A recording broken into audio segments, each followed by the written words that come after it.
am really excited by this match because there's a lot of really different things going on. So you talk about the teleport style and whatnot. RYL, they are very dive heavy. They look for team fights. The term we have sort of coined is like the roaming death squad. They group up and they fight you really quickly, whereas Fnatic really want to spread the game out and use those teleports, use map mobility, and split teams up. And I think that's a very interesting difference in styles. The other thing that I really think is interesting is a tactic that RYL uses that I think more teams should adopt, which is they will sacrifice a lane more or less to build an advantage somewhere else. So for example, in their game 1 against OMG, it's 2v1 lanes, and at 7 minutes, Renekton recalls, and he's like, you're going to kill my turret, I don't care. Just, it's free, we're literally not going in there anymore. Walks to the bottom lane, 4v2 dives the champion, steals blue buff, takes dragon. He's like, we're going to give away this and take these 3 other things. And that's a tactic I think is incredibly potent that people should learn from. I mean, for me, I think this is actually a big style mismatch in favor of Fnatic. Like we've been talking about, just this style of picking is so different than the way most Chinese teams play. And OMG, I think, really dropped the ball in the quarterfinal against RYL because they kept engaging RYL in these team fights. And if you look at RYL's build, especially in that game 2 against OMG, they tend to build Glass Cannon, Liandry's first Rumble, Zed, Vayne. These are champions that are highly vulnerable to picks, and Fnatic is a team that makes those picking plays. And so I can see them taking somebody out and then going in for a 5v4 team fight and winning. Well, we'll see if they can make that work for them. You know, with everything we've chatted about, it is almost time to get your predictions in for today's semi-finals. But first, let's actually take a look at how you guys have done so far at picking the winners here at Worlds. Monte Cristo continues to sit on top of the standings with that brilliant record of 40-11, while the casters, Crepo, and the viewers are all 1 game behind. And even though Doublelift is 3 games back, you can actually tie with Monty if you ignore your coach just 1 more time and pick a different winner. But just like yesterday, this semi-final series is worth 3 points. So let's start to get some predictions in for this series. Fnatic or RYL Club? Who is going to be taking this series and why? I want to start with Freak. I think it's Fnatic. I think that they've got a lot of the edges. Apparently the crowd also thinks Fnatic's going to win. Spoiler alert, they might have won the online poll. Yeah, I think that they're an incredibly strong team. They've looked so good throughout this World Championship. After the first day, they've looked awesome. Crepo? I'll have to go with Fnatic as well. Multitude of reasons. If I go back to Europe and I don't vote Fnatic, I'll probably get lynched. At the same time, Pekka was looking really scary this morning. He told me, like, better vote for us or else. So, yeah, I'm going for Fnatic. And generally, on the game level of play, I agree with what Monty said. Their, like, picking compositions really work well. Yeah, RYL can push it out really early and finish the game quick, but Fnatic, they've been here so many times. They know exactly what to do. I mean, I'm taking Fnatic as well. I think we already talked about my reasoning a little bit, but this team has performed so admirably at this tournament, and we've said it before, but part of it is due to their very unique style, and RYL is not going to be very well practiced against that. I believe in Fnatic here. Well, I'm going with RYL. Not only because this is the only way I'm going to catch up with my coach, but Uzi has really, like, when I kind of look at AD's play so far in the World Championships, I always identify mistakes and I write them down, but most of them aren't that big. When I look at RYL play, Uzi literally makes 0 mistakes every game. So this is why I think even though Pushu has had a great tournament so far, Uzi's going to crush Fnatic. And just to remind you once again, if you get this right and RYL win, you will be able to at least tie up Monty on the top of the stage. The rest of the guys, we'll have to see where the vote goes. Crepo, last place, high five. Well, now for you guys at home, it is your chance to pick the team that you think will win their way into next week's Season 3 World Final. All you have to do is head over to lolesports.com, click on schedule, select the semifinals, and vote. Then, when you are done making your picks, head over to Twitter and let us know. Which team have you become a fan of after watching them play here at Worlds, and why? Send your answers to @LOLesports and be sure to use the hashtag Worlds if you want to get your Twitter handle destroyed on air. And now, of course, for some other exciting news, beginning next Friday, October 4th, you can pick up the new Championship Thresh skin. Not only does his battle armor display the Season 3 sigil, his flay is looking ever sharper. I'm happy to see the Thresh joke didn't make it in today. Guys, we do have to take a very quick break, but when we return, Fnatic and RYL Club take to the Rift to decide who will be facing off against SKT for the Season 3 World Championship. But first, RYL Club and their Phenom Uzi have been getting a lot of support from their leader, Tave. Coming in today's matchup, they're looking to harmonize once again for another pitch-perfect performance.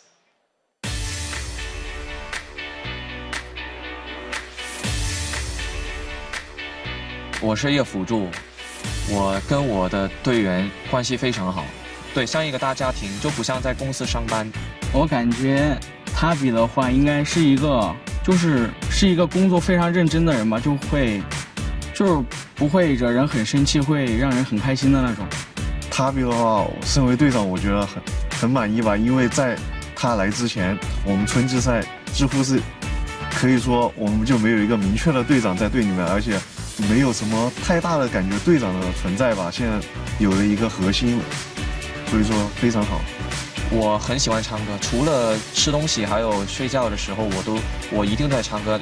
You raise me up so I can stand on mountains. You raise me up to more on stormy seas. 他唱歌其实蛮好听的，因为他每次看到中国好声音上面唱的时候，他都说这个没我厉害。那Lucky 就是我们打野呢，他也是特别喜欢唱歌这样的。唱歌，然后就没有什么其他娱乐活动了。At Mandarin, I like to sing this. 至少有10年，我不曾流淚。Last song is Cantonese. 明年今日，別要再失眠，床褥都改變。如果有幸會面，或在同伴新婚的盛宴，惶惑地等待你出現。那我们上单呢，他很特别的，就是他非常腼腆，他是无论任何时候都是很腼腆的一个小男孩。对比他们的话，我是一个非常不喜欢唱歌的人。我们先每个队员讲一下吧。小狗就特别喜欢唱歌，然后他就会在基地我们训练的时候，突然就会大声的喊，大声的唱，然后他也很腼腆。我很喜欢唱歌，但是我唱歌非常烂。平时应该就是跟队员们一起去唱歌，然后我就是一般在旁边听，然后会自己哼吧，不会唱。我是不是你最疼爱的人？那我的话呢，我就跟小狗一样的，我特别喜欢唱歌，有时候他唱一句我就唱一句这样。我是不是你最疼爱的人？你为什么不说话？聚在一起就很容易就开玩笑，就笑得很欢，就玩得很疯，这样就我非常喜欢跟他们在一起。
Fnatic versus RYL.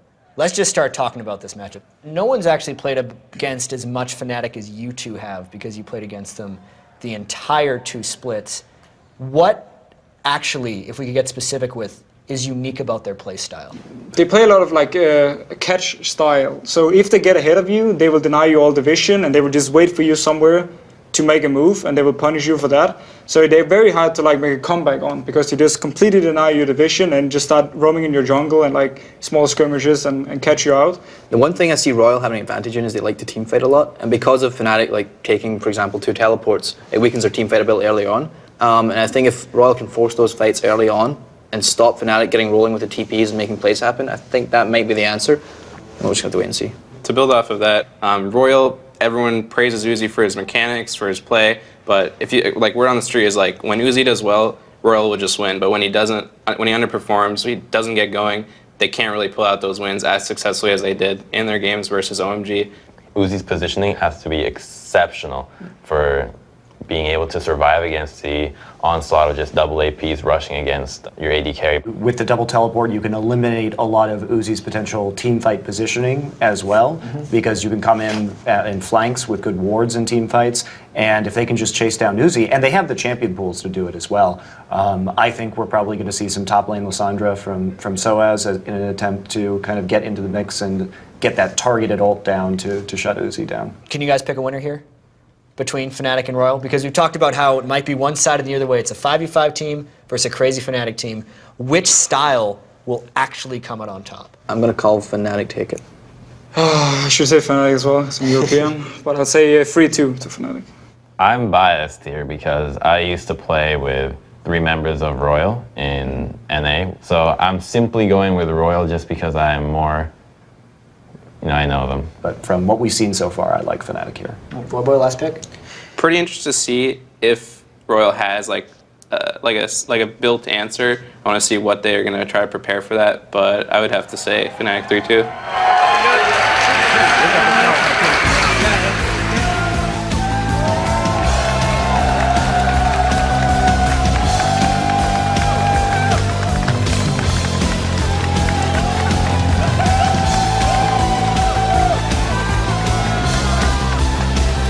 Welcome back to the Season 3 World Championship live from the Galen Center. And although we won't be delivering this one in the key of Tabe, it still stands to be an epic matchup. It's time for Game 1 in this best-of-5 semifinal matchup between the European champions Fnatic and China's top team, RYL Club. Yeah, and on Wednesday, Fnatic won the coin flip and chose the blue side for Game 1, so that means they have first pick in Champ Select in Games 1, 3, and 5 if it happens. And with that, let's send it down to the main stage where Shox is waiting with today's starting lineups.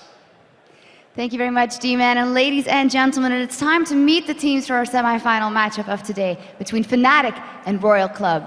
Starting on the blue side for Game 1, it's Fnatic! Starting in the top lane, Soaz. In the jungle, Cyanide. In mid, Peke. At 80 carry, Fuju.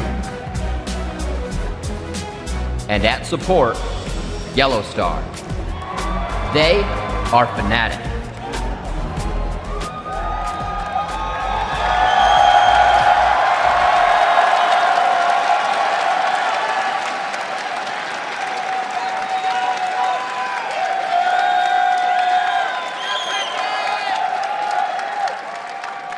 And starting on the red side for game one, it's Royal Club.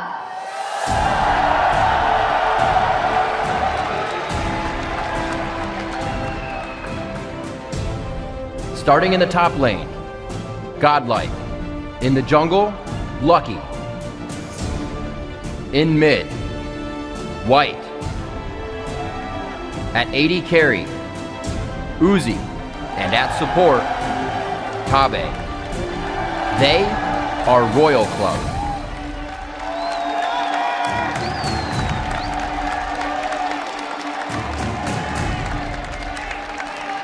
Please give it up one more time for today's competitors, Fnatic and Royal Club.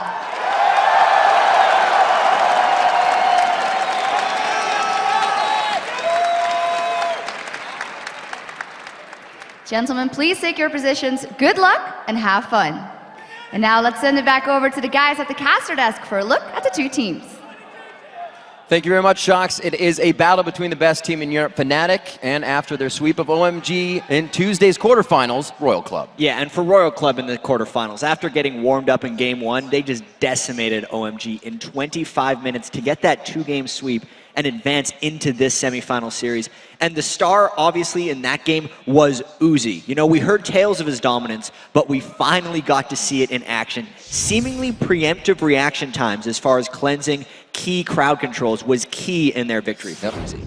Yeah, now Royal Club and Uzi are taking aim at the most lethal team in Worlds. Fnatic has consistently caught people by surprise with their rotations, ambushes, and teleports to rack up the highest team KDA in the tournament at 8.3. Yeah, and one of the reasons Fnatic picks up so many kills after those rotations and hiding in the fog of war is because they have so much chase potential built into their team compositions and the champions they pick. So when they usually win a fight, they end up killing everyone. As we saw in their quarterfinal against Cloud9, you know, give Peke casted once, shame on you. But give Peke casted twice, and you're eliminated from the World Championship.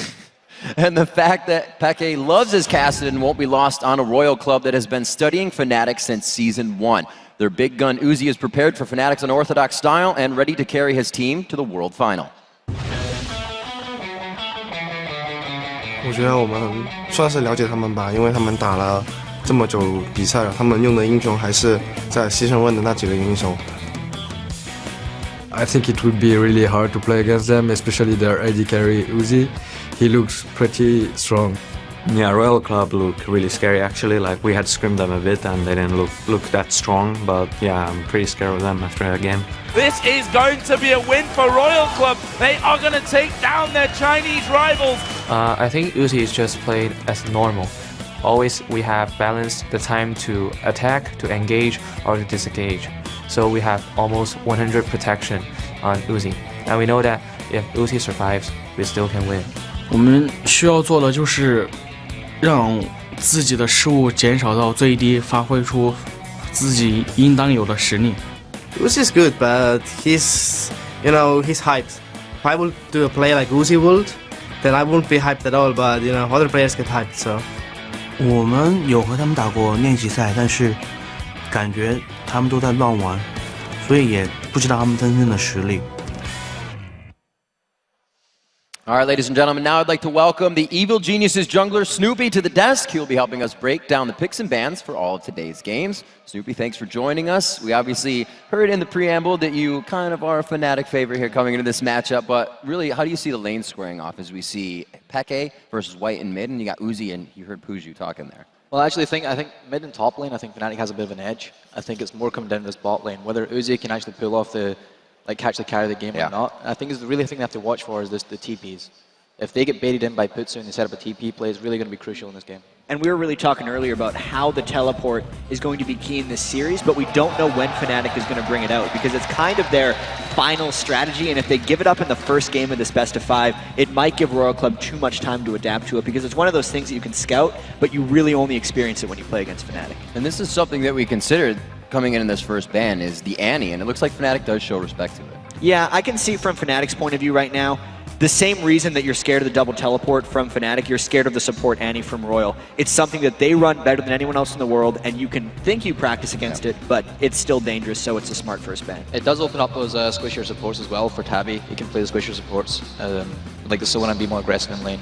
One thing I'm surprised at the Lissandra ban, that's a key ban actually for Royal. They really needed to ban that because that would shut Uzi down those mid to late game team fights, coming into the side and flanking. So it's a really key ban. And Caston as well, imperative. These two bans are key bans against Fnatic, and it's really good to see Royal actually ban these out because I think we've been central to the Fnatic strategy. I'm seeing more target bans here than we've seen really throughout the World Championship because I think as far as Fnatic's playstyle against Uzi, I was thinking of the ways they would shut Uzi down, and it was like, oh, if they just pick Caston Lissandra, they're going to just focus him out in team fights and blow him up. Royal's not letting that happen. And finally, the first standard ban, I'd have to say, would be the Zed right here. Yeah, but definitely as well. Seeing a Shen ban come out, I'm kind of okay on that. I'm not too taken away by that. I think this actually allows Uzi now to run cleanse on supports. It doesn't have to run that barrier. There's no much burst coming out with these bans coming out. The only thing I'll be seeing now is Fnatic may pick up the Fizz. There we go, the Fizz. Yeah, I was wondering if they were going to go Ahri or Fizz because Peke had a huge amount of success on Ahri, and it was left up here. But I mean, yesterday we did see Faker struggle a bit with Ahri in the Gragas matchup, and I know Whites has played Gragas in the past. It's a different thing, but first pick Fizz is a tell right there from XPeke. This pick by Godlike, I'm actually quite surprised by. I didn't think that we'd lock in the Jax that early because Soaz doesn't play Jax.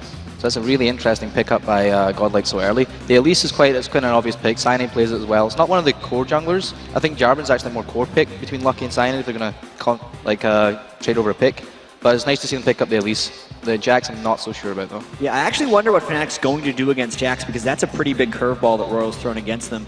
Yesterday, once again, Renekton seemed to be the pick against Jax. Other than that, Jax is a difficult matchup. I was talking with a lot of players like, what do you actually lane against Jax? And I could not get a solid response from a lot of them. So I want to see what Soaz has planned here because he is one of the most versatile top laners in the world. Or if they don't even pick the top laner yet, because they're going to want to lock down supports. I think Zyra is an underrated pick, and Corki, of course, for Pushu has been huge this World Championship. We actually saw Uzi pick up the Corki against OMG in the first game, and then the second game he actually didn't. He got banned out by OMG. So that's an interesting pickup there by Pitsu, and I think it's going to be a solid one for him. He's played so well in this tournament with it. I wonder what they're going to respond with Graves. I don't think it's going to be a Graves. Will we see the Vayne coming out again? And maybe it's a bit too early to pick the Vayne. As well as if he goes the Summoner spells, if he goes for the Tabby picking up Lulu, actually, that is a big one. That is really big. Yeah. He defaulted to that when Annie was banned out and Sona was banned out. He always went to the default Lulu pick. It's really interesting for Fnatic here now, since with the Lulu Vayne, it is incredibly difficult to assassinate Uzi, especially with this cleanse. And knowing that Caston and Lissandra have already been taken away from Fnatic, it to me pushes Soaz into more of a diver or more of an assassin in the top lane. I don't know if that'll work against Jax. Sure, they already have the Fizz from Peke, but I don't think the Fizz alone is actually enough to take him out. How do you guys feel coming in with these compositions that, although they both want to fight, both teams also have a huge amount of disengage if they want to get out? Fizz can tricks her out, Lee Sin can tricks her out, Valkyrie out. It almost seems like both of these teams are setting up comps that don't fight each other. Somewhat true. I mean, there's a lot of split push potential between a Jax and there's a lot of split push potential between the Vayne as well. None of them can actually deal with the Fizz 1v1. Maybe Jax if he gets going. I don't think Godless will only get going though. Yeah, as far as Fnatic goes, their disengage is going to be all about their overall map control because as soon as a team fight starts, everyone has to go in, and it really is going to be difficult to take out Uzi knowing Royal's put up so many shields. Yeah, one of the integral parts of Royal's team comp actually is the fact that they've looked to protect Uzi. It's one thing we always said, if Uzi doesn't get going, then they might not win the game, and they've looked for really protect the Uzi comp. Lulu's a relatively safe laner, can be a bit more passive so they can dodge those TPs if Peke actually does pick up TP. Doesn't look like he has yet though. And as well the shields from Orianna. I think they're really looking to play around Uzi in this game, and I think we said that coming into it, and we'll see if they can pull it off. Yeah, as of right now for Fnatic's team composition, I don't think they got exactly what they wanted. Yes, they picked up Ileona, and they got an early Fizz, but I think the Lissandra and Caston bans really hurt their overall strategy, and they're going to struggle to finish off Uzi in this match, I think. All right, gentlemen. While the teams load into the game, let's see who you at home think is going to win this series. According to LOLesports.com, 74% think that Fnatic will be taking on SKT in Friday's World Final. Doublelift said RYL. Everyone else said Fnatic. So we'll have to see what comes down to that. What were you feeling at the end there coming in for RYL's team, how they're going to work? You said a little bit of split push. Is that really going to be what they want? I don't think it's necessarily integral to the split push. I think it's more around protecting Uzi. I think that's the core component of RYL's team comp. And I think they can do that. They're really only one big assassination from the XPK's Fizz, the high element of burst. Sure, they do have the Leona coming in, the Zac coming in, but I think as long as Uzi, with his godlike positioning, I think if he can survive through with all the shields that he has, he also picked up barrier, and it's going to really help him. All right, it's going to be a big laning phase on this one. We know Royal likes to fight. We're talking about Fnatic liking to get the picks. We are about to load into this game. Jat, when you saw Fnatic's picks, did these seem like it would be a first game Fnatic? They don't want to show too much, but they're also coming in with what they want. I'm a little bit worried about Fnatic's picks right here because even though they did get a lot of what they wanted, I don't think they have the answers for Royal right now. I feel like Godlike might be able to contain them with his Jax in the top lane, and Fnatic's going to have to outplay substantially. All right, thank you very much, Snoopy. We'll see you for game 2 coming into Champions Leg, but right now we are into our first semi-final matchup. It is going to be Fnatic versus Royal, game 1 in this best of 5. So here we go, ladies and gentlemen. What are they going to do? I'll tell you one thing that surprised me just towards the end of that. Twitch wasn't banned or picked, which has been actually the main champion for Uzi getting into this tournament. But they feel they didn't need it, and Riv, we may see something happen straight away here. They get the sight. They are going to be able to back off this one. A good roll towards Cyanide, but it looks like this is only going to be pressured. No! Peke tries to go in for the fight. They got good damage onto Uzi. Good damage onto White. They could continue to follow here. Godlike is trying to get out of this. It's going to be the connection from Cyanide. Will they continue? Uzi no! Incredibly low, but they did not continue. And let's have a look at, let's take stock. Not really many summoner spells used by either team. Yeah, exactly. There's an Ignite down on Godlike's Jax, and Uzi's Flash is down, where on the other side, it's the Ignite from Soaz and the Flash from Yellowstar. So overall, it's actually an even trade. We weren't sure how aggressive the level 1s were going to be. We know that Royal loves to mob around as 5 at every point in the game, but it's usually very rare that two teams actually bash into each other like that and nobody dies. Yeah, I was wrong. They want to fight, and they just did. So a minute and 30 in, they both have shown a little bit of that damage. The wards have gone down, which means it's safety for the junglers, at least in their pathing. But once they get to those lanes, we'll have to see what can really happen. Kill potential coming out of a Jax Elise lane, quite high. Not so much crowd control from a Cyanide Soaz, but those guys will go at it. And it takes me back to Season 2 a little bit there with the level 1 fight engages we used to have, and it always used to be a case of when I talk to the players, like, what can you do? We say, you've got to fight them, you can't give up your jungle. And you know, we've seen Royal throughout the qualifying and the tournament against OMG, the match they had there, they were not afraid to go level 1. And I'm looking at these lane matchups right now. Because the jungle invade happened, the teams didn't actually get advanced scouting on the lanes. I've seen some different things. That's Corki true. versus Vayne. If I was Fnatic right now, I would want to 2v2. I don't feel like Leona is the strongest 2v1er unless you're able to secure kills. And at this point, Corki can out-harass Vayne early in the game. So the fact that Royal has a 2v1 against Soaz as Zac in the top lane, I think gives them the preemptive edge in the lane matchups. See what Peke can do here. White's actually putting a good bit of damage on, getting the auto attacks in when he can, making sure he gets the highest advantage in that lane as soon as possible.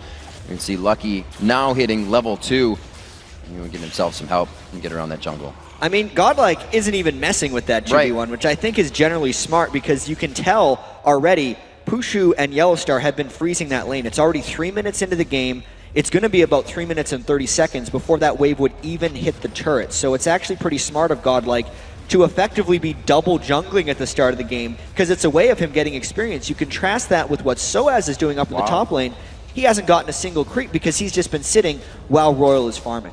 Yeah, and if you pass that back to obviously the OMG game, they did the same thing. We talked about the fact that Godlike on Renekton just went completely out of there, didn't want any of it, and sort of pressure on that lane, which now he's finally in lane. What, 3 minutes 30 into the game, he finally gets into lane. And it's strange because coming in, when we were scouting the Chinese teams, it seemed like they were still very wrapped up in that 3v1, 2v1 split push strategy, and we're like, why are they still doing this? North America and Europe moved on from it long ago. But they're still really good at it, and it's been getting them here. It's been pushing them ahead in a lot of these games, and it's still effective. They're pulling it off in this game. Uzi and Tabe have much better of a situation with the Glitter Lance coming out from Tabe. You can't exactly just Zenith Blade all day under the turret. Peke going quite low in mid. Yeah, the Ignite being put down there. They're trying to get the damage down on towards him. He's chugging that potion. He should be safe. But look at the farm between them, 14 to 26. There's a big advantage for Whites already. Whites' Orianna has just been killing it right now. He actually saw Leona cross over in a ward, but he's almost baiting a 2v1 in the mid lane. This is allowing Godlike to farm up as well because they know Fnatic support is missing, and Whites doesn't seem very scared of that level 2 Leona. What a roam already from Yellowstar, trying to get himself down and get a kill here for Peke. They know where they need to focus. This entire tournament has been focused around those mid players.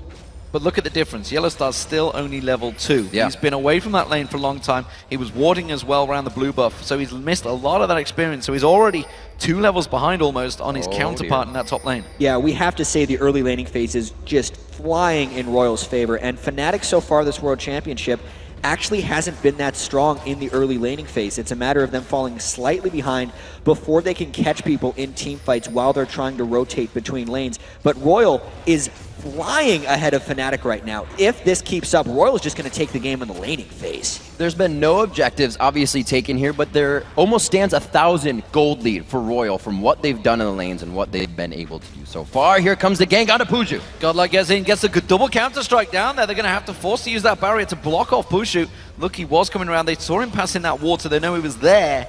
They didn't go too deep, but that was a really good trade considering this is a 1v2 lane, effectively for Godlike. He's kept up in level, and he's putting more damage down on Fnatic. You still see there are some consumables down in Yellowstar's side. These guys may have what it takes to go back in one more time. They're standing eye to eye right now. We see Cyanide's back in the top lane, but they don't have vision of him, so that's why they're hesitating. I think it's incredibly dangerous right now for Fnatic to actually go in on Godlike. Godlike got so much experience from jungling early on in the game, and now Soaz getting dove. Yeah, you can see he's in trouble. That's going to be the ultimate. The passive popped. Will it be enough? Will he get that cell division back together? Tabe is very, very low. He's going to come back in with just a little bit of hit points and flashes out of it. Wow, that does mean, though, Soaz is very far behind in that lane. He made a little bit of a mistake, but this lane advantages that Royal is accumulating are just hamstringing Fnatic. Every lane of Fnatic actually needs help right now, so Cyanide is not able to pull off any type of aggressive jungling maneuver. He's trapped at 9 CS, 6.5 minutes into the game. This is the second big camp Lunky has tried to invade in Cyanide's jungle, and Cyanide's still just trapped up top, babysitting Soaz. And he's sitting on a ward right now. He's also down 7 CS in the jungle, while Lucky's been able to stay in this bottom lane, go into the jungle, steal golems, get wraiths when he wants on the side of Fnatic. They are not letting Fnatic get an edge here. They are not, and Godlike, they've got to start dealing with him. we've always seen yesterday how Ajax gets going again. The Cocoon lands on Yellowstar, taking incredibly low. This could well be first blood, but no! He's gonna, there it is! The Ignite finally ticks. Seemed like the last tick of Ignite from Godlike there, and that's why it was dangerous for Yellowstar and Pusha to be in that lane. They were out-leveled by what effectively is a kill lane with Elisa Jax. Yellowstar actually still has a potion coming out of that, but now it's onto Soaz. He goes down too! This game is running away from Fnatic extremely quickly. 2,300 gold, only 7.5 minutes in. Every lane going Royal's way, and they're picking up kills in even fights, 2v2s. What is effectively just the lane matchup up top with Vayne and Lulu against Zac. This is huge trouble for Fnatic because without teleports as well, they don't have sneaky moves to make around the map and get some of these kills back. Desperate times, and if you look in that mid lane, you talked about it, 72 to 31 CS farm behind Whites. Peke is miles off, and he's the man that has to carry Fnatic through this one.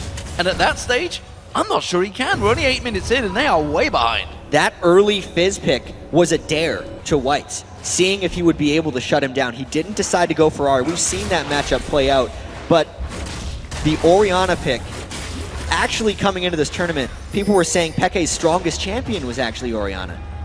You'd think he would see that coming a bit more, but White's almost without jungle pressure, pretty much no ganks coming through, just a straight up 1v1 is absolutely decimating Peke, who had been so dominating throughout this entire World Championships up until this game. And Peke is actually trying to hit a spike really early, getting that Sheen first. Still down, about 40 CS in that lane. Yeah, you see most Fizzes go for double Doran's Ring. He's completely skipped that because I think he recognizes how far behind Fnatic is falling right now. That's a dangerous, dangerous move. We do see Royal Club getting ready to go for this Dragon. Fnatic, I don't really think they can counter this one. We do see Peke coming down with Cyanide, but honestly, with the rest of the team slowly closing, Royal are backing out of this one. I'm not too confident. That's the interesting thing. It's because Soaz has left the top lane and Godlike has basically called that he was missing. He saw him walk through the ward, and instead of risking something, Royal is going to continue to take their monstrous lane advantages. Godlike has effectively been left alone to maybe just push down that turret. At the worst for Royal, they get a turret for this Dragon. And already we see the pink wards coming out of Royal. There is one on Cyanide, but we'll see if they can get this Dragon coming down. We do have Whites and Lucky just on the top side. They will have to give it up with vision. on their side. I That's like crazy. that call overall from Fnatic. Even though they do trade objectives, they're at least accelerating the gold a little bit, so their lead percentage-wise, or their deficit isn't as large in this one. They give up the turret, but they do get a big objective in the drag. Godlike, of course, just going to nail down that turret. First one of the game will go to the Chinese team RYL Club here.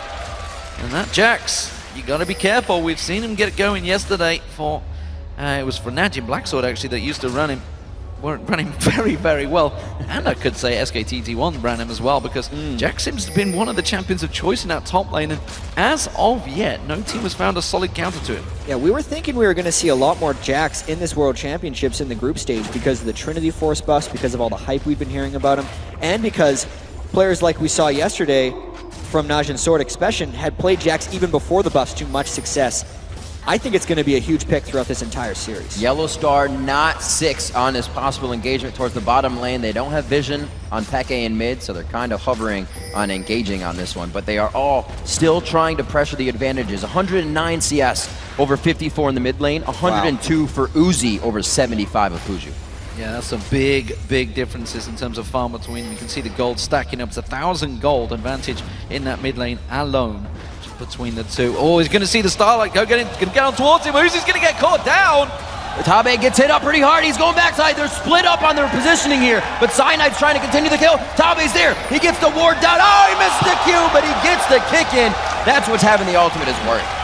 The nice insurance from Cyanide, just smacking someone away with a big kick. And actually, I'm very surprised Uzi brought barrier in this game, because if he cleansed that, he dodges the Leona gank, and that's the crowd control dive that Fnatic loves to pull off and try and get back in this game. Considering how many wards RYL had placed in the river and inside Fnatic's jungle, the fact that Cyanide and Yellowstar could approach that gank, brute force through the lane, is huge for their overall potential in this match. Those are absolutely critical kills, and Fnatic, because of that, is still in this game. So we see the Phage starting to get built up by Pushu, almost the standard build, of course, for a Corki. He's going to go back and see what he can get with that kill and assist gold that he's just picked up. It is going to be the Sheen, so no boots still for him. Meanwhile, he's going to be up against that Blade of the Rune King, Uzi, in that bottom lane. Farm-wise, we mentioned it already, he's fell quite far behind, but those kills, those assists, they're going to be needed. It really helped. He actually brought 20 CS back just within that small instant, so he's getting himself there. We'll see what they can do in the other lanes. We've seen Peke having a really hard time, but there's been no kills really to come from that lane. And something that we have to note is the general strength of Fnatic's solo lanes is what has gotten them here.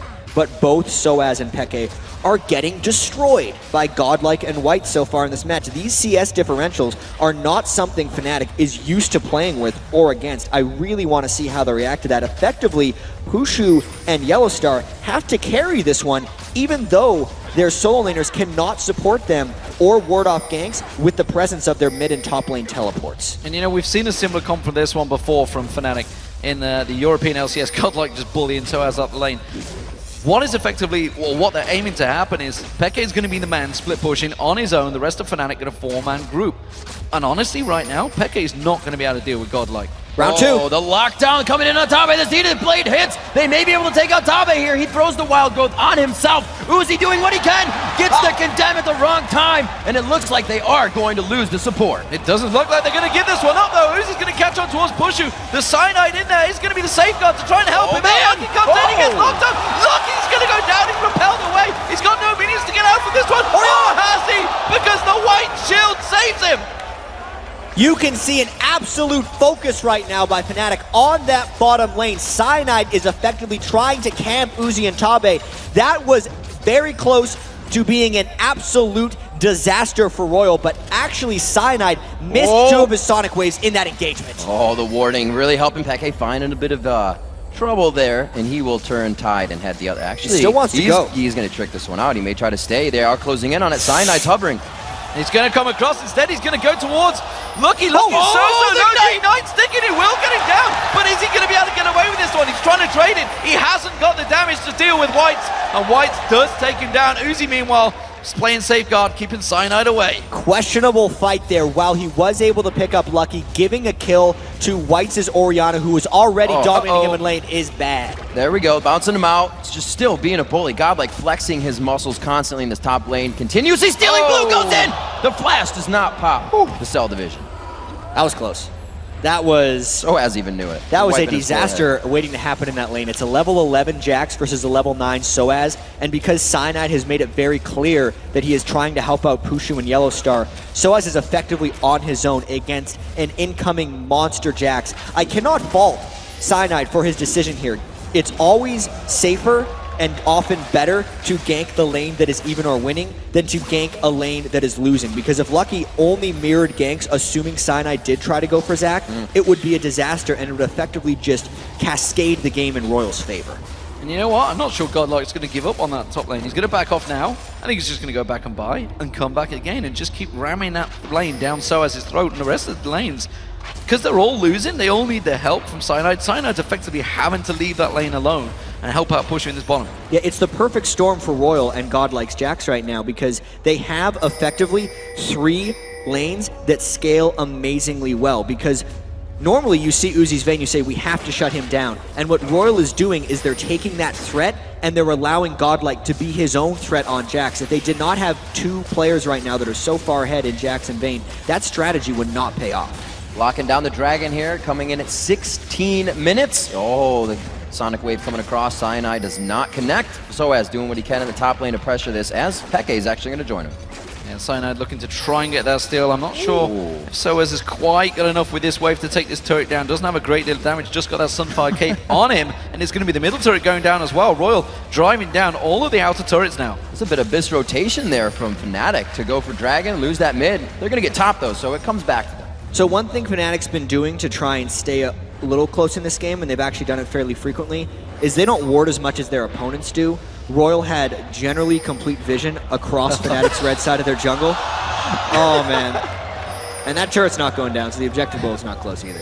Yeah, so as his face told the whole story there. He wasn't too impressed with that one. Where are you going, Peke? You are way behind enemy lines right here. They're going to use duck lock on towards Uzi. They saw them going towards Peke. They throw down the solar flare immediately, and they're going to come in from the side. Whites is also there, but he gets chunked and watered. Will they continue to go in? The condemn on the Yellow Star. They continue the fights. The third bolt proc, the tumble, the attack, the shock wave, and the turret's going to come in, but Peke enters the fight. Uzi effectively used himself on Vayne as the ball delivery system. That is some aggressive positioning because of his Blade of the Ruined King and the Lulu ultimate. He effectively was an amazing self-peel, and now Fnatic's in a whole heap of trouble. Yeah, Peke doing what he can to try and keep them away from this. What we see, Cyanide going very deep, trying to get towards Tabe. He's trying to save that turret, kicks back in towards White, but they don't want him. Peke's really got no mana to deal with this one. The Urchin Strike's not there. Crazy. And they just feed another kill to Uzi. Whites and Uzi once again becoming the people with all the kills for Royal. It's their early grouping that just destroys teams sometimes. They won the laning phase so hard that as soon as they got a 4v4, even if it was estranged and often weird positions under a turret, Royal could push through and just capitalize. They are spiking in their damage right now. The Athenes is out, the Sheen into the Triforce, oh, the Phage as well, almost into the Triforce coming in for Godlike. And let's watch this one more time. Yeah, you can see Cyanide tried to come in on the side for the kill on Tabe, but watch the condemn from Uzi. Right onto Cyanide into the wall. So Cyanide never got off. I don't think he got off his ultimate for the execute. That's who he was trying to go for Tabe. He ended up trying to kick White's back. And then at this point, Peke is trapped between a White and a turret, and that is not what he wants to be. And an interesting note to make about White on Orianna is Faker levels his Q. He actually went W, and you can see the amount of damage he's providing to his teams in those fights. So we'll have to see this play style coming out, maybe just against the Fizz, trying to get that burst damage out, but a little bit of a switch up there as still Royal going pretty glass cannon like Fnatic likes to do. Yeah, and it's a 7,000 gold differential now. Royal Club 5-0 up in turrets. We talked about the perfect game that OMG nearly had in the group stage. Right now, Royal are looking dominant in this one. And again, Godlike's like, where are you going, Cyanide? Nobody's wants to deal with Godlike. All of these fights have happened so far. Godlike has not been involved in them. He is becoming a monster in that top lane right now. Sorry about that, I had to cough one time, but I wanted to talk about Godlike's Jax and getting the Trinity Force so early on. Because yesterday when Jax was successful, it was when he was allowed to farm. If he ever got rushed down, some of these games he would never even get to the Trinity Force. The fact that Godlike has it right now means even more trouble for the rest of Fnatic. That's not something you just want to throw out there. No hook, line, and sinker onto Whites for that one. Tabe joins in mid. They are collectively getting together, but there's a two-man Baron. Yeah, and look at all the wards in the river right there, completely constricting Fnatic from going and checking. It is a little dangerous, though. They would have to peel off this if Fnatic starts coming through, because Whites is actually doing blue buff at the same time. And Godlike got surprisingly low on this one. This could be a bit of a Fnatic turn. Fnatic sense it. We do see Cyanide coming in, gets condemned away, tries to Can he land get the it? kick, goes in, No! doesn't get the smite down, and this could turn around badly. Godlike's in there, gets kicked away. They're going to collapse on towards Uzi. Uzi off on his side. That's going to be Pushu in Yellowstone. They should collapse him up. Cyanide has got away in the top lane. No. Finally, he's going to get down. Godlike gets on him. Even so, this is huge for Royal. A 20-minute Baron now sitting on 4 people. That became, by the way, way riskier than Royal ever wanted it to. They effectively opted into a 50-50 in a game where they were extremely far ahead. Thank God Lucky rolled the dice and got that smite down. Well, when you have about 11 wards on the map, I'm guesstimating at this point, it looks like you can do Baron when you've lit up the entire top side of the map. Royal has vision of everything. It's something we heard Deficio talking about in the preamble of the video. Fnatic will shut your vision down and they will take over consistently, and they were not allowed to do that from the first minute of the game. And the problem was that when they went for that, the 4 members in there, Peke wasn't there, so they couldn't really collapse in on there. Pushu finally has helped take down that top turret. That's the first turret of the game for Fnatic.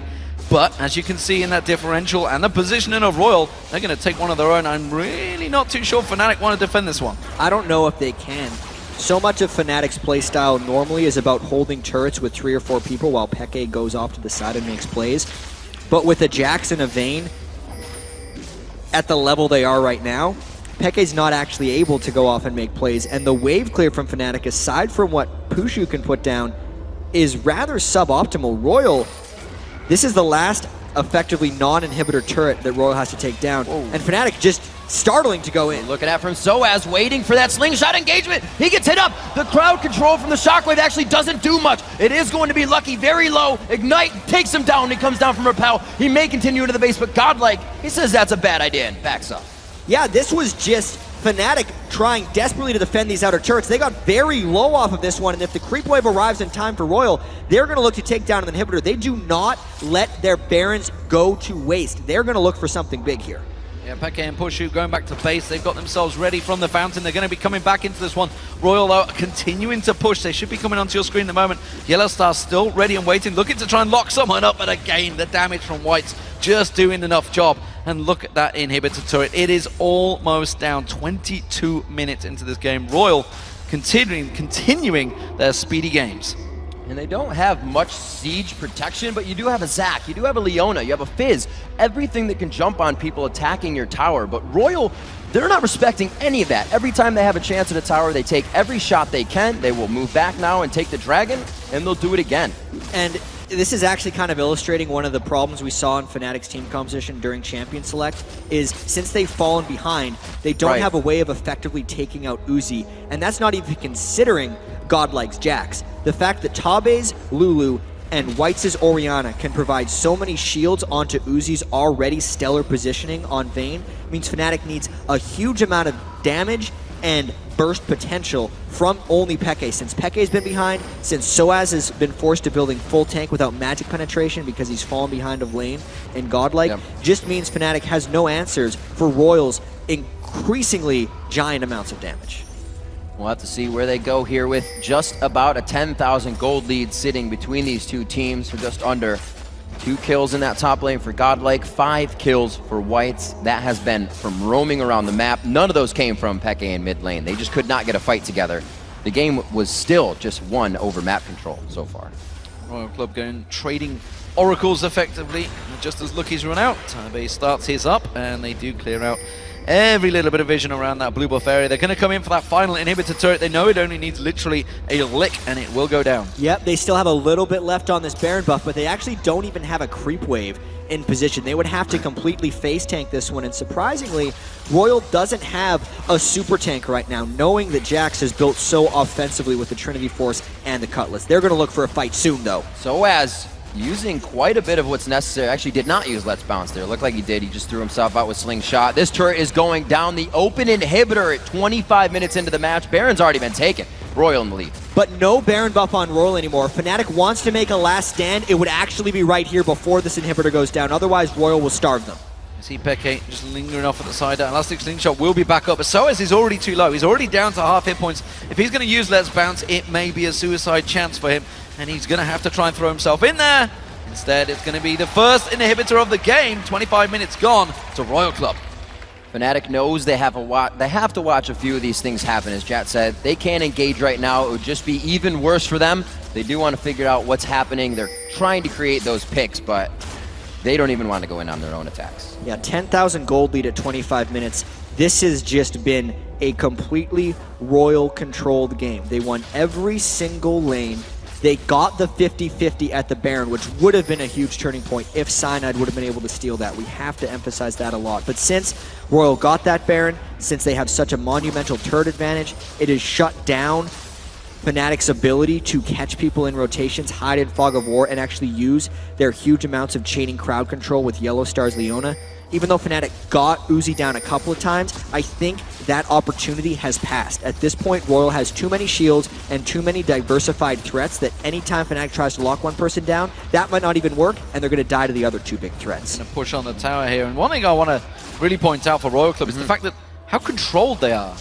When we watched these throughout the regionals, throughout even OMG's games, they were diving in, even when it was an even trade. They're 10k ahead right now. They're still not diving in. They are taking this super seriously, really slowly pushing down those turrets. There's the initiation. Solar Flare locking them down. They will try to get onto this one. Soaz gets himself into the fray. Prusu on the outside trying to put down the Gatling gun shred. And that is a beautiful wild growth, but it's going to be Cyanide going down.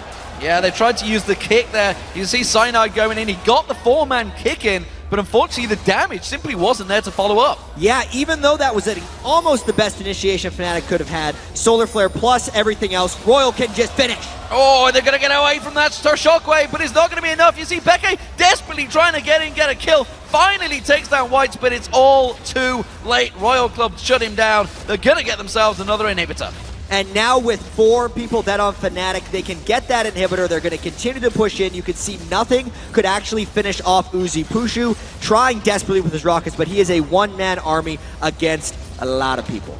And really, looking back to the early part of this game as we've now traveled 27 minutes into this, Lucky and Godlike double jungling the early part of the game. An early Baron from these guys. The kill potential of Jax and Elise, destroying the lane of Puju and Yellow Star on the bottom. Soaz and Cyanide did what they could in the top, but it was ultimately the sway of where the solo lane started to win. Yeah, I think so much of this was Royal's domination from Godlike and Whites.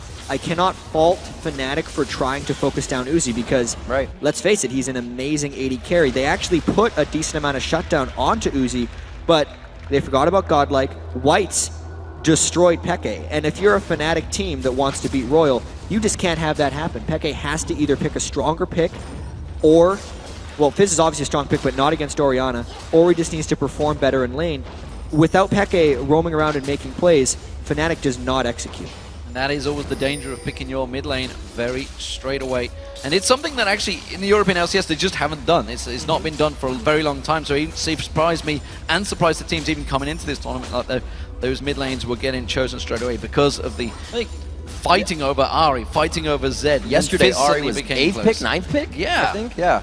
Absolutely right, you're correct on that one. 8-1 in turrets, I think it shows really what Royal wanted to get out of this game, how much they wanted to protect Uzi, how much Whites knew he was comfortable. And, you know, as you were saying that Peke is also an Ori player, it kind of shocks me that that lane went so heavily in favor of White. All credit to Whites right here. Yeah. We know Tabe was very confident in Whites' ability against Peke. All respect to Peke as well when he was saying those things. He just has faith in his own team, as well he should have. Royals on an incredible winning streak right now. This will be the 6th game in a row from their qualifiers, and here's the dive. They're going to jump in. Shockwave just wrecks down, Pushu down. This is going to be Royal Club's game. There's nothing the Fnatic can do to come out of this one. It will be an ace to follow up. The only man standing is Peke, who's just run back to the fountain. He is just going to hide and curl up and hope that second game will go better. Yeah, this has just been domination and early surrender from Fnatic. Only 29 minutes in. Good game by Royal Club. Coming out very strong in their first game.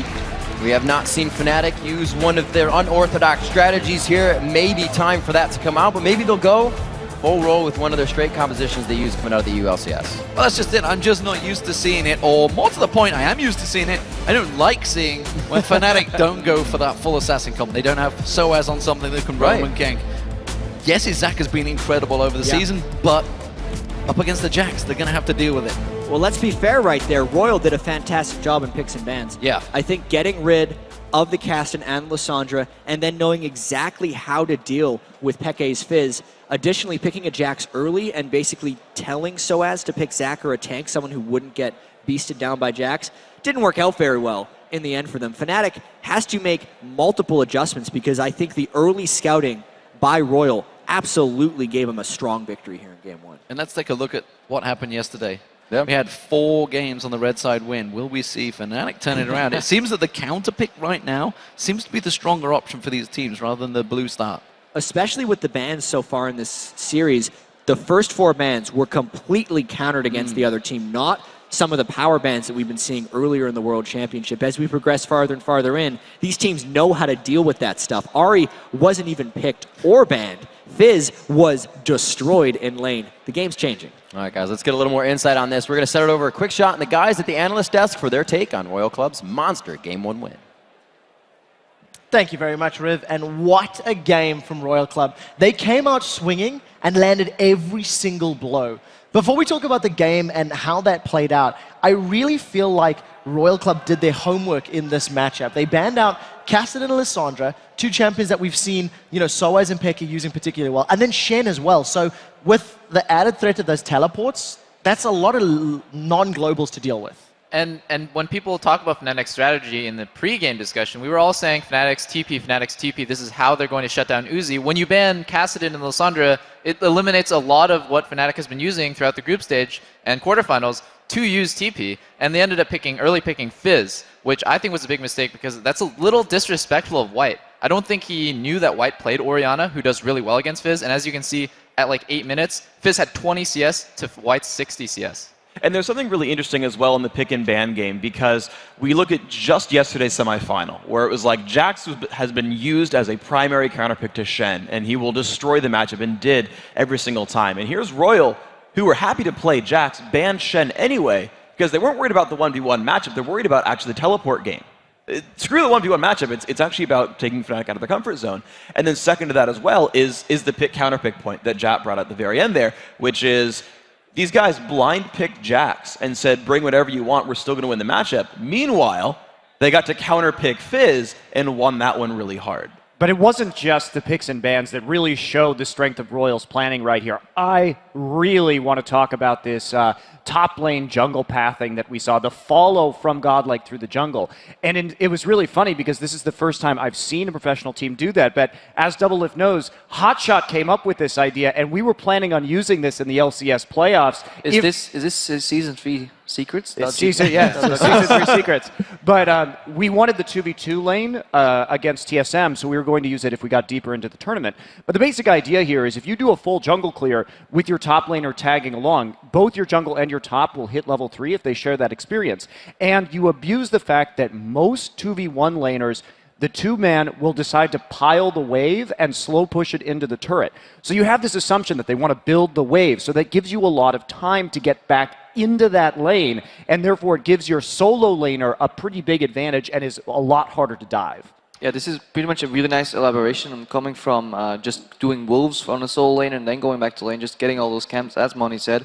And as you said, yeah, I really like the part that it punishes people who stack waves. That's why recently in Europe we see more people just going for the fast push 2v1 to basically have the least risk. It gives more reward in the worst case, but it's way less risky. At the same time, it punishes Leona really well. If Leona stacks waves, all she can do is dive. So technically, Cyanide should join Leona to guarantee the dive, because if Lucky and Godlike join up and use those AoE spells to clear the stacked waves under the tower, there's literally nothing you can do as Leona. You cannot chunk a tower, you cannot dive to people, you get pushed out. And then I really like how RYL handled the Leona. In early game they did that. Mid game you have Lulu and Vayne. Condemn can get her away. Wildgrowth can both stop Zenith Blade and protect people that are getting hit. What I would like to see still though is Uzi going for a cleanse. As we pointed out in talking during this game, double shield composition on a Vayne should be enough to keep her alive, and I really think he should opt for a cleanse there over a barrier. And actually, to talk about your point, I guess both your points around the 2v1 setup and the jungle clear, think back to the very beginning of the game, because that game started on a very hectic early game fight, and Fnatic, if I recall correctly, did not have a lot of deep ward coverage spotting the jungle route. That in part of this game, RYL knows that Fnatic doesn't know he's clearing the wolves and clearing the red and clearing the wraiths, so Fnatic doesn't have the intelligence or the knowledge to counteract that. That's exactly right, and when we were planning for it, you have to deny those deep wards, and one of the ways you can do that is with a pretty fast invade. So it all comes together, yeah, that's a really good observation. Or a level 1 fight where you force everybody and not actually doing it. One thing I want to touch on, because we focus very much on the very early game, is just how well White's actually played during the course of that matchup. You know, his Orianna dominated Pekka in the mid lane. He managed to force a flash and ignite very early on. He was up, I think, like 80 CS approaching the 20-minute mark. I think he went 5-1-3 or 5-1-5 towards the end there, I can't recall. He had a brilliant performance, and he was almost, swinging the game in their favor. Even though all the lanes were doing particularly well, White counter-ganked, he was in the bottom lane when there was trouble, he was roaming at the right times, and RYL just played that phenomenally. And I think Pekka was a little arrogant in first picking Fizz, because if you remember back in group stage when they played Gambit, Pekka was on Fizz and he randomly turned around the lane by killing Alexich with an amazing play between 2 towers. And that's not going to happen every game. He played against White this game, and White played safe and smart, and he got an amazing CS lead. White ended up actually roaming bottom lane. Orianna should not be out roaming Fizz. Yeah. And I think that won't happen again. I don't think Pekka is going to early pick an assassin like Fizz that can be counter-picked by a good player like White. Well, closing thoughts, Creppo? At the same time, this ties in with the entire 2v1 matchup. So they deny the vision, they force 2 against 1. That pretty much guarantees that the jungle is going to show up in one either top or bot lane, and that makes any counter matchup in mid any more potent. Like, Orianna can get ganked by Lee Sin and Fizz working together, but because RYL was forcing these 2v1s, they basically said, hey, have your mid lane free to yourself and just win that matchup. Wow, fantastic research and decision-making from RYL secures in the first game in the series. We do have to take a very quick break, but when we return, Uzi and the rest of RYL Club will try to make it 2 in a row against Pekka and Fnatic. Plus, SK Gaming's mid laner Ocelot will join Shox to talk about this semi-final showdown. The Season 3 World Championship. We'll be right back. Don't touch that mouse, guys.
主要是这是我的招牌胜利手势，在中国看我 L 票的都知道我打比赛很激动。就是当时我回去看了很多遍，就一直看一直笑，他是非常非常逗的那种，非常逗。What an insane ending! They were so excited they were falling out of their chairs by the end of that one.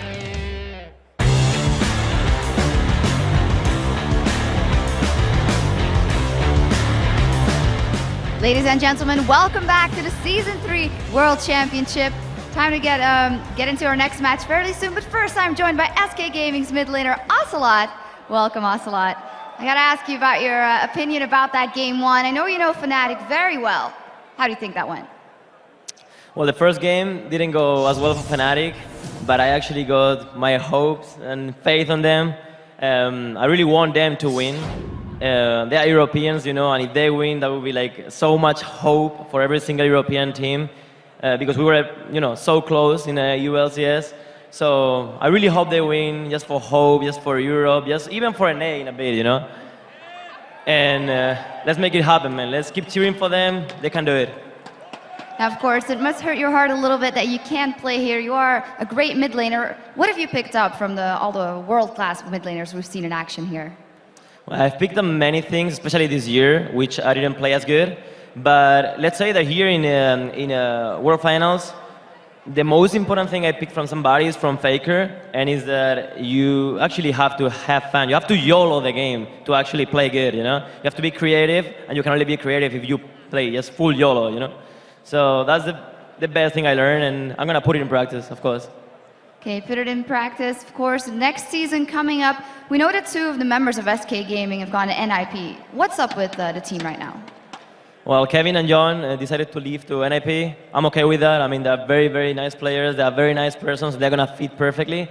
But you know, despite that, SK Gaming and myself, Ocelot, are gonna be extremely well by ourselves. And things are gonna be extremely alright. With or without them, no matter where, we are SK Gaming and Ocelot, it's gonna be alright, no worries. All right. Now, of course, you've been here for a while. How have you been enjoying your time in Los Angeles, despite your little accident?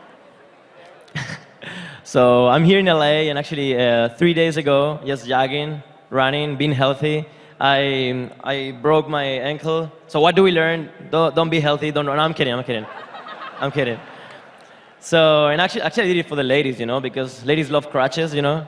So being around with my crutches, I got the sympathy card. But yeah, you know, I actually love being here. I love the people, I love the ladies, of course. And I enjoyed so much being here. You guys are really awesome, and honestly, it's been a dope time. Thank you. We're very happy to have you here as well. Of course, finally, maybe, what do you think the final is going to be like? Who's it going to be? How's it going to turn out? My head says, whatever, dude. My head and heart says Fnatic, go Fnatic. Thank you very much, Ocelot. Great time having you here. Have a good time. Take care of that foot, even though it's good for the ladies. And as for us, we're going to go back to the casters for game 2. Thank you very much, Shocks. And the game is good for the ears and the mind. So we're going to get into game 2, this best-of-5 semifinals between RYL Club and Fnatic. And after their dominating win in the first match, RYL Club looks to make it 2 in a row against the European champs. Yeah, in that last game, RYL won every lane, and then they transitioned that to every aspect of the game. It was just total control. They stopped the roam of Fnatic, and from picks and bans to the endgame team fights, that was a solid game 1 victory. Yeah, and I know the analysts pointed out, but it's worth touching on again. What he did against Peke was phenomenal, because that ratio is not just the kills as well, because it's 5-1-9 he went against Peke's 2-3-1 on Fizz. It was the farm. He was 30+ farm ahead within 8 minutes of that game. It kind of snowballed actually from like a level 4 all-in where they went on heavy trade, and Peke was forced to be passive in the lane from that point on, and he dropped 30 CS in like the first 10 minutes or something like that, and it just continued throughout the entire laning phase and into the game. And I think the thing that really blew my mind was how hard the lanes actually lost in each lane, how well the jungler actually helped out in that bottom lane with Jax all the time, and then they just continued to roam and take objective after I really do think Cyanide has to have a larger impact on this next game, even though every lane is losing, and that is the worst position to be in as a jungler, as I'm sure me and Snoopy know. It's just, his Lee Sin, he was in the right spots a lot of times, but he was missing his skill shots, and we were talking earlier, we're expecting him to go with Aatrox if it's available. Yeah, something a little less skill shot dependent, but can still create an impact throughout the game, and I think he's probably going to roll back onto the Aatrox, and RYL doesn't actually play Aatrox that much, so. I feel like they hurt Kassadin, or hurt Peke rather, with the Kassadin Lissandra ban as well for the other solo lane, so they're going to be getting that out right away. But Vayne, Uzi's not getting his Vayne, but will they ban Twitch? Like D-Man said, it was left open in that last pick ban. I don't know if they need to do that right now. RYL's banning, as far as they're concerned, is just Lissandra Kassadin. I really wonder if they're going to throw a third ban at Fnatic, or if they're just going to go with something like Shen again to stop Soaz having a safety. I think the Leona actually was probably quite a key pick from Yellowstar. I think he played really solidly throughout the laning phase, and I think they need to watch out for that again, especially because Uzi didn't pick up Cleanse, he picked up the barrier, so he's very susceptible to that CC from Leona. So you need to watch for that, because I think Fnatic can pull that out strong. Yeah, and last game, RYL picked Jax into whatever Fnatic had to throw at them. The first pick is going to be so telling right here, because counter-picking the mid lane for Whites worked extremely well against Peke. But at the same time, the mid lane so far in the World Championship, since it's been so assassin-focused this far, does seem to be defaulting back to just the Gragas and the Orianna. And Orianna was so dominant in that last game, it's a really strange first pick, but I think they're going to do it. Yeah, we can relate to Faker as well when he was playing the Orianna. It was a solid pick for him as well. And it seems that mid laners are just defaulting back to this Orianna. It's very strong lane presence, got great utility for the team, and it's interesting to see the first pick coming out there. Is he going to respond with a Fizz again? I'm not so sure. It didn't work out before. It's in the balance here.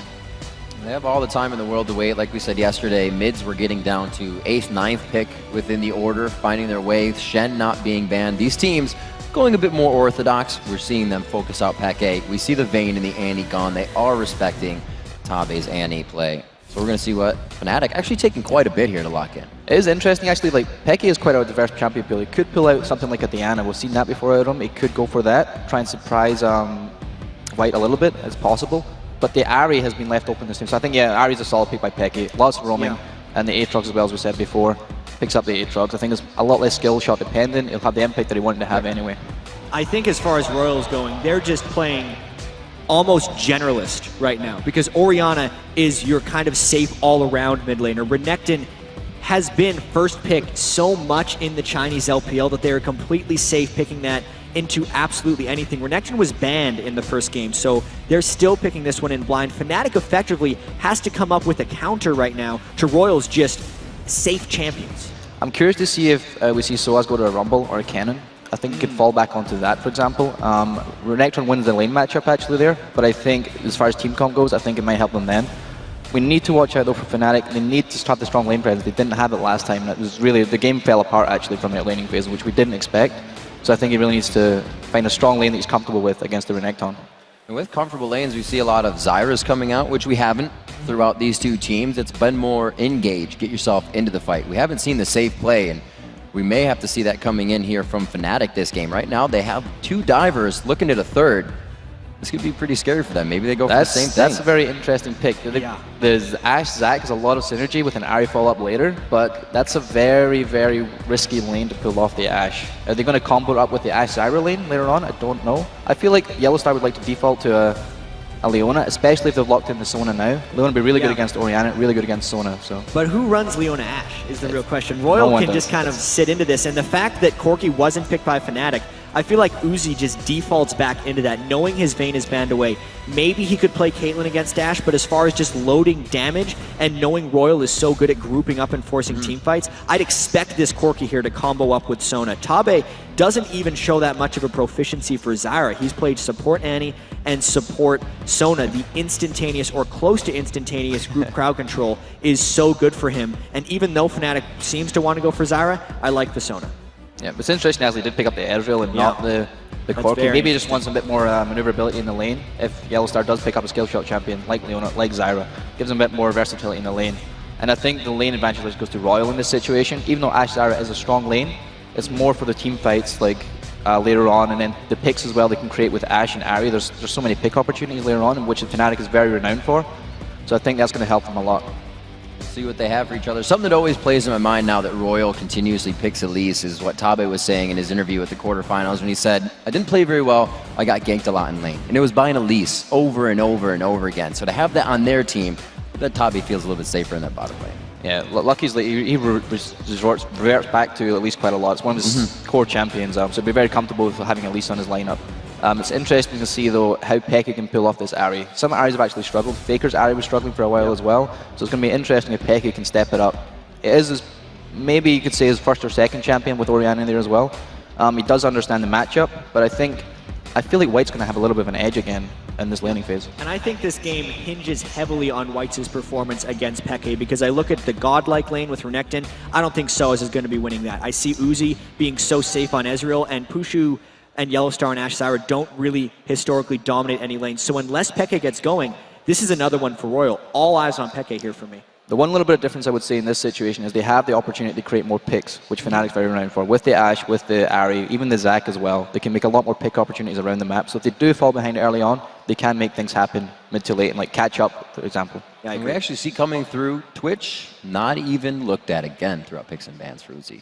Kind of different being one of his huge carries, a way that they got here, but to kind of shy away from it. Is it too expected from the champions or just not in the composition of cards? I also think a lot of the game has changed, and Uzi has been going with either the Trinity Force carries or just Caitlyn Vayne. While the Twitch can be extremely successful, especially against a team like Fnatic, who plays a lot of Leona and a lot of punishing people for almost low mobility, Uzi's good enough that he can avoid the mobility, and when he knows he's against a bunch of divers, I think he's going to stay away from Twitch. And one I think we should be also looking at is Renekton for Godlike. Yeah, he is renowned to be the best Renekton player in China, and that was a ban in the first game. This time around, it snuck through. Jax was wide open. Obviously, we've already seen Jax against Renekton doesn't work out so well. It would be interesting to see if they actually force the 2v1. I can't see Soaz being comfortable playing against Godlike's Renekton, but at the same time, he didn't do that well against Tabi and Uzi in the last game in the 2v1 with Zac, so they might be conscious of that. I think he's a better time against an Ashe Zyra than he, or sorry, not an Ashe Zyra, Sona Ezreal than he will have against the Vayne Lulu. I feel like Zac just gets shut down very, very hard by that Vayne. So we'll see how it comes out. Yeah, I think specifically the Ezreal from Uzi is very interesting. I've heard him talk about his AD carry preferences in the past, and he does not believe in blue build Ezreal. Even though he plays Ezreal, he will only go damage. I think Trinity Force is enough damage for him because he gets the extra move speed to chase people down. That's the only reason he's going Trinity Force, because he's diving in. I would say...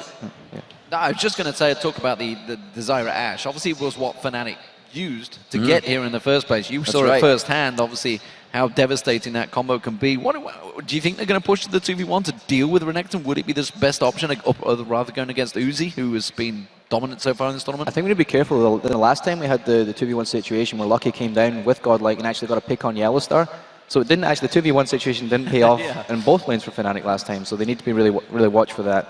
And they can't afford that to happen in the laning phase. They need to shut down Renekton, not let him get going. Same with Jax. We saw how strong he became throughout the game when he swapped it back up. So need to make sure that doesn't happen again. I know I definitely wouldn't want to be in that lane, especially since you're getting a little bit of sustain there. It's always going to hurt. You're going to be able to deny all that plant damage. But coming in, again, we have to look at Ahri versus Orianna now. Coming in for White, coming for Peke. Peke now getting a little bit more of what he wanted. On Ahri, do we think he can fare better in this matchup? Is he going to roam more? Is he going to be stuck in mid from White? I think it's going to be really integral because I don't see him getting too much help from Cyanide. Cyanide, when he plays Aatrox, really likes to farm. He's like, he farms and farms and farms. It's not a bad thing to do. Right, absolutely. But it's going to leave Peke vulnerable in that mid lane where Orianna has quite a bit of strength in the lane against Ahri initially. And I think Lucky's going to be roaming around a lot more. We might see Lucky go more to the bot lane and help, well, not the bot lane, sorry, helping out Renekton a bit more often.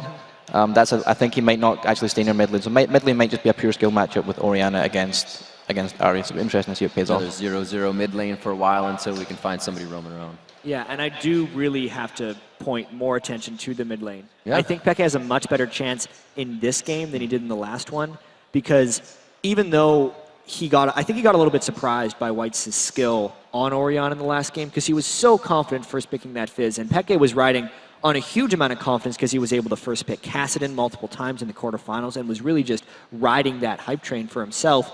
Now that he's been able to think about it, say he's got his Orianna, I know what I can do on Ahri, and Peke's been historically very strong on Orianna. If I think back to the European regionals, this is Peke putting himself in a place where he can succeed. And talking about those mid laners, something that Fnatic didn't pull out in that first game was the teleports. There was no sign of them. Are they going to pull it out this time around? Obviously, we just haven't picked some bans. They're going through it again, so we haven't seen the summoner spells exactly what they're going to come out. But Peke on Ahri, teleport was his thing. If you remember back to the group stage, that's where he came around the back, completely surprised the teams. All right, Snoopy, thank you very much. We will be seeing you for Game 3. We're about to jump into this one, and it is going to be Game 2. RYL versus Fnatic. RYL up on 1 right now. This is a best of 5 coming in. Riv, Jat, and D-Man about to break it down. We are indeed about to break it down. You can see straight away, no sign of teleport once again from Fnatic. So they're not going for that tactic, keeping it in their pockets for when they really need it. And that's ballsy play straight away. So the reason I think Peke is going with Ignite right here is because when you bring teleport, you're actually putting yourself in a little bit of a lane disadvantage to begin with. And since Fnatic lost the lane so badly last game, they might not even be able to get away with it in this match, because it would just allow Whites even more freedom against Peke in lane specifically. See where they can go from this. Looks like they're all just going to be personal sentries. Actually, not too many wards being placed out here, but Fnatic will move power in numbers as they go hip to hip into the banana brush. And they're going to find Godlike, but I don't think they'll get too much out of it. No, he's going to back away from this one. Remember, they did go face to face in the first game, and actually no kills were exchanged, despite the fact a lot of damage was traded back and forward. No focus this time, but Fnatic are going for that invade on towards red, and RYL are looking to maybe try and respond this. Yeah, but RYL's not grouped up anywhere. So if Fnatic did find one, they would at the very least burn a flash. Soaz already used his slingshot. They go into the brush with that cooldown there. An instant cleanse on the grasping root. It's going to be a lot of damage. One or few more hits. Cyanide's going to try to grab the aggro, but it goes to Peke. Forced the flash already. That's going to be big for White mid lane, but it continues. Oh, no. Continuing around the backside. Lookie's going to come in. He gets down to Soaz. Lookie may go down from this one. Is there going to be no hit? Yellow Star's in trouble. He's going to go down. Pusher's going to go down. Oh my gosh. It's a double. It's a triple. It's disaster for Fnatic at level 1.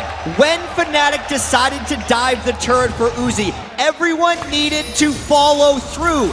They got caught halfway through. Soaz started tanking the turret, but guess what? There's still a bunch of RYL people in the jungle closing in on the rest of Fnatic. 2 went one way, 3 went the other, and the fact that 3 people of Fnatic ran into a team on RYL was absolute disaster.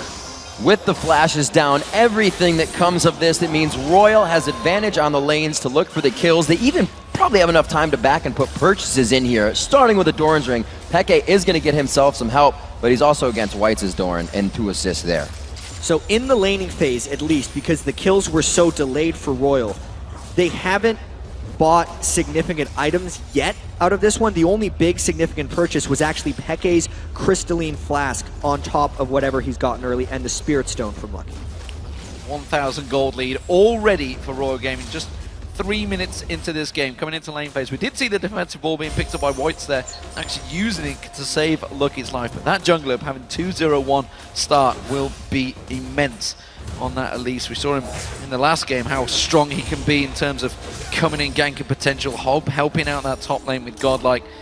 That's going to surely cause problems for Soaz in the top lane. It's going to play on the mentality. You go into a game and you're thinking, when is that first hit going to chip off the block? When are we going to be behind a little bit? And if it happens at 2 minutes, it weighs on your mind the entire time. We've seen teams win a game and still be stressed at the end. This would be one of those. Uzi taking some big damage, but they don't fully aggress.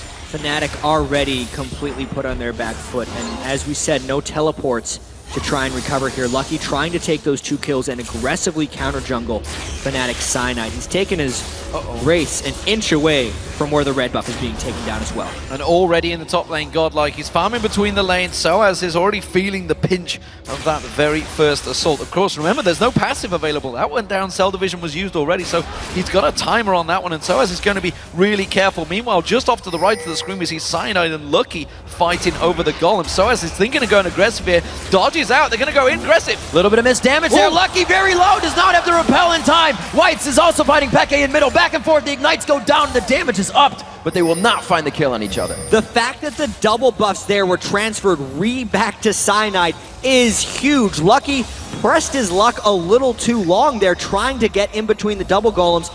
That time he landed his Q so as comboed, and Godlike was not in the right position because the top lane wave was in the wrong spot, and effectively, Lucky just got bursted down before Godlike could react.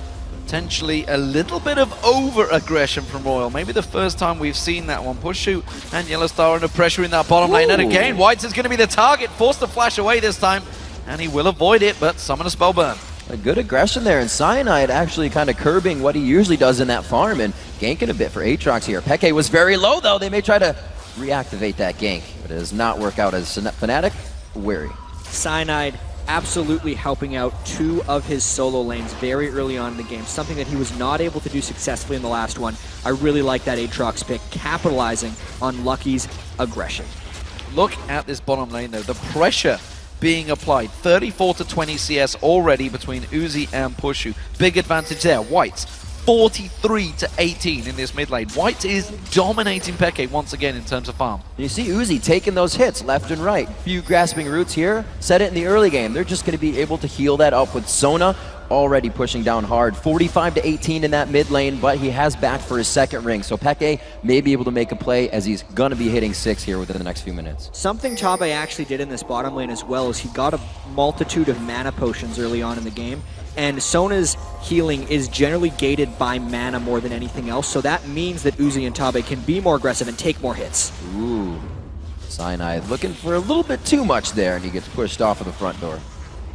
Yeah, Soaz is pushed that lane up, but again, it's Lucky and Godlike feeling the pinch, pushing around, taking away everything from the jungle of Cyanide. And Cyanide, while he's been trying to be as aggressive as he can, he is getting caught out. They're going to go in though. They're going to get Let's Bounce going down. Ultimate on towards Godlike. Hasn't hit 6 yet. And of course the Bloodwell not available because he's Renekton. Just great timing right there by Fnatic. Renekton doesn't have the Bloodwell. Tricks on you right there. Soaz able to hit 6 first, capitalize, and this solo lane comeback by Soaz is really huge because we look at Peke in the mid lane. He's dying to White, seemingly 26 to 52, and it's all about Soaz and Cyanide right now. Deja vu here on the other side of the map. This was just Cyanide being pushed out of that double golems area. Now we get it down onto the side of Royal, and they're having a bit trouble behind the turret. We see 2 in the top lane, still going strong. The aggression in mid still coming from Whites, but he's taking damage in those trades. Well, let's see how that aggression works out from Cyanide. Hasn't gone back to buy yet, just about popping back. We'll see what he comes out with. Will it be a second Dorms? Will he continue the aggression?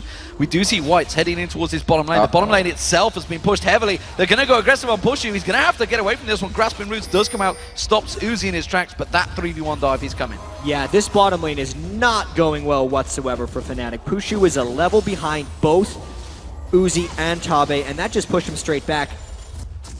Even though the last pick was Zyra, Royal knew exactly the lane they were going to be going up against, because as soon as Fnatic picked Ashe, Royal knew that it would be comboed with Zyra, and that Sona Ezreal pick is a direct choice by Royal to go against, and it is paying off. 65 to 25. That is not even close. And Pushu is usually somebody that comes up for his team and makes plays. You can see he has 1,600 gold right now to the 2,300 of Uzi, and Pushu's going utility on this one. Uzi getting pretty hurt, and there it is, the final attack from Cyanide. The Ignite goes down, and he actually runs off with that summoner spell.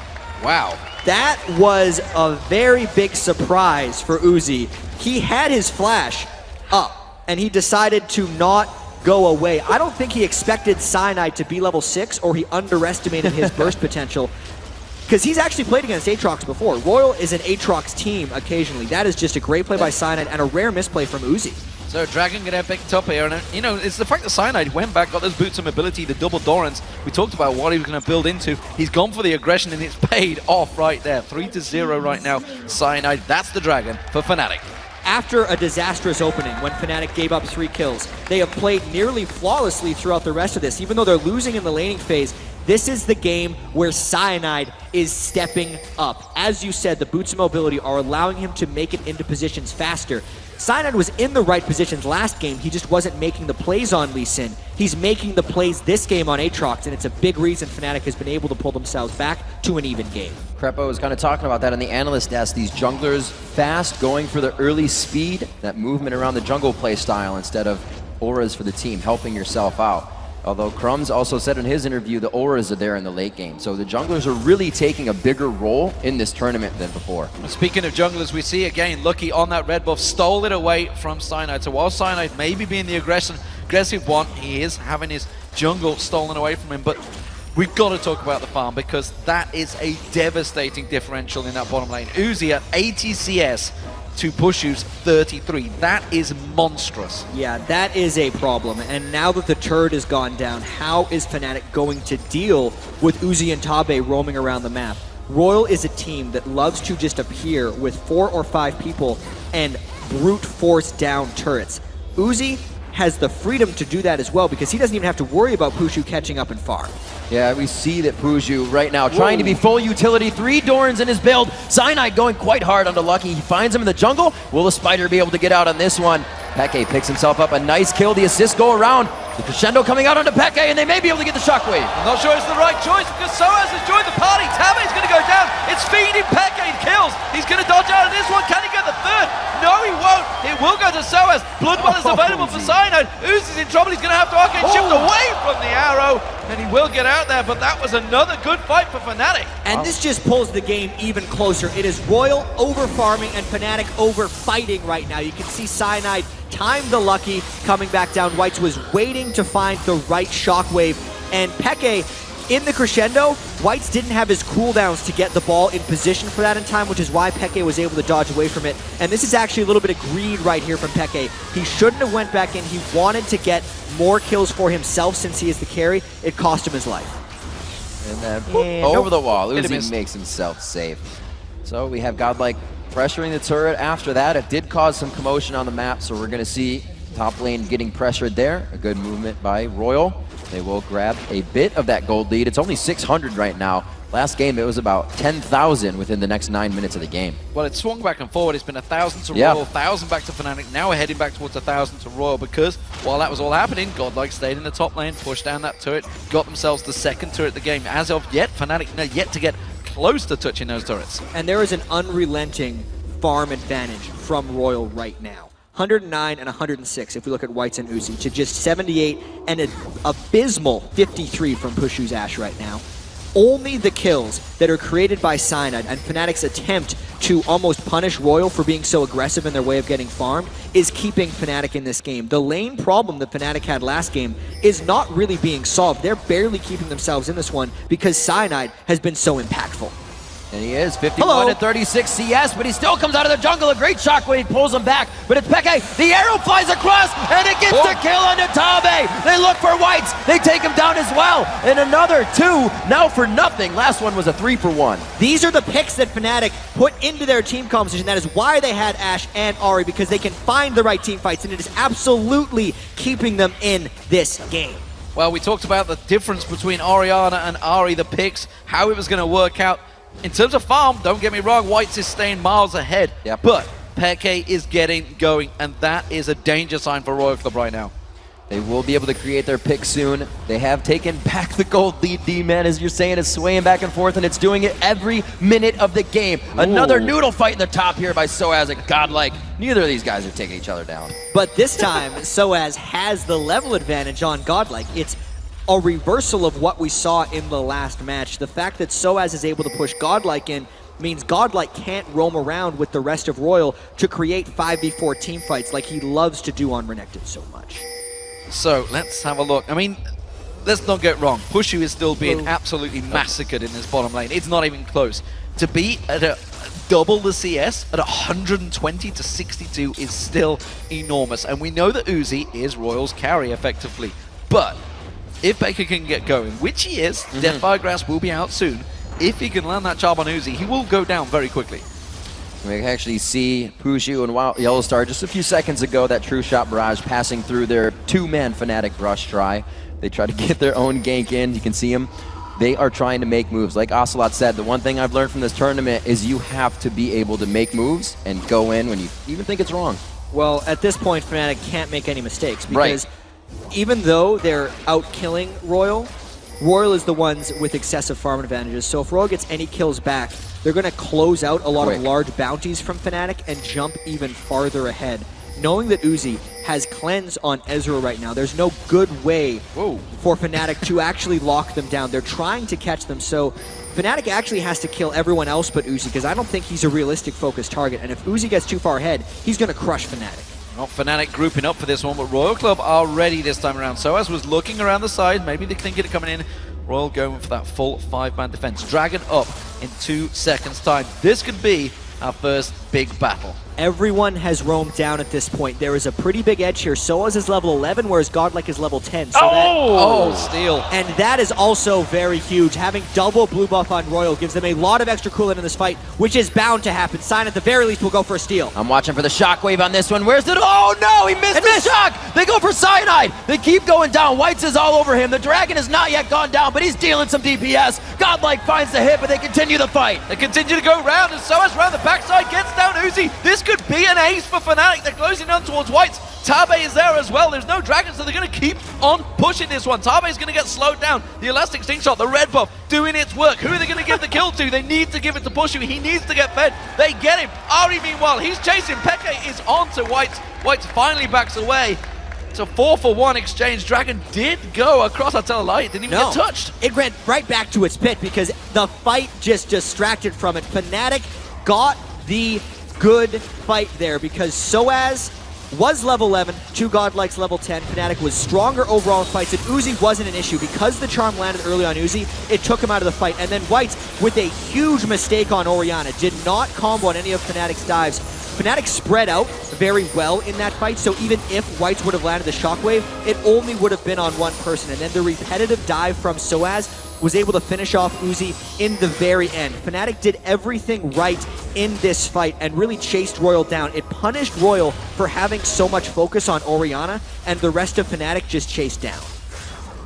That Orianna ball, especially with 3 members of Fnatic able to jump out the delivery system, has to be on a person. It can't be a skill shot ultimate.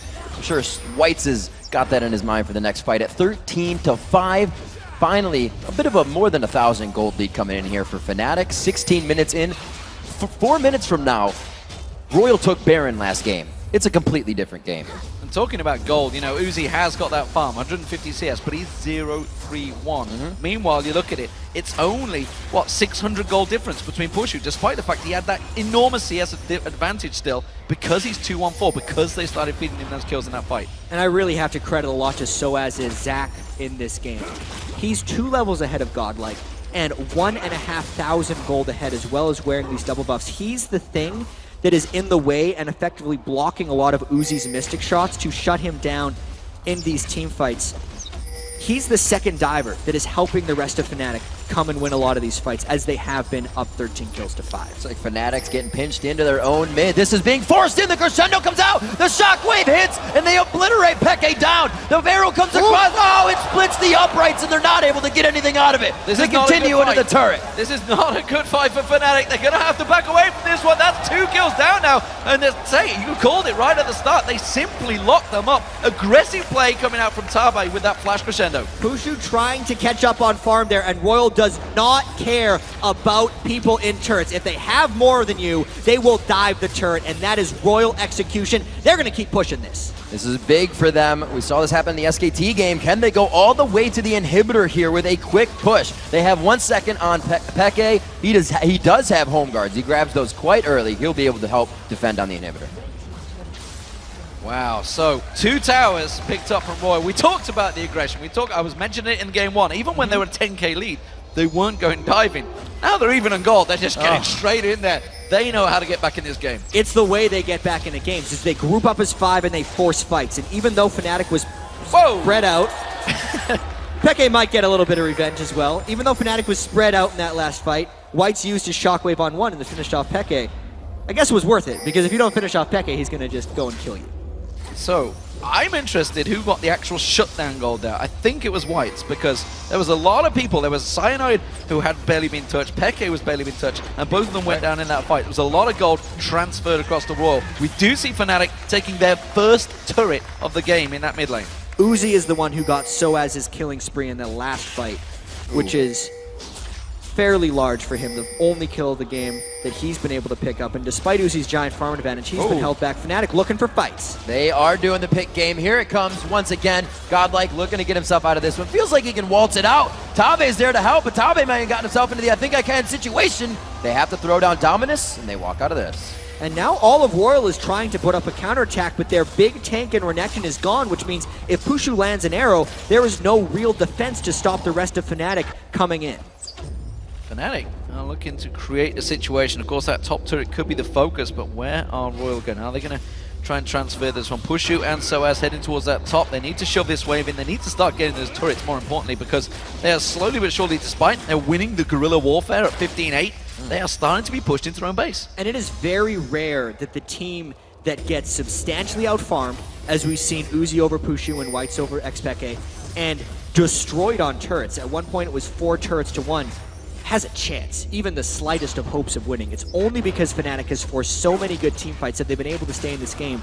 But the trend is still in the favor of RYL because they have the ability to take more map control. As soon as they get any shutdown bonuses, they can crush back. And there's a reason that they were able to have so much lane dominance and push in. It's because generally their champions are stronger when they're fighting. And right now, a fight win means so much more of the map is open. Fnatic, semi-lanes push, they win a fight, and we see them backing. We don't see them pushing turrets or anything. Not really gaining too much advantages off of what they have, but they have, again, grabbed back the gold lead that has swayed a handful of times already, and it still will. And, you know, talking about that gold lead, the advantage the AD carries had. Because Uzi had such a dominant lane, he's now got himself a Triforce and a Last Whisper. Because Pushu was in so much trouble, he had to get that triple Doran's Blade. Now he's finally completed the Infinity Edge. But he's behind in builds. Way behind. Pushu is pretty much just his Ash Arrow and a little bit of backline support. That's okay for Fnatic because they are a solo lane focused team. It just pushes more onto Soaz and Peke. I like the fact that Soaz went with Mercury Treads on Zac and the Haunting guy. So he gets the magic penetration, but he still has the tenacity to move through the team fights. It's something that during previous rounds of World Championships, Zax did not do. Fnatic, though, looking for a fight. Dangerous situation, though. Soaz is not with them yet. He's coming in very late into this fight, and if RYL had have gone for it, if they'd had a vision, they're going to pull the shockwave. They crush it down, the crescendo follows after, one after the other. They get the consecutive crowd control, and it is going to be a first kill coming up quick. Cyanide Yellow Star is down, but Tabe follows quickly. They still go on to Soaz, but he is going to be able to run this one out for his team. Back to the fight, and it's Peke getting a kill for himself. No, Pushu picks that up. Peke's on the Ignite. The charm goes out, and he lives. Absolute crazy aggression coming out from this one. Pushu with the Ignite. He saves himself with the barrier just off the side there. Soaz gets the kill down. Lucky comes back in. Back and forward action. It was a 4-for-3 fight though, and it actually went in favor of Fnatic just. And that's the perfect explanation of how this entire game is going right now. Let's take a look at how this happened. The Shockwave comboed with Tabe's Crescendo seemed to wipe out Fnatic, but that was only their support and their jungle, plus Silent had his revive passive up, so it meant Fnatic could still launch a counterattack, and this is how far ahead Soaz is.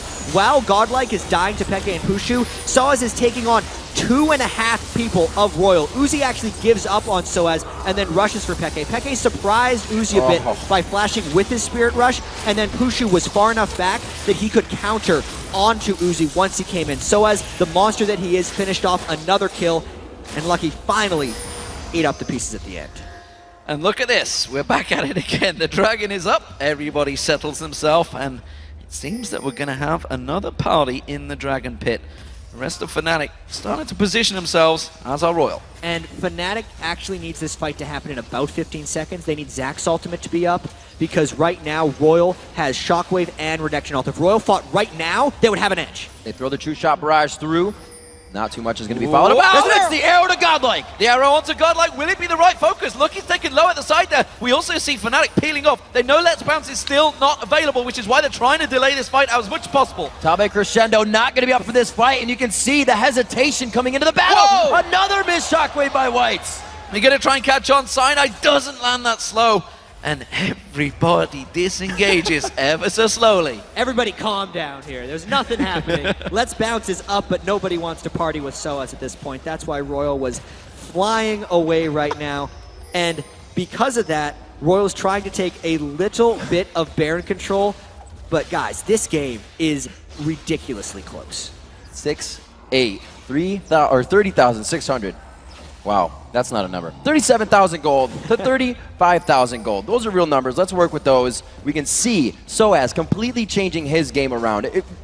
For that last game, it was like, wow, the mechanical skill in each lane is just far surpassing, but not the story coming into this one. Everybody's matched up or beat their lane now on Fnatic. And the reliance for Uzi right now, he's still at 146. He's not getting those kills. They are going to Whites, and 4-1-6 Pushu, despite how badly he did in lane, he's still being given the kills. And we saw that great play just up towards the end of that fight, the barrier saving him from the ignite, and just about holding on in there. And still, 19-11, Fnatic holding on with their kill score. They still can't get towers down. Every time they hit this fight, there's nothing left to push a tower.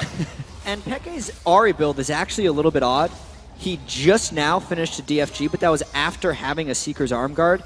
He's making sure to build a little bit of defensive itemization because he knows how quickly Uzi and Whites are willing to trade damage back on him and how quick-fingered Tabe is with those crescendos. So if Peke gets caught in one, he doesn't want to instantly die, and I think that's actually one of the things that's allowed Peke to stick around in some of these fights. Like that last 4-for-3 we had, he was at a sliver when Uzi was chasing him down. He's definitely keeping his mind on how can I get kills. And in fact, I think he got the return on investment. As soon as he bought those home guards after the mid fight we saw, he got that kill on Whites in mid instantly. So he knows what he needs to be doing from step to step, setting the chess pieces in place. But right now, 4 turrets down, vision lost on the side of Fnatic with a gold lead. Means they definitely are on the edge of going in the same way of last game. And there's a bunch of loaded gold that's willing to swing just based on the results of the next team fight. So if Fnatic wins a decisive team fight, since the turrets are so non-destructed right now on RYL's side, Fnatic would get thousands of global gold right after a team fight. But if RYL wins a decisive team fight, since they've already taken the turrets, it's actually kill bounties that Fnatic have accumulated. This game is actually going to swing or break, probably with the first next fight. Check the pressure once again. Oh, Fnatic man. with the Cyanide and Pushu. Look at Cyanide, he really Everybody's about holding it. their breath. I think they know they were there though. So they were trying to push the top lane again. They're trying to get the towers down, but every time they do it, RYL just find the pressure point and they're going to catch on top of it. Oh, and Mr. Grasping Root, they throw up the Stranglethorn. No, they could go in. The True Shepherd is coming through the fight. Tabe down. Can they continue to go? Cyanide's about to come up and Lucky's going down. Godluck's trying to take all that front damage tower. He does get Cyanide down. So far, it's just a 1-for-1. Pushu and Uzi going at it right now. Lucky's going to have to back away from this fight. It's Uzi trying to pin the damage down. Everybody, once again, steps away from the fight. Just 1 kill apiece. And these fights are so close. Soaz and Cyanide are basically sacrificing themselves just to push back Uzi from the rest of Fnatic squishies. But Godlike is doing the same thing on Renekton. Full tank right now. He's not even building a Sunfire Cave because RYL's only objective right now is keep people away from Whites and Uzi. It's one of the big reasons these fights are so low kill, at least that last one. Are they triple pushing right now, trying to get all these lanes up? Zyra in the top lane, Yellowstar doing what he can with plants. They're trying to get everything in their advantage. Yeah, that top lane, they've tried 3 times to go up there to push it out. Finally, Pushu is like, right, okay, I'm going to go in the bottom. I'm going to get the farm here. And Yellowstar's like, well, I used to be an AD carry. I can push a lane. Yeah, but with all that being considered, it's actually RYL who always has the upper hand around the Baron Pit. It is denying Fnatic vision, and since Pushu was off to the side, this is a dangerous opportunity. 50-50 once again. Can Cyanide jump in and steal it? The arrow is not up. There's the Hawk shot to give him vision. Tabe very low. It does not get stolen. Cyanide forced to flash out, but the slice and dice follows, and they may back off on this one. That was the Baron from the Royal Club, though. Are we going to see Soaz going in? He hasn't got Let's Bounce. There's going to be the ignite. So they get the arrow catches on towards Whites. The damage on towards Lucky. Can they get any picks off here? Godluck's still in there, locking down Peke. They're going to try and turn the damage. The rest of Royal Club trying to come around. And Uzi is going to be a huge factor in this fight. He puts himself in the front, cleanses off the damage. The Baron buff is ticking on RYL, and they are going to head Fnatic into their own base. Soaz, of course, he has got Flash available, but he didn't have Let's Bounce available throughout that entire fight. Peke did go down to Uzi again. The goal heading back towards that AD carry could be vital. Another crazy aggressive call right there by RYL. Lucky smites absolute faith in himself, but it's just a 50-50. RYL does not care, and now with the Baron and a 5v4, they're getting an inhibitor. Deja vu for RYL. They are coming in very strong, very early in this best of 5. They seemingly win every lane to come in strong, and Puju gets crescendo. We see a dancing Ash, but is it going to be enough? So as his Let's Bounce is now available. Tabe's going to get locked down. He's catching the rest of the team. There's going to be a lock-up on Lucky. We're going to see the catch on towards him. So as still not in there.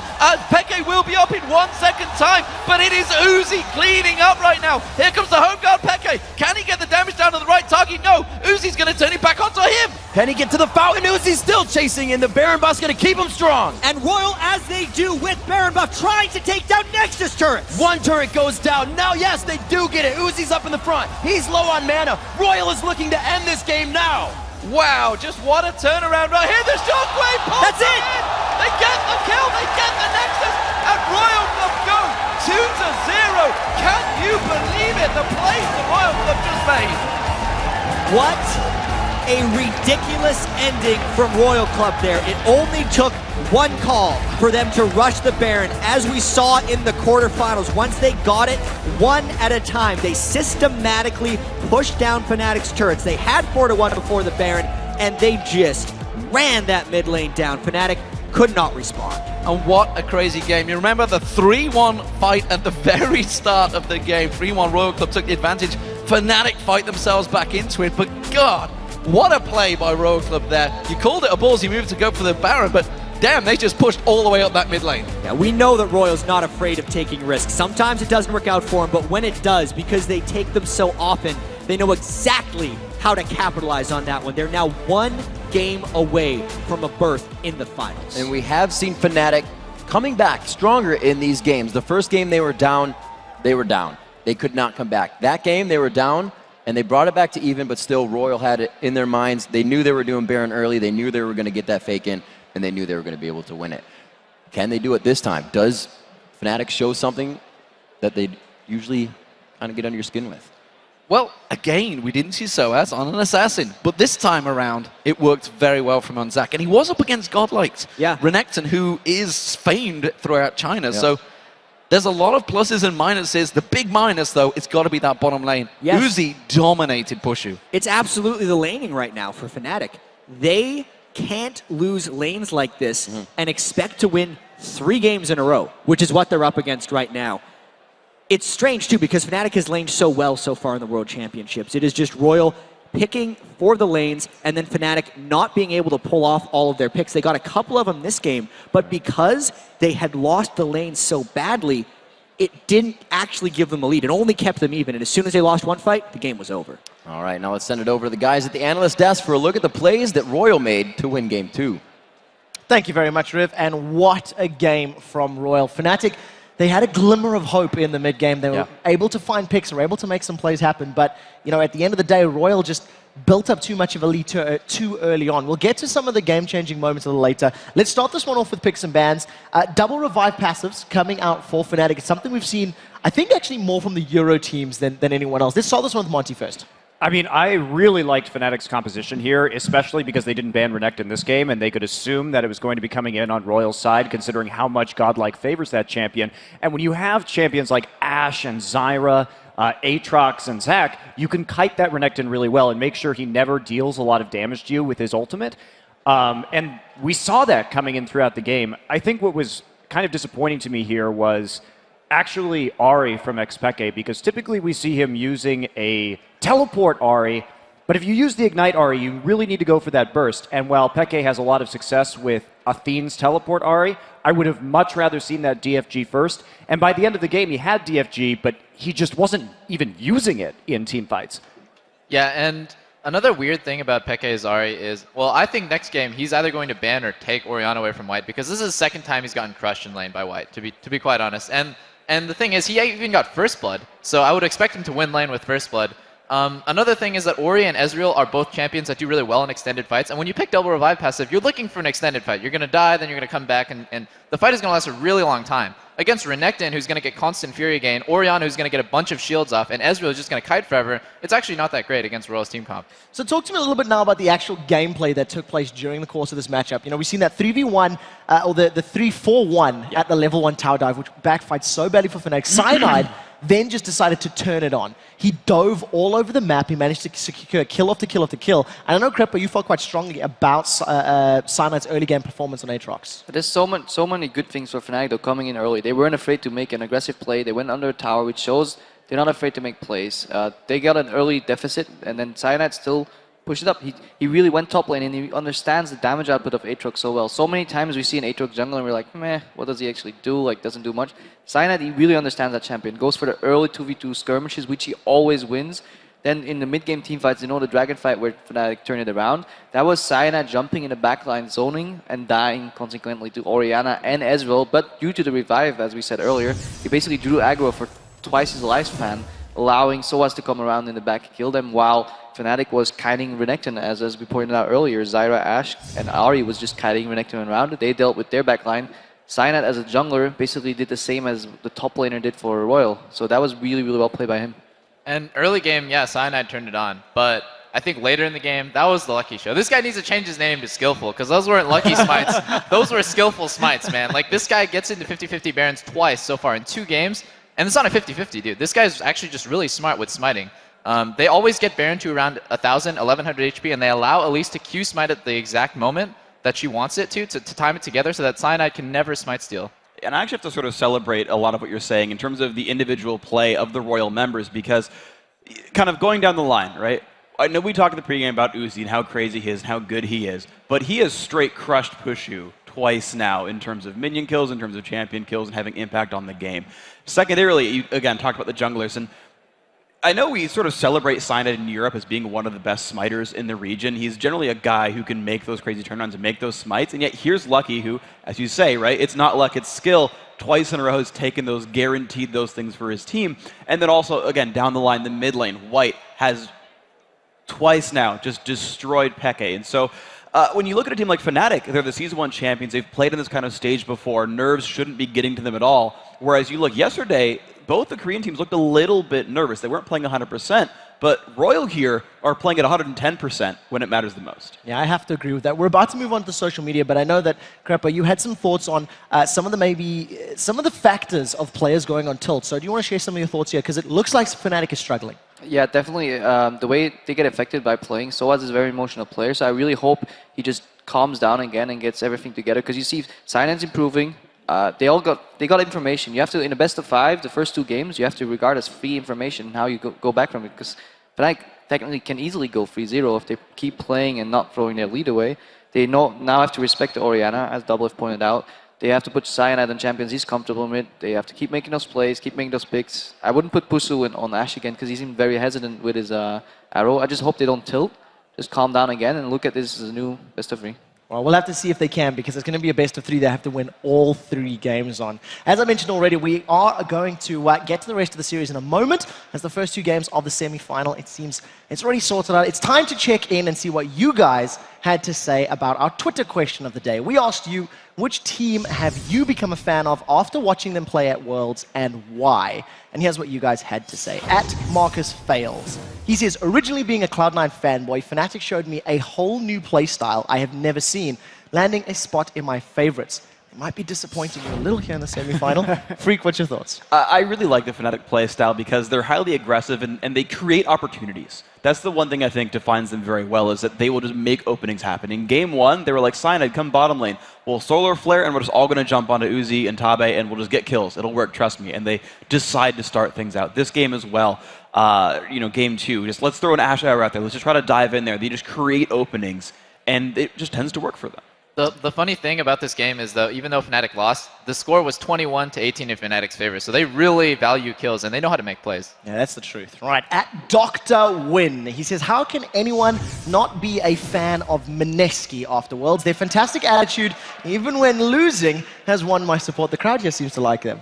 I mean, and personally, too, I had a lot of conversations with the Mineski guys, and they are just as likable off stage as on stage. They were so happy to be here, so happy for the opportunity, so happy to be able to play these other teams. Really awesome team. Yeah, similar with Gaming Gear as well in the other group. They just had smiles all day long. I think they had realistic expectations and came in just to learn, adapt, and basically sponge up everything from the Worlds.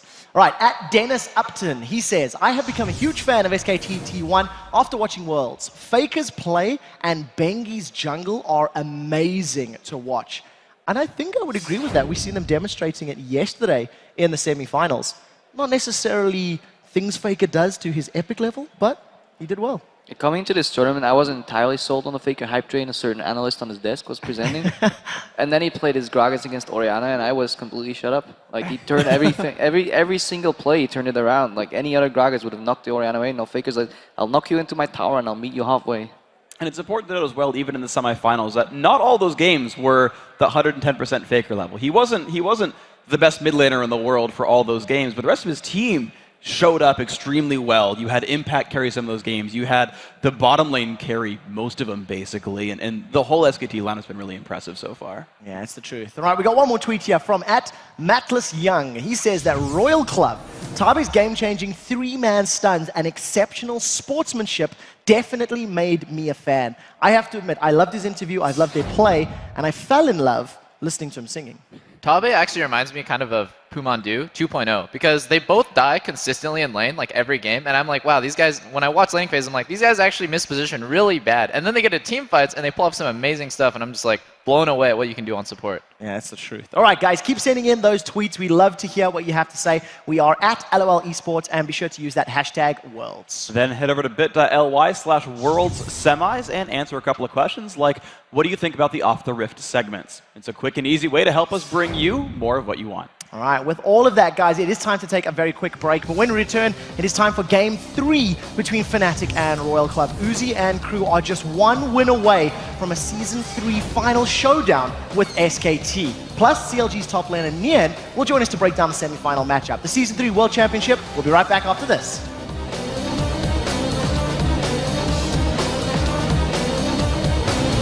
Nice! Nice! 走着走着走，我以为他们狐狸没有大了，别怕。Nice! Nice! Nice! 一波了。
Welcome back to the Season 3 World Championship. RYL is 2 games up. We'll see if they can close it out or if Fnatic can come back. But first, I am joined by CLG's top laner, Nyantanso. Welcome.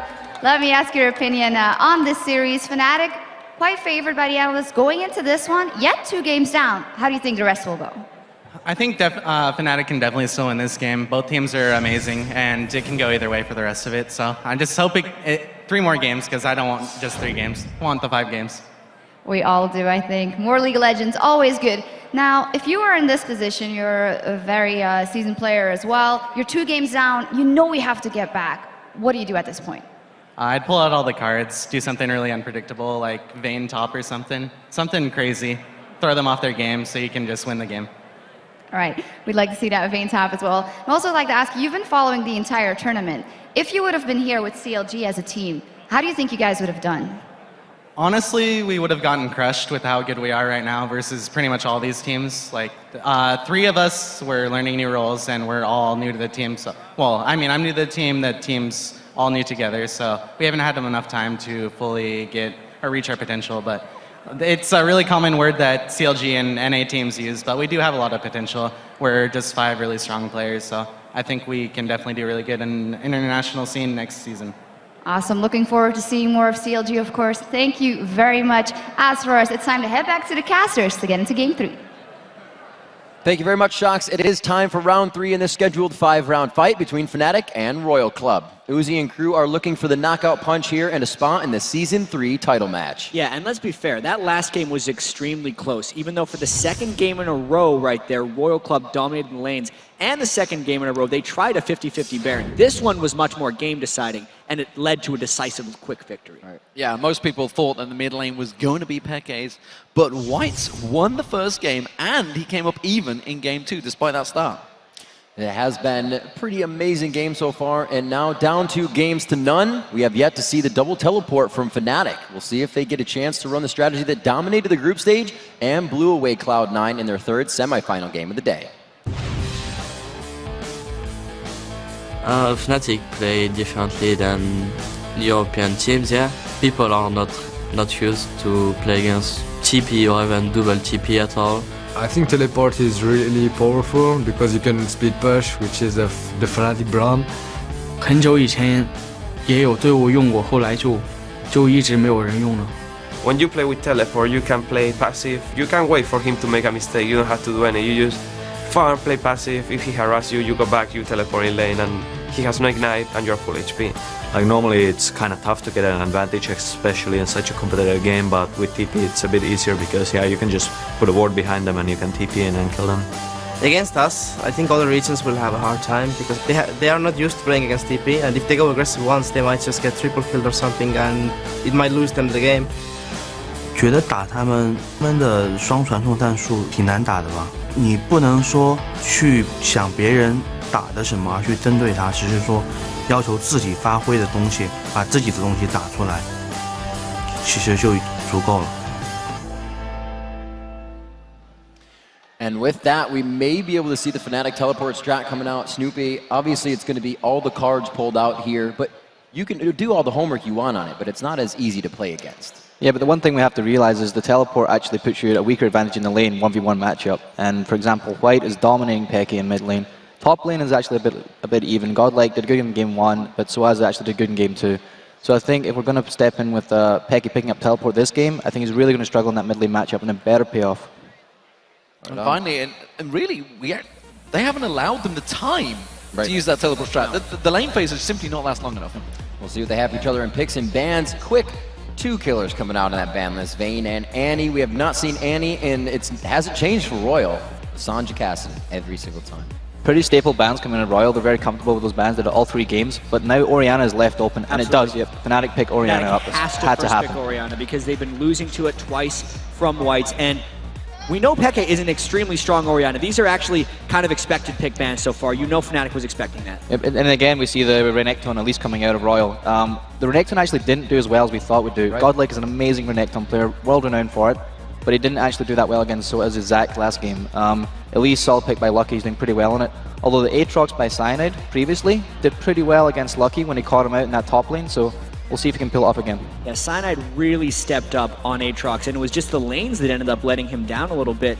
Fnatic this time, if they can have better control of that mid lane, could allow Cyanide to maybe snowball a bit harder, because Peke did fine in the Zac matchup last game. Yeah. It's going to be interesting to see what the response is here from White, and it looks like he is going for the Fizz. He's actually, I feel he's calling Peke right here if he locks his Fizz in. That is interesting.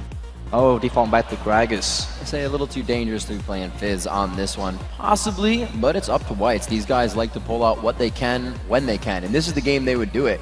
There has to be a release of pressure here, obviously for RYL, with this being game point. But one thing you have to realize, like, Orianna does really well against that double revive comp of Aatrox and Zac. Gragas does not do so well, because you let out your burst, but then you don't have that kind of sustained damage and utility that Orianna does have. So I think it would be interesting to see if he actually does pick the Gragas or not. We'll see if it goes. I would actually be very happy right now if I'm Fnatic, knowing that you have a Lulu with a Corki support, because there's no, since the Vayne is banned, no Vayne hypercarry to worry about. Corki, while he has strong mid-game, and that's what RYL excels in, will now be a little more vulnerable to Fnatic lockdown. Fnatic has more of an AoE composition, and White's is more about saving a single target. So I do like Fnatic's picks and bans the most of the 3 games in this one. I would also like to highlight the fact that Uzi picked up Cleanse against Leona this time. I think it's very integral against that Leona matchup as he picks up the Cleanse. And we also see the Lulu backup to protect the Uzi comp again. Lulu is really, really good at doing that. So it should be the thing is there's less outplaying in this lane, I feel. I feel it's going to be a little more passive than this Ezreal matchup there was before.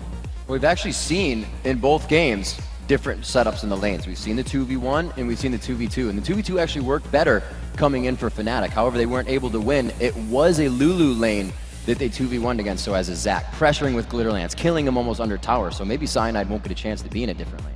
I think it's very important to note here that this is the fastest pick and ban phase we've also had. These guys flew through the champion select. They knew exactly what they want. I mean, after 2 games against each other, with the last game being the closest of the 3, I do feel like Fnatic, even though it was quick picks and bans, came out on top.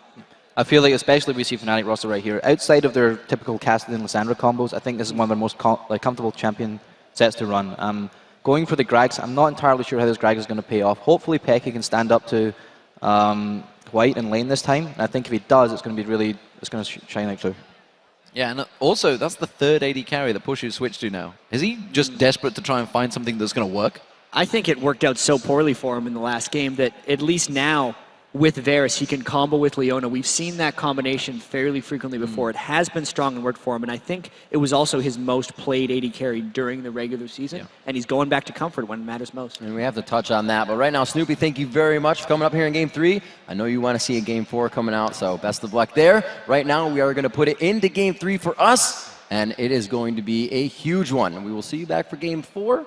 You think so? I'll do. Hope so. Hope so. I hope so. Come on, Fnatic. So looking at those lanes, we're talking a little about Puju, we're talking about Uzi, we have to talk about mids as well. There's so much time to do it. So let's start in the bottom lane. Talking about Uzi, talking about Puju.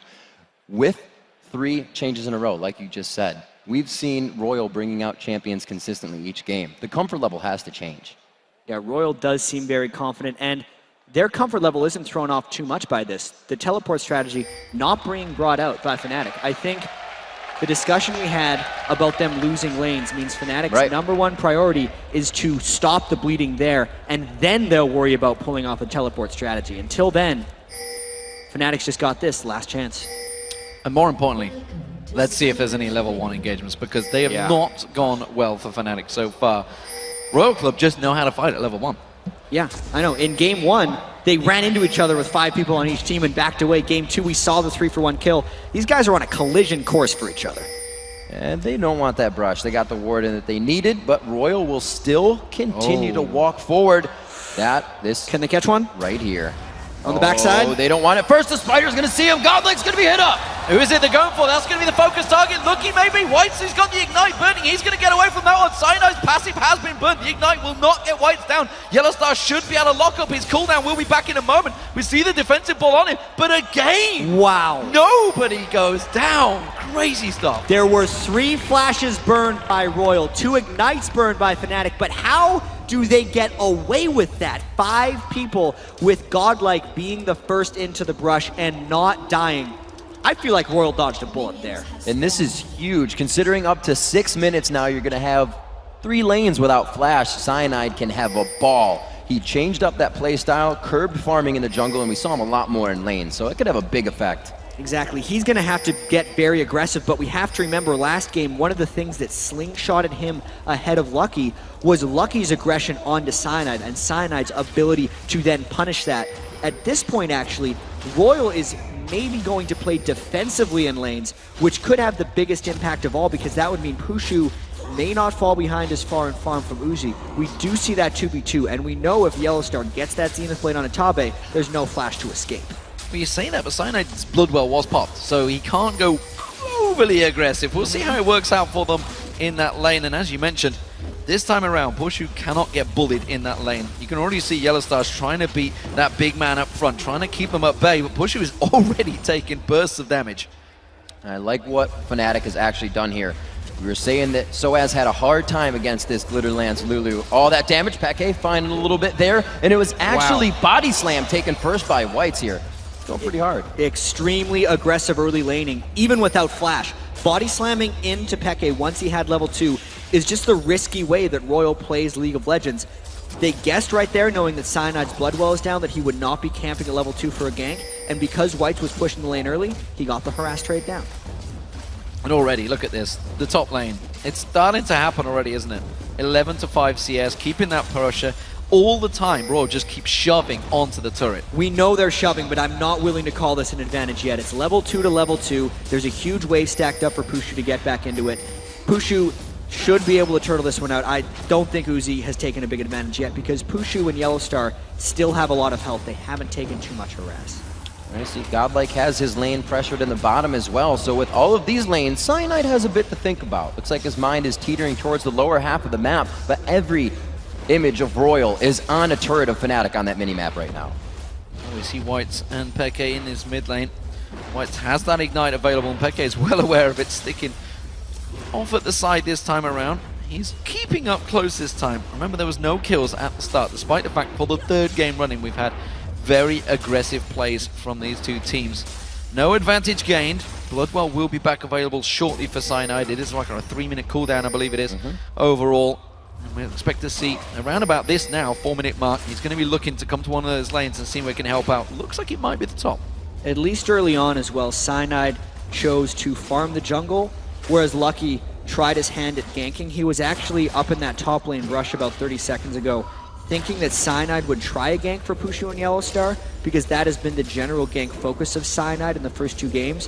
But switching it up a little bit, obviously Fnatic with Peke on Orianna, less of an assassin-based team, not really worried about catching the picks early on in the game. And for the first time, they are laning quite evenly right now. 100 gold difference about 5 minutes into the early laning phase. We've seen the whole time with the aggression and skill that come from Whites and Peke throughout that laning phase, they just do not fight each other. It's either the respect or the knowledge of where to position, but that lane stays safe, and this allows Cyanide and Lucky to kind of hit the outer lanes. We're seeing now soaking up mid experience, but there is no pressure being relieved here by RYL. They are still at every turret. Now keeping the pressure on, they're going to lock on towards Uzi. Have they got enough to lock him down? Cleanse was already used out there, pushing forced to back away by Tabe. A good trade overall between both teams. And Tabe actually has his Ignite still. He saved it for that one, whereas Yellowstar's is down. This actually gives RYL a bit of an edge if Yellowstar decides to go in again. I don't know if Yellowstar is going to account for that. Not very frequently do you see a Lulu with Ignite, especially when the AD carry has Cleanse. You're much more likely to see an exhaust for defensive purposes. Whoa, Yellowstar just on the outside of that one, holds the Zenith Blade in his pocket.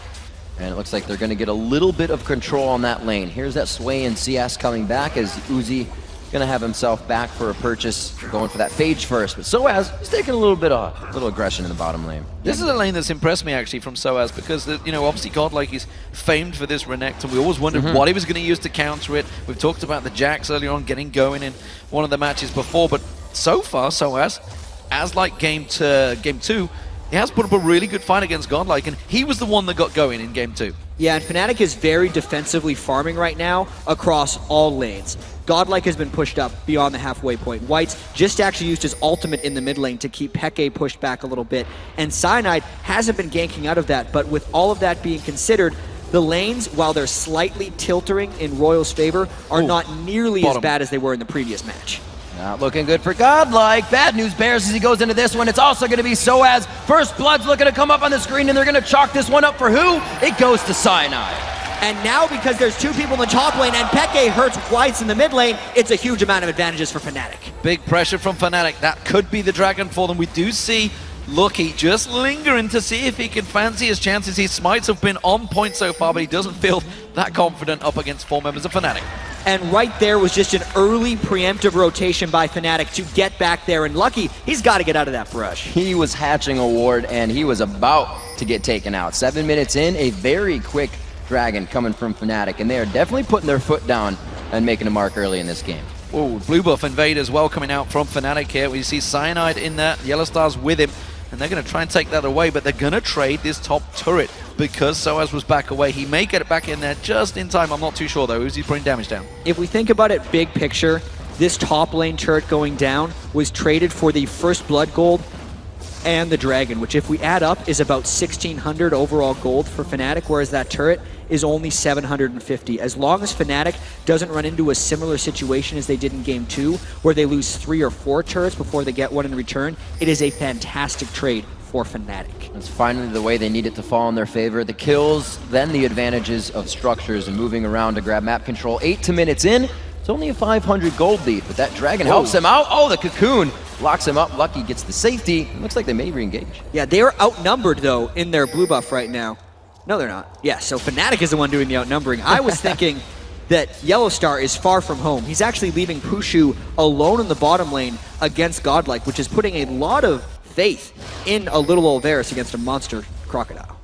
That is RYL. They're trying their best to counter it, trying to get that blue buff back. It wasn't really close enough for Whites. We do still see Lucky. Lucky's lingering just around at the side. They're going to try and come in. He's going to force him to try and smite this one away. Not going to happen. Cyanide does get the other one. Actually, that was Peke that picked up the blue buff, I believe. No. I believe that Cyanide is the one who smited it away. So it was a successful invade by Lucky, keeping Peke down a little bit. Peke, while he's doing well in lane, is still not outplaying Whites, especially melee versus ranged, also getting his jungle stolen away by the fat man right there. It's not good. He's in a bad spot. Oh, he flashes the shockwave out. Only have a couple seconds to do that, but he does get that down. This means, though, that Whites has consistently used this flash as it is up, so Cyanide again has a target. Yeah, the farming still, again, Uzi just starting to edge that lane, but remember Pushu did come away from it. They got that dragon, the global gold is kind of there, and he had a hand in that first blood earlier on, so it's not the end of the world. He hasn't gone for the triple Dorans either this time around, which set him behind so much with Ashe in the previous game. Soaz back in this top lane again. These two guys are monsters when it comes to the team fight. See what Pushu can do here, trying to keep himself at bay. Finally gets Yellow Star back in that lane, and he starts to show that aggression, trying to bait him into possible bad fight. Tabe stays on the outside, and I think they win that one. Yeah, Yellow Star is not even level 6, but it seemed like he was baiting for a solar flare. At that point, Pushu just took a ton of free harass, and the lane is getting a little bit out of hand right here. Uzi pulling ahead of Pushu once again. Oh, a timely ward there from Yellow Star. It's going to buy him the time to get away from this one. Cocoon is not available. Pushu's still taking low, though. You can see Chain of Corruption having to be used off. Barrier was fired off as well. The rocket's coming out from Uzi, but not quite going to find his home. But look at coming from the back. Fnatic coming in hard with Aatrox and Orianna. X-Peke just on the outside. He's still in the wing. They see him. Cyanide goes in for a full pop-up. He gets him. He continues to go. The double kill for Cyanide. Having another great early game on Aatrox. Looking for the triple. He's going to give it over. Oh, and actually the red buff. He tried. Trying to be a nice guy. Even so, 4 kills for Cyanide, and this is Fnatic's counter to RYL's plan. They know RYL's going to be aggressive, so they sit back and then they attack. Notice how this fight is between Fnatic turrets, and they had RYL outnumbered. It was a trap that RYL fell into. It was predictable, and it was executed by Peke and Cyanide.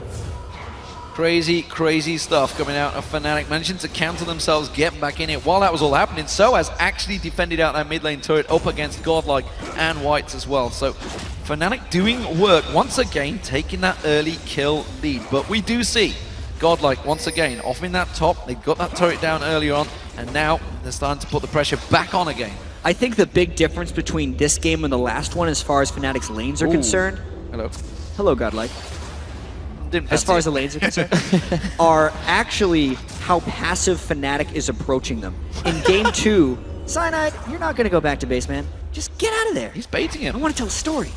No, but really, it's because in Game 2, Fnatic was trading more with Royal instead of only focusing on farm and waiting for traps. When Fnatic is only focusing on farm, the farm differences are much more slight from Royal over top of Fnatic, and allows better traps to be set, because since Fnatic is not allowing themselves to get harassed by Royal, it's almost daring Royal to be ever more aggressive, because that is their natural tendency in games, and Royal is falling for it. That way when Fnatic gets the kills back, they are more meaningful because they're actually pulling ahead in gold. And like Yellowstar said in the video, the Fnatic brand is pushing as much as possible, and once you get an Aatrox stat pad, he is going to be able to crush down turrets, but they got to be careful. That's 4 kills now, and the only 4 onto Cyanide. It's not bad for this early part of the game, but that's 4 assists to Puju, and he's going to need those kills. Look at the movement on the map, though. Royal Club, 4 members coming down towards this bottom lane. Fnatic they're on that do board. have 3 there, but you can see Peke is a long way away. So as he's starting to head down, but he's going to be too late. Royal Club are all over this tower. There's a turret there, but I don't think Royal sees it. They're saying we're going right for the champions as they move into this. Yellowstar on the backside, they're being held off, but Soaz creeping in from the side here, and Peke is very far off, so this could be a long initiated fight, but they're both going to back out with the wards. Yeah, Royal has very good pink ward control because they fell for one of Fnatic's traps earlier. And Fnatic did rotate the long way around for this one, but they actually didn't lose farm during any of that maneuvering by Royal. So despite the 4-man roam from Royal, the dive was decided against, and that actually favors Fnatic. So blue buff finally being picked up for Whites. It's his first one actually of this game. And, well, Royal Club, with that dragon available, are all in the river area. Fnatic are close by, but I don't think either of these teams are interested in it just yet. It seems to be towers they're focusing on. Big level 11 breakpoints right now for the solo laners. Peke is the only solo laner in the game right now to be level 11. Soaz isn't close, Godlike isn't close, and Whites isn't close. So if Fnatic can force this team fight in the next 45 seconds or so and Peke lands a good shockwave, it would be an advantage for Fnatic.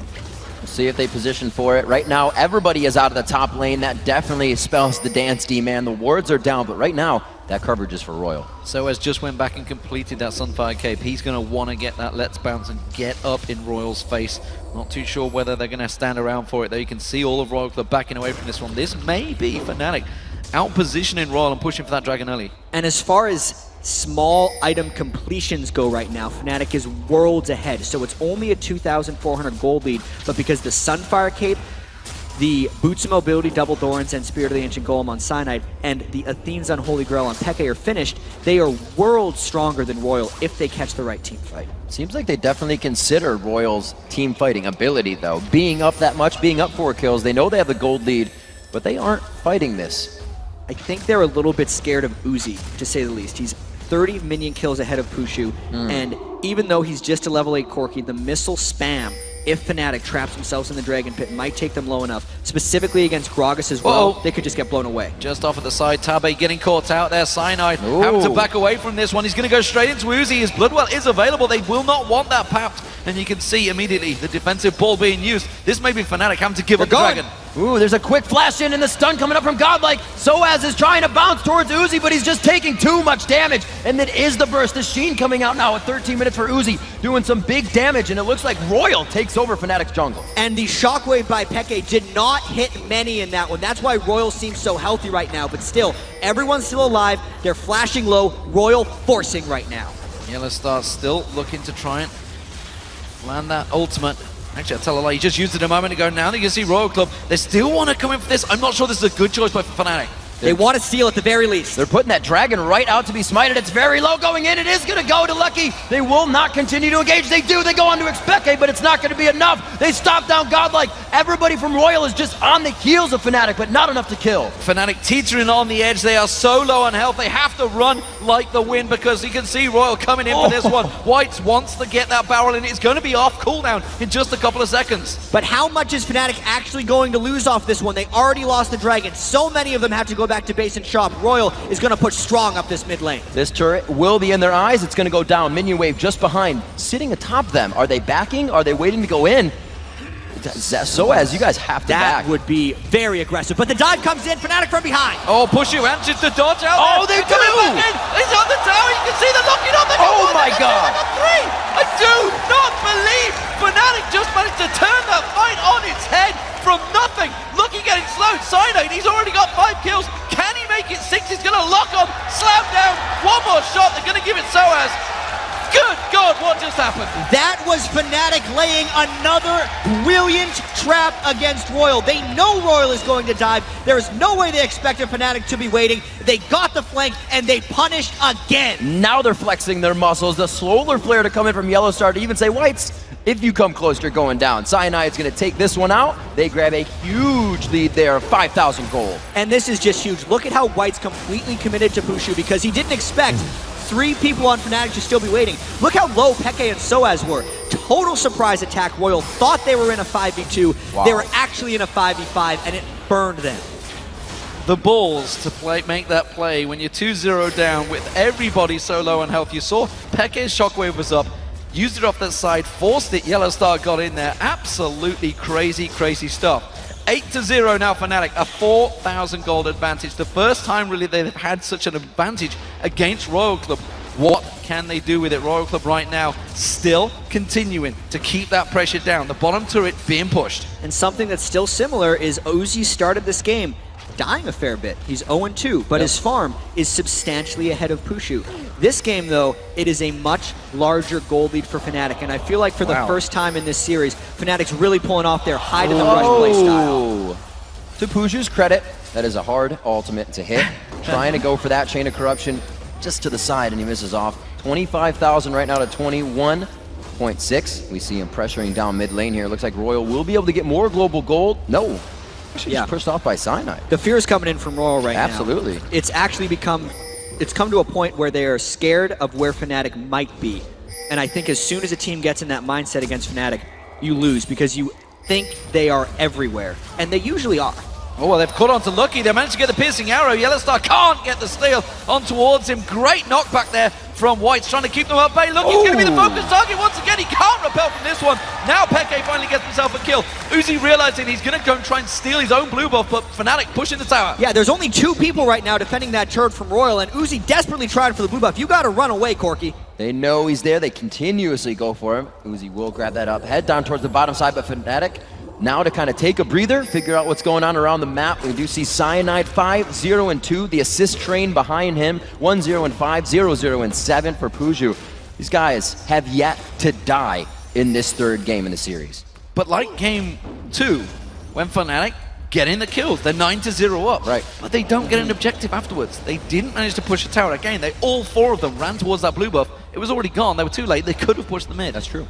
They're very close to taking this game over. Right now, Royal just pulled ahead 2 turrets to 1, but this is such a better situation for Fnatic because when Tabe tries to get vision back, he dies. Bing, bang, boom, one after the other. A 10th kill up onto the board here. 20 minutes for Fnatic. I think the Let's Bounce was a little over the top from Soaz there, maybe. I'm pretty sure Tabe was dead already. Didn't really need it, but let's look at the items.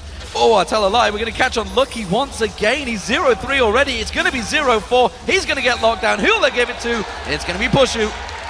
And once Royal starts getting picked off one at a time, they can't pull off their playstyle. Royal needs to be able to group up and dive turrets. Everything they've been trying to do has backfired for them. Maybe this one, though, because Godlike has Soaz in a bad spot. A little too deep for Soaz to Let's Bounce. Like you said, D-Man, it was used on Tabe, so he's going to be forced to walk out of this one. Cyanide looking to help. He does have the jump he needs. Looks like they'll be able to hightail it out of here. Peke is heading down the side. The rest of them are sticking around the top there. They see the defensive ball just coming out towards Cyanide. They're keeping them at bay. Now Pushu and Yellow Star are starting to head down here, and Royal realize it. Peke being aggressive, trying to keep the pressure on. Top turret does go down while this is happening. Fnatic maneuvering for a fight. There's definitely a different build here coming out of Peke. He goes for the Haunting Guys after the Athenes, but the pressure on the mid turret is going to allow Royal deeper into that mid lane. This is actually where Fnatic pinched them into their last fight, so you can see how much they just stop and head down to something else after that. That was actually a really good counter by Royal as well. Got in there, got that turret. So all 3 outer turrets now out of the way. And Royal, they just go for the objectives. They'll pick up a fight on the way. Yeah, it is quite crazy to think that it is 11 kills to 0, which would seem like a landslide victory for Fnatic. But the gold is only 4,000, some 21 minutes into the game. A lot of that has to be just attributed to Uzi's ability to keep up his farm. Yes, he has died 2 times, but his Corki is going to be a mid-game force. He's actually 600 gold ahead of Pushu, despite Pushu's participation in 8 kills for Fnatic. But you say that, but for the first time, I think this is the 3rd game going, the first time ever we see Peke ahead in gold. Only just. It's huge. In terms of farm, but he's been losing out that lane hugely. And of course, the top lane, we see Soaz and Godlike. Soaz is finally ahead. This is the first time that Fnatic have had 2 lanes actually in the advantage. It really seems that when RYL gets that early lead, the few early kills, that is the catalyst for them to keep going. Without a kill yet, they haven't been able to formulate anything. They're watching Fnatic dictate how this game works. Yeah, right now Fnatic actually in danger of getting a little initiated on because they're trying to pick up side turrets. Soaz gets blown back. They're going to try and put the pressure on him. Peke is not with his fight, nor is Pushu, so Soaz is simply trying to escape here. Cynide's going to get locked down. He jumps back away from it. Soaz has managed to walk away. RYL do not lock anyone up, and now Fnatic are grouped as a 5. That is something to mention. There is a lack of crowd control coming from RYL. They can bounce each other around and displace you, but they got to catch you after that, and you can see Soaz just walked out of a 3v1 situation. 11-0, 23 minutes in. That gold lead still in the favor of Fnatic. They've evened up those outer tier turrets. Both teams now have access to the jungle. I also like the fact that when Cyanide picked up 6 kills, he's put it straight into an Aegis of the Legion after he made himself a little tanky and gave himself as much map mobility as possible. As far as Cyanide's style of jungling, which is mainly to enable Xpeke and Soaz, that's the best use he can get out of accidentally last hitting 6 champions. Peke's just picked himself up Leandris as the second item around. We'll see if that pays dividends. White's, this is the first time we've seen him on Gragas in this matchup. Whalestar with that Oracle just been picked up. He's clearing out those Barons. Remember, RYL have snuck into that Baron pit a couple of times. I don't think they're going to go so crazy this time around. It was actually really good that last time we saw Lucky go down the top lane. He hooked a pink ward over his shoulder into the Baron pit, which has been cleared since. But you can see, even in death, these guys want to give themselves an advantage for their team as they come back. And at least right now that Pushu has completed his last Whisper on Varus, it is a very strong point in the game for Fnatic. Their completed items, when compared to the completed items in RYL, do seem to be quite superior right now. You can see they're trying to take advantage of RYL's jungle. At this point, the fear is actually RYL sneaking a Baron. We know they are fearless as far as going into Smite Wars. They're doing a lot of damages. They are on wards of Fnatic, though. This could either be RYL getting back in the game or the absolute end of the game. They spotted Peke. He was way down that bottom lane. They do try. They thought about it. Like, nope, there is vision. Let's back out of this one. And Fnatic going to try and take advantage of this. They're running up the mid lane. You can see that instantly RYL got in the head of Fnatic. Well, Fnatic was already in the head of RYL and said, they're backing, so we need to. We're going to lose this one. And if you looked at your watch, it was 20 minutes. That's when RYL takes the Baron, but Fnatic knew it was going to happen this time.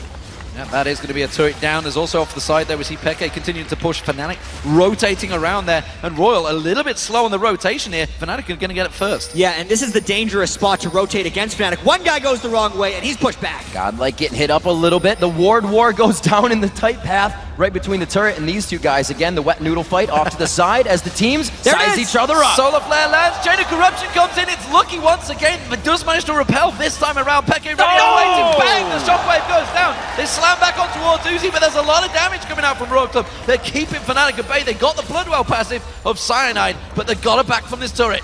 How did Peke have enough time to walk in there without minions? The entire team watched him remove the ball and kill Lucky. These guys are in their own heads right now, and Soaz even wants more. Soaz has not used Let's Bounce. There it is. He's going to pop it down, gets the ball on top of his head, and they're going for Uzi. Not going to catch him. It's Godlike to turn to. One more shot to do it. But he gets no. Soaz gets him down. I didn't see what it was. May have been the red. And one after the other. Now 13 kills for Fnatic. They are getting RYL to actually re-engage a little bit. Soaz catching Whites once again. He's blocking his body slam. That ward down the lane gave him the ability to do this. Slows again onto Whites. Is this body slam to get across the wall. He gets hit up with the rocket. Uzi's trying to continue with the red buff, but it gets transferred over. Double buff for Peke. So they finally get one back in the end, but that is a lot of turrets down and a lot of advantages gained by Fnatic. The fact that it is 4 kills now onto Peke, the fact that they have so much gold from all of this means trouble from RYL. I think if they continue to play the way they are, we're going to see more games. Crazy, crazy stuff. Uzi finally got himself the first kill for RYL. It is 2-0 to RYL Gaming, but Fnatic are looking very good here to make this a 4-game matchup, but let's not get ahead of ourselves. We've seen these matches going back and forward over a Baron fight, over some crazy objectives. Let's look at what the items are coming out. We did see that Leandris earlier on from Peke. He's picked himself a couple of kills now and got that needly large rod. Rabadon's death cap will be coming soon, which you see Whites has completed, but Whites is starting to fall behind, despite the fact they're keeping even in farm. 0-1-1 up against the 4-0-7 is a big difference in that mid lane. Yeah, there's no Leandri's Torment right now, and which is what's making Peke so dangerous as far as the huge amount of magic penetration he's built up to the low amount of magic resistance that Royal's been able to build. You can actually see Soaz really just trying to initiate, flying, and he does not have any cares right now. Almost catches White taking a drink there in mid. They do have the Locket of the Iron Solari built up now. And we have to look at Fnatic's comp coming around this time. It's the good offense, good defense comp. 15-1, you found 5 turrets as well. That one death is on your Aatrox, on your tank who's diving. You're doing it the right way. This is not good positioning for Royal. They are going 4 members up their mid. Lucky split off the side, and Fnatic are all in the jungle up behind them. They may go for this. Fnatic has so many moves they can make right now. They could either go for a fight, or they could just rush over to Royal's inhibitors. Oh, this is not the first time Lucky's been caught by himself, but the team may have time to walk over. They're all funneling in behind, and Fnatic knows it. That was a misplay from Yellowstar, though. Solar Flare was used on Lucky, and the rest of the team were not on the same page. They do turn back away from this one, and Fnatic now with an ultimate down, they're still going to keep pushing. But the minions have arrived. Fnatic can just go up the mid lane or chase in the jungle. They got the shield on to Soaz. Tabe is going to be forced to flash out of this one. Fnatic not wasting too much to get this out of Royal. Every time they go for it, Fnatic not quite catching them. Royal Gaming finally using those flashes, getting away from it. Dragon is going to be pushed, so Fnatic going to keep that gold sliding in their favor. Dragon going down right quick. Royal looking to push mid lane here. They have to get some aggression. Nobody's split pushing for them right now. They know they need their full 5 versus this team of Fnatic. They're going Baron.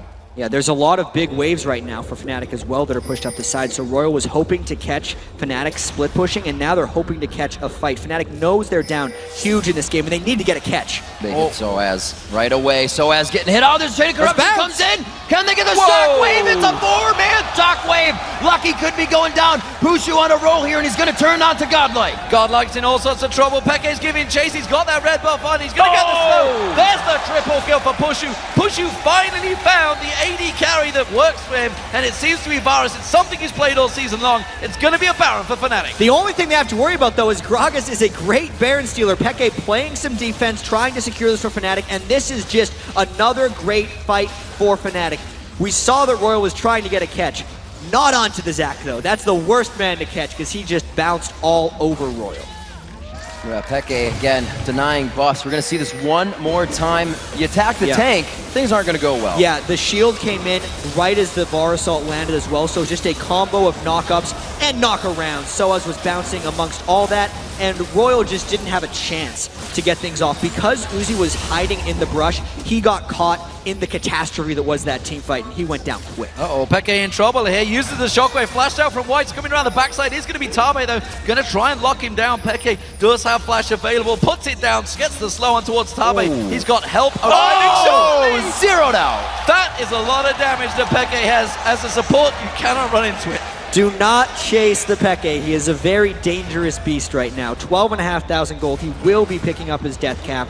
And what a turnaround for Fnatic in this matchup. This is the part of that game where people say, yeah, Ori brings a lot of utility, but man, does she also bring a lot of power. 281 to 264, 6-0 and 10. Peke finding his stride within this third match of the series. The best of 5 looks almost to be going to the 4. Fnatic needs to close this out here. It's 30 minutes, one of our longer games in this matchup, but still 20-1.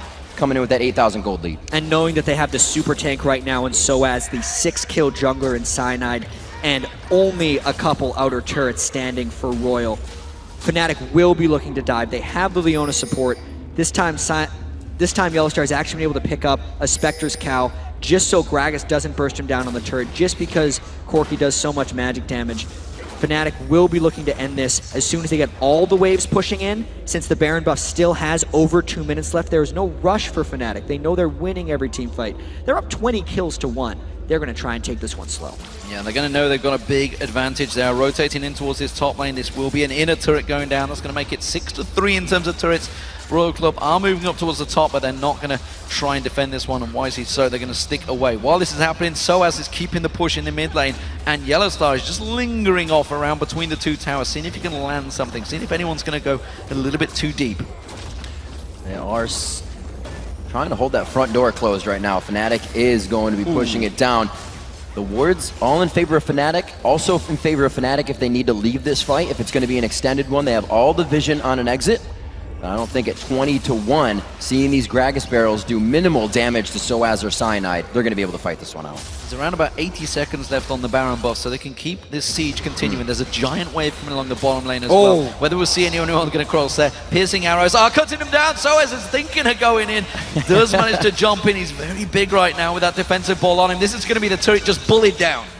Continuing onto the inhibitor, this is going to strengthen up the side lanes now, and they can take this down, and it'll also send Fnatic to the side lanes to drop more turrets. Yeah, Pushu going full Archer with his build right there. BF Sword on top of his last Whisper and Bloodthirster. That's one of the big reasons RYL had to fall away from that one, despite the monster's disadvantage. Whoa, there's an Shockwave coming in, and a god like this is going to put them out of position. This is going to put the game in the hands of Fnatic, and they are going to continue on. Solar Flare, Chain of Corruption, everything landing perfectly there this time around from Fnatic. Maybe they've unlocked the RYL Club door. We can see the damage from Peke. That's going to be a double kill. He's going to be 8-0-12 for the end of this game. Lucky once again is going to get caught out. Finally drops down. It's a surrender. And Fnatic finally pick up their first victory against the Chinese RYL Club. It's been a long time coming though. And it was a decisive one. The Orianna first pick there by Fnatic allowed them to set traps throughout the game. Most of the early kills by Fnatic were in between their own turrets. They saw RYL's success in the first two games, knowing that RYL would come into this overconfident, and Fnatic punished well. And that Aatrox from Cyanide once again was the catalyst. Absolutely massive at that game. You think in that bottom fight that happened, that finally went in towards Fnatic's favor, could easily have gone in RYL Club's favor if they hadn't been so quick with that rotation. Yeah, that was really Cyanide stepping up once again. I really can't wait to see the picks and bans of the last game, though, because I remember the set yesterday when we saw Gragas 3 times in a row, and then Gragas got taken away because everyone was talking about how amazing Nagne was playing. There might be a similar thing going on with Whites here, because he got Orianna twice against Peke, and as soon as Peke took that away from him, we saw Whites' impact diminish entirely. Peke did 8-0-2. It's game on again right now. With a win that decisive, we know Fnatic is a team that can streak. All right, let's send it right over to the analyst desk for a breakdown of Fnatic's clutch win. Thank you very much, guys. What a game from Fnatic. They're really turning it on. I want to go back to picks and bans. We've got so much to talk about for this segment, but during picks and bans, we noticed that the Orianna was secured. We've seen the Renekton going through once again. And the one thing that I want to highlight that you've got to remember, right, is now after how Fnatic won their game, how is RYL going to adjust in the next game? Are they going to ban anything else? But let's talk about this game first. Freak, what were your thoughts? So the first pick, Orianna, I thought was an incredibly good choice. Peke got beat in lane multiple times by Orianna, getting outplayed. So he's like, all right, I'll take the safe laner, I'll farm it out. And they stopped that. And then immediately afterwards, Fnatic grabs the two champions that were working so well for them the previous game in Aatrox and Zac. And suddenly, right, RYL's banned these same champions every single time. Lissandra, Kassadin, Shen. Lissandra, Kassadin, Shen. Lissandra, Kassadin, Shen. And here's Fnatic saying, well, how about that Aatrox and Zac, though? Because we're doing pretty well with these guys. We're wrecking Uzi in the back line and not letting him carry team fights anymore because they're diving in there, refusing to go down. And Fnatic are building themselves a competition that's actually working for them. Yeah, and I just want to point out in Sword versus SKT, so far, in these last 8 games, Orianna is 6-0. She's undefeated. It's unreal, actually. I think it's because she's really versatile. Not only in team fights, but in laning phase, she can always safely farm, and she's actually really lane dominant. I haven't actually seen Orianna lose lane in the last 8 games. Talk to me a little bit about the level 1. For the second time in this series, we've seen both teams clashing together, this time at the bottom tribush. Absolutely everything thrown in, but again, both teams getting out without anyone dying. Well, that aggressive play from RYL again was an attempt to set up the jungle follow in case they had the 2v1. And we can tell because before the 2v2 showed in top lane for Fnatic, RYL went in and had godlike share XP with Lucky on the jungle. Now, this did set him up for a level advantage in lane, but it set Lucky at a pretty distinct disadvantage. And so Cyanide with the level advantage made more of that in the early game, and that was really a big catalyst that helped snowball these lanes because Lucky's jungle pathing was also not so great, and then we saw consistently Cyanide be 1 to 2 levels ahead in the early game. Talk to me about Lucky now, because I know we were discussing it backstage, and you were talking about Lucky as a jungler. He's is routing his pathing. I believe he's running Elise in all 3 games thus far. So what were your thoughts, Crepo? Yeah, he seems to be very team-oriented, as in he's willing to sacrifice some of his experience for his team. One game, as Bonnie pointed out, we saw it work really well. They got back into 2v2, cleared the waves to get a really good synergy. But now he shared his XP, got behind in levels, tried to gank, but a lot of respect coming out from Fnatic's bot lane, because we were constantly hammering how Uzi is out farming Pusu, but what you don't see is that Pusu is constantly standing away from every corner and edge of a brush, because he's afraid that Lucky's there. And for a good portion of the time in the first game, Lucky was there. He stood there. Pusu denied himself 5 creeps, but he, at the same time, denied Lucky an entire minute of wasting time. They kept playing really safely, and then they turned it on in those team fights, in those guaranteed skirmishes, where Fnatic actually has all the control and all the vision again.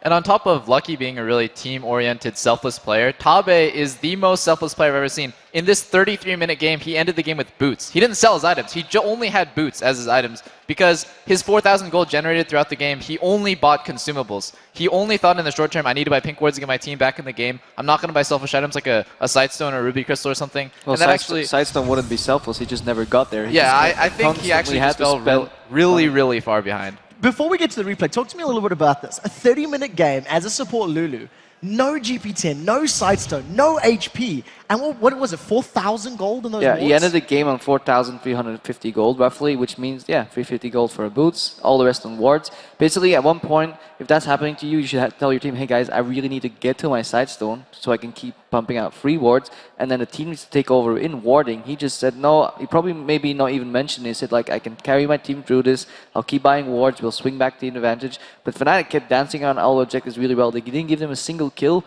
up until, like, 13-1. Well, let's pull up this replay on your screen. It is around about 16 minutes on the clock, and we've touched on some of these key elements about how Fnatic were able to almost bait RYL into a lot of these very early kills. Crepo, talk us through this replay. So what happened before this replay was actually a dragon fight, or dragon play rather, where both teams danced around a dragon, and Lucky again smiting it away, I believe. Fnatic actually chased their loss a little bit too far in trying to contest that Drake, and we actually thought this is a chop for RYL to get back into the game. But now, this is what Fnatic does so beautiful. They give them the push. If we roll the clip right now, Pusu's baiting Gragas, flashes away beautifully, dodges or jukes the ulti, Peke flashes over the wall, comes in the back, Soaz and Yellow are coming at the same time. Suddenly, from a free push session coming from RYL, they think, hey, we get this tower for free. No, Fnatic surrounds you all of a sudden from all angles right after they got pushed out and zone out. So that's Fnatic really being in sync again, not afraid of making a play when they're on such short cooldowns, or such short HP rather. Well, fantastic turnaround here from Fnatic in the third game. They are still 1-2 down, and they have to win both of the following games if they want to pick up the series win here. The one thing that I do want to highlight that I think is going to be incredibly crucial in this very next series is how important this picks and ban phase is. Knowing that Lissandra, Shen, and Kassadin have been the 3 bans from RYL all 3 times. If either of those slip through, do you think Fnatic will grab them and run it with the likes of that teleport? Well, I think because RYL's going to be on blue side this time, they'll just simply grab the Orianna themselves. Like, I'd be very surprised if that wasn't the play. The alternative is they can let Shen through and just say, you know what, we think you can beat him 1v1 in the top lane, godlike, because he can play Jax or something. But the highly likely thing to me is the same 3 bans in the first pick Orianna. I think Fnatic is going to ban Orianna because they're purple side this game, and Orianna is 6-0 in the semifinals so far. I don't think you can ignore that fact. I think we'll see a Vayne coming out of Uzi, and then they're probably still going to ban Annie and Zed, or maybe let Annie go through, ban the Vayne, and then allow them to play with Leona as a possible counter to Annie, because they're both going head-to-head, but Leona actually gets resistances. I agree. I think the Annie ban is the first one to fall, and the Orianna will take its place. Well, we'll have to see how these teams adjust. This series has definitely gotten a whole lot more exciting. We do have to take another very short break, and when we return, Fnatic will try to make it 2 in a row and force that deciding Game 5, while RYL looks to trump the European champs and draw their spot in the World Final. Don't go anywhere, guys. Game 4 of this semi-final showdown is coming up in just 3.5 minutes.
我相信这是每个打撸啊撸职业的每个人的必须的梦想，因为这几乎是整个撸啊撸最高的荣誉吧。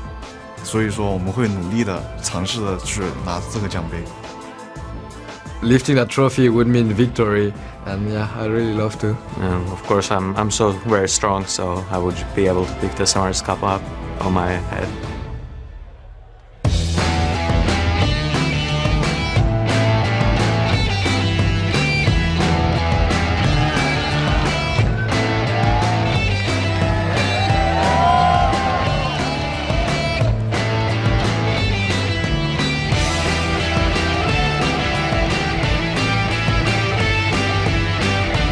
Welcome back to the Season 3 World Championship live from the Galen Center.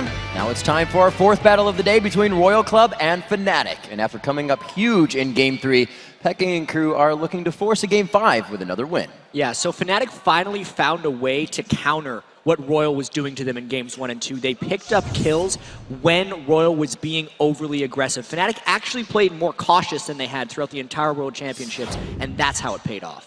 And for the first time, Fnatic actually won 2 of the lanes. Peke picked away Orianna and beat Whites in the lane. It's the first time that's happened, and maybe it will be one of those focus bans. And as we are about to hop into this champion select, Snoopy, I just want to get, overall analysis of last game. What were your thoughts on the fact that Fnatic can come out so strong with just their normal bread and butter comp? I think a key part of it is this Orianna. It's such a priority pick for both teams right now, and we have to see a ban come out of either team. I don't think Fnatic can allow Royal to first pick it. It's just not an option anymore. Yeah, and we know that Royal now has the first pick. I wonder if they're going to respect the Aatrox a little bit more as well, because they have been underestimating Cyanide's Aatrox damage in the early game. It's been Lissandra, Kassadin, and Shen as the 3 bans for Royal this entire series. I also think Fnatic, respectively, has to just ban Orianna. Last Are they game, going to switch out to Shen or not? Right, Not sure. last game you said it was fast pick bans. It goes to fast forward bans already there. These are the same as they were previously. Yep. It all comes down to these last 2 bans. This is going to be the adaptation if we have any. What's it going to be? I mean, I feel like they should let Shen ride here. I feel like they should actually get rid of the Aatrox. Let's see what they do. They're really thinking about it, though. They're really Long thinking about pick, it. yeah, all the way down to that one. Is that Cyanide? It Yeah. was. They respect the Cyanide play. Taking it out now, it's up to Fnatic to say, do we give White Tori? No.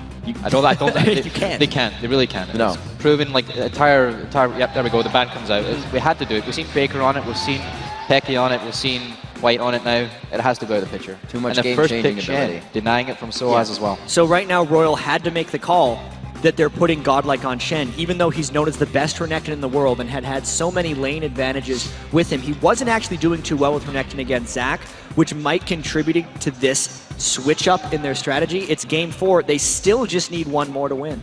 What I'm curious about now, actually, though, is Cyanide going to take the Elise out of Lucky's hands? He's been playing on it the last 3 games, very comfortable on it. Is Cyanide going to do it, or is he going to revert to that Lee Sin or that Jarvan that he's played a lot before as well? In your experience, what is he best at? I would say Cyanide is better at Jarvan. I think he actually prefers the Lee Sin. But he might just take out the Elise just to put Lucky out of his comfort zone and force him into this 4th game situation where he's not ready to play. If I'm Royal right now, I would love it if Cyanide picked Lee Sin, because they destroyed them in the first game, and it would just give Lucky his Elise, which he's so comfortable on. We know in these best of 5s, if someone gets to play the same champion throughout the whole thing, they usually just wreck. Interestingly, actually, seeing a Cyanide pick, or not Cyanide, sorry, Pecky picking up the Fizz straight away early again. It was a mistake before. Is it going to be a mistake again? We'll see. And we see it coming through the first time. The Annie gets through. We do see that Pushu stays steady with his Varus, but the Annie now finally coming in for top. I think Royal's pretty happy about this, and we see how with the bans that had to get changed up, immediately, that's why they were banned. Royal actually got to pick 2 things that had been banned throughout the entire set so far. That makes me feel like Royal is getting into their pre-semifinal comfort zone, but I wonder coming in this cold now, playing 3 games off of these champions, if it's going to affect them. Well, interestingly, actually, I think it plays into Fnatic's hands a little bit. I think this Leona is a really good answer to this aggressive Annie bot lane. I think Yellowstar played really exceptionally well in this Leona the past couple of games, and it is a good counter to Aryan lane. And there we go. Cyanide did actually default out to the Jarvan as we thought he would. It's actually Lucky and Cyanide both like Jarvan, but it's interesting to see. I think Elise is rated higher on Lucky than it is on Cyanide. It's interesting. They leave Soaz last pick here coming in. He's been the same champion 3 times in a row. They actually hovered over a Nasus pick, and I don't know if you remember, but back in Europe, Soaz played Nasus against us and absolutely dominated. He likes that kind of passive lane with his Shen. He can just farm up the Nasus, so he might go to that. We'll see. I really need to see what Uzi decides to play here. If he goes Caitlyn, we're most likely seeing Royal 2v1ing mid. That's what they've generally done when they run Annie. They go for kills and dives very early on. And Peke on Fizz, it's not easy for Fizz to deal with 1v2s early on in the game. It would maybe even force him to the side lane. I think the Caitlyn is the smart pick here, but I would not be surprised if he went to Ezreal, just trying to dodge out of the Varus Leona, since he got caught a fair bit in the last game. You're definitely right. It looks like Royal might end up going to 2v1 Pecky mid. I don't see Pecky switching off early, just because Leona's not that great in mid lane. She's better with a brush advantage from a side lane. And I think Fnatic very much want to force the 2v2 situation against the Annie. Whether they'll get it or not, we'll see. And also, Cyanide likes to babysit mid if it is a 2v1 situation. Awesome. I've seen Royal pick Kayle as a counter to Fizz before. They try to do it to just stop their assassination potential. And this means to me that Fnatic needs to have a second wave of people that come in. That's what Soaz has to do in this matchup, knowing that Whites is playing Kayle. That's very strong pick by Royal there. It could essentially go for a cannon. It's possible. I'm not entirely sure. Is that Shyvana? That would be interesting. I mean, Soaz could do so many different things. It's just he is very seemingly streaky with what he ends up picking. He's an extremely versatile player, a vast champion pool. I wouldn't say he's a master of a particular champion. He just has a vast jack of all trades type of player. I don't see a Garen pick though. Don't tell me he's going to pick Garen. Come on, Soaz. He's not going to pick Garen. 18 seconds left on that clock. Definitely not in need of crowd control. They found that in the team. He's usually used to that, Soaz top lane. Used to that Zac top lane, but it could be right about that. Kennen, a little bit more lockdown and crowd control from a team that, you know, can almost be seen as every 5 minutes the Flash Annie engage. So switching back and forth, they're going to have impact here. Switching out the Rumble is actually quite a good idea. If it gets the one-on-one against Shen, he'll start winning that lane later on, so it's a really good idea for the laning phase especially, which is something that Fnatic struggled on. But Soaz has been stepping up actually. Him against Godlike in that top lane has been in Soaz's favor most of the game so far. So that's an interesting point. I wonder how this bot lane is going to go, because it looks like RYL is going to go, or White is going to go 1v1 with Peke in the mid lane. I think it's all going to be about this bot lane and see if the Annie support works off or the Leona does actually counter it or not. I think that's going to be very integral. I feel like RYL would actually have a disadvantage in a 2v2 lane if Leona can catch anything onto Tabe. Annie is basically a sitting duck unless I feel like she has an advantage. But knowing how dominant RYL's bottom lane has been, you're right about it's going to be a very decisive point in this matchup, because if that Annie lane starts falling behind, I feel like Fnatic would roll through, since Pushu's been the main struggle for Fnatic thus far. Yeah, I think we'll even see Cyanide looking to make some early plays on that bot lane as well, just try and make something happen there early, because if they can get it snowballing, I think Leona Varus is just going to carry that lane, and the Annie as well is just going to fall behind a bit too much. So how do you feel with RYL, or rather with Fnatic coming into the last match? Like I said, a bread and butter comp to just win it with one death. Can they do it again? I'm a little bit curious to see. I'm skeptical of the Fizz, because we didn't have a strong Fizz game from Peke before. He doesn't have that Orianna this time. Can he actually keep up in the lane with White? That's a big concern for me in this game. I hope he does. I mean, if we can get to a 5th game, that would be absolutely phenomenal.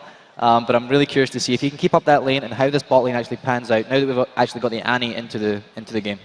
So we got Lucky coming in again on Elise. Comfort for their team. It's not something that they wanted to ban out. Pushu trying to go for Varus once again. Do they want to match that lane up in the 2v2? Fnatic definitely want the 2v2 situation, yes. I absolutely feel like this is really the start of the true series, because we've already seen Fnatic adapt once. It's a matter of RYL can counter.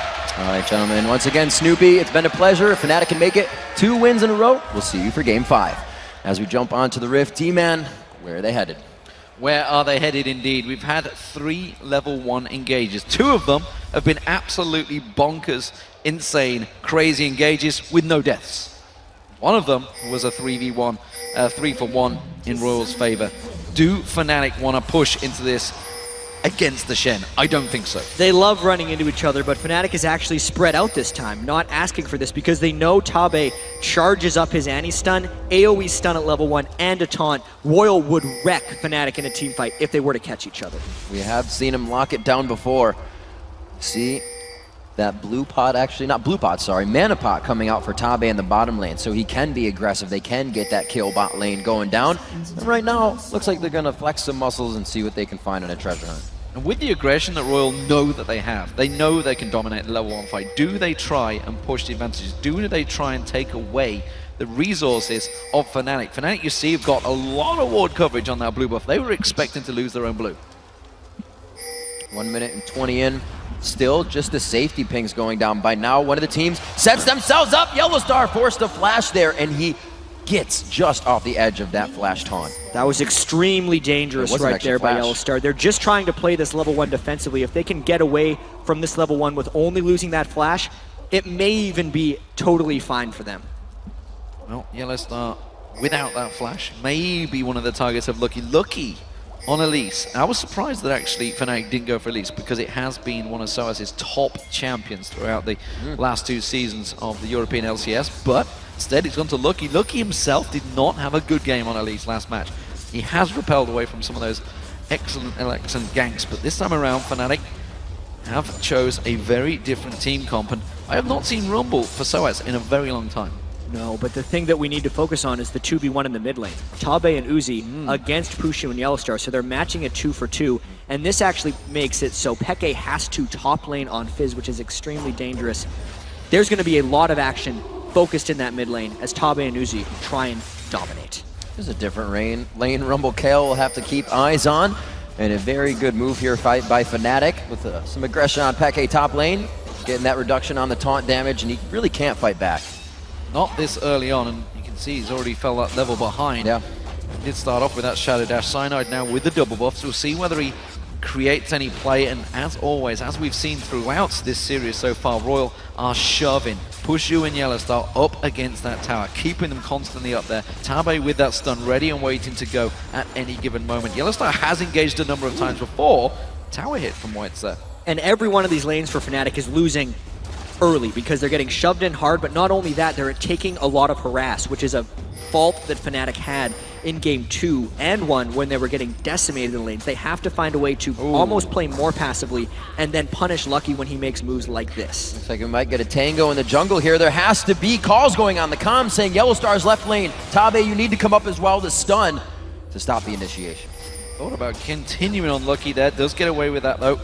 That's actually bought them a little bit of time in that mid lane, but you talked about it already. 18-6 already in that duo lane. The AD carries. Massive, massive differences already starting to build up. We saw Pushu already missing out the siege minion, so the gold is sliding massively in favor of Uzi already. It's not even working as well for Godlike to Soaz. Rather, first Soaz 18-6 there, 20-9 between the mid laners who aren't matched up, but need that same power spike towards that mid portion of the game. Royal doing what they have every game so far. Last game we did see that Fnatic was able to break that trend though. And you can see Royals trying even harder to pull off aggression. This is the only way they play, so the more you play passively, the more aggressive they become. Tabe desperately wants to land that stun, wants to lock down Pushu or Yellowstar. No flash for Yellowstar still, remember, which is why they're really being defensive here, but Royal already coming around the jungle, taking everything away, making sure Cyanide's on his back foot. Royal loves diving the mid turret from behind there with Lucky coming in, which is why Cyanide is actually mirroring him, and I think Lucky's somewhat predicting this to happen. They are holding the wargs, pinging it down as well, getting ready, he gets on a Tabe, that's going to be a very low HP Tabe, and a dead one at that, and they just walk around the cupcake to get out. Fnatic once again read what Royal was trying to do. The reason Tabe was that far up is he was looking for a stun so Lucky could come and gank. Cyanide was on the other side, killed him first. We knew Tabe's Annie was vulnerable if he got caught by Yellowstar's Leona, and that's why Fnatic got first blood.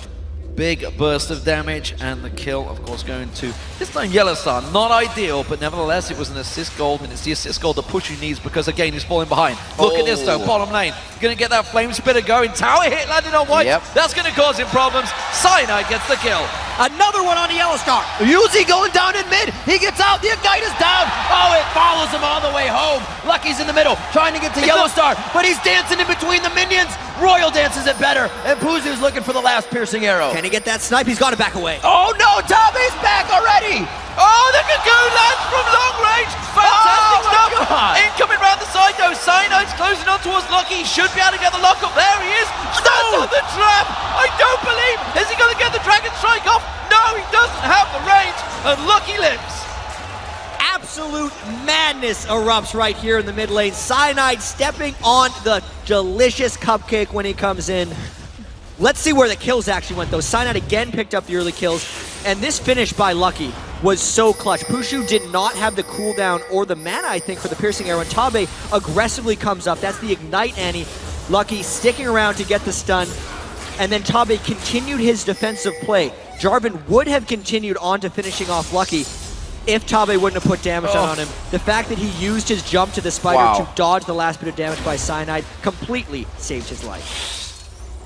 Whew, so close, that Jarvan shield. Doing a bit more. If more people were there, he may have gotten the kill, but it's not going to be the way it crumbled.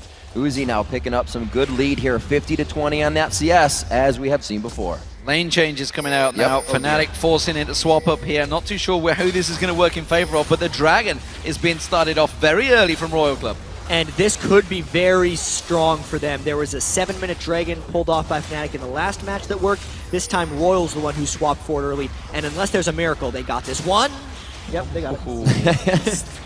Close piercing arrow to come through. A very nice equalizer. He lays down the red carpet for Expeke to enter. He does come in from the side. Whites is going very low, but he gets assistance from his buddy Lucky. Coming in very hard here. Pushu getting hit up, but he's put himself in the fire. He does get the kill, but more importantly, so many members of Fnatic hadn't hit level 6 yet, whereas Royal Club had, and none of the ultimates are available. Soaz is the only one that was 6 in that fight. Peke still hasn't got that Earth available. So it is just the 1-for-1, meaning Dragon for Royal. Good job by them. Because Godlike was able to join that fight, and because Cyanide was so late to the party, it meant that most of Royal could escape. But every single flash on Royal is down now. Since they were in the Dragon Pit, they basically all used flash to get outside, meaning Cyanide does have an opportunity to pull off some kills once he hits 6 with that Cataclysm to really lock someone down. Go ahead and take stock of these inventories once again. Both of the top laners that we have just going back. Can say, ooh, onto Uzi. They're going to throw down that Chum the Waters. Here's Peke, he's going to get locked back up there. Ace in the hole! Straight on Peke, and that is a bad turnaround. He'd only just picked that blue buff up.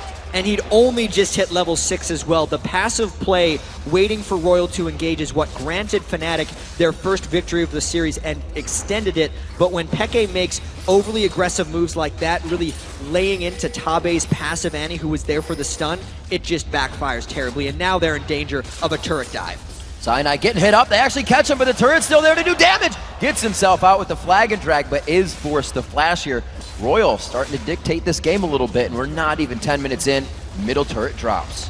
Middle turret down. So first one of the game as well for Royal Club, and that means it's a 2,000 gold lead. And every time they've took that big lead in the early phase, it has gone heavily in their favor. Look at the CS once again. 80 carries. Uzi doubling the CS of Pushu. So as lingering around, they might try and set a trap for Godlike. Little fog of war trick coming in here. Godlike with a taunt over the wall, but he's gonna do it right on the equalizer. Whoa. They eat it back in. Peke makes the wall, and he also makes a clean kill on a Godlike.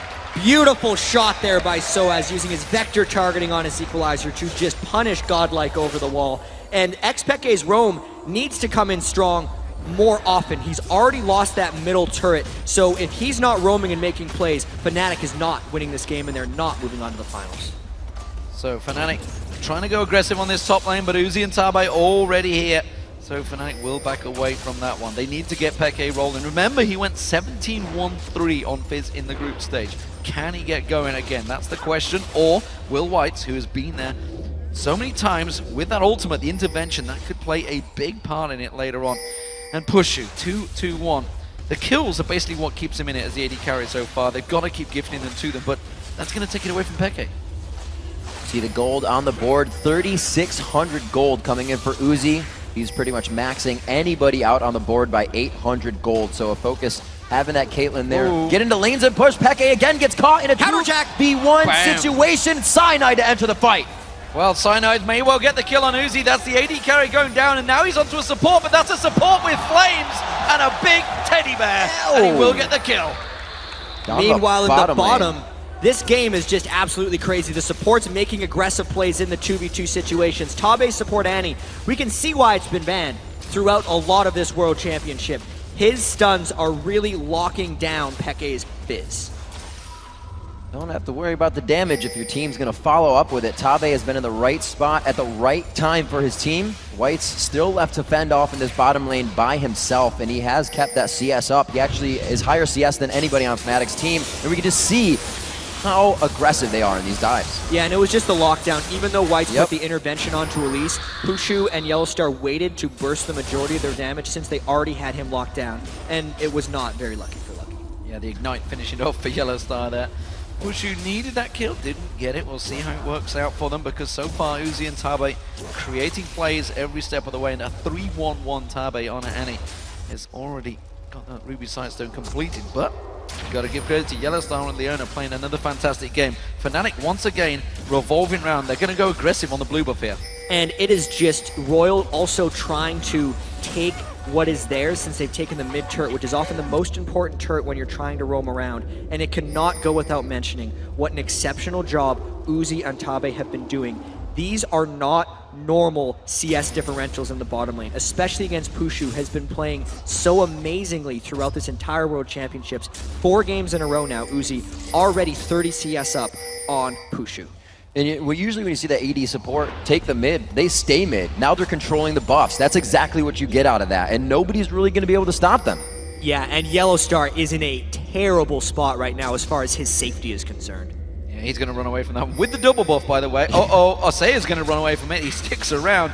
Doesn't want to stay there too long, because 4 members of Royal are going to collapse on this turret. And again, objectives, Royal Club, just keep pushing them towers down. And that's kind of a textbook example on why the mid turret is more important than the other ones, is because instead of Royal having to run through the lanes, giving Fnatic time to filter down towards the lane, they went through the jungle, which actually cut off Fnatic's support routes to that other turret, and it's secured the second turret of the game for Royal. Looks like Soaz has started to win this 1v1 in the top lane. He didn't do much damage to Godlike, but he is not trading. They're going to take this turret down, and there are a lot of pings going down in that bottom jungle. Yeah, they're keeping the pressure on this top turret. Soaz has actually been keeping that flame spitter ready and waiting to go. Pushu trying to get the steal, not going to happen. Whites gets the blue buff. It buys Peke a little bit of time in that mid lane, but he's going to make tracks. 4 members of Royal Club on the Dragon. Something that really works in Royal's favor here is the fact that Soaz cannot interrupt godlike stand united. So it means this Dragon is completely uncontestable by Fnatic, and it only grows Royal's lead.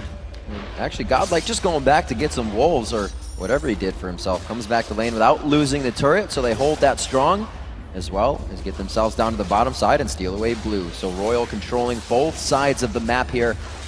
Bottom turrets are down, but all the focus is into mid now, already at 13 minutes. Royal Club in full control right now. This is their game. They know they're 2-1 up. They have full advantage, and honestly, so far, once again, coming out of the lane phase, they do have that edge. And every time so far, Fnatic have tried to make it a little bit chaotic, but Jan, as we start to move to the mid game, which you can see Royal Club are pushing for as quickly as possible, how are Fnatic going to shape up against them? So normally you would say the team with the Rumble would try and force mid-game Dragon fights, but the Dragon was just down, and by the time 20 minutes comes up, that's effectively late game for Royal. So now Fnatic needs to make more aggressive plays. Peke individually needs to go around and help the rest of the team. He doesn't have teleport. 4th game in a row, Fnatic hasn't ran with teleport, even though it's one of the big things that got them here. And they actually have to find Uzi when he's not near Whites. Oh, Lucky getting caught up in the top lane. The Cataclysm goes down the repel.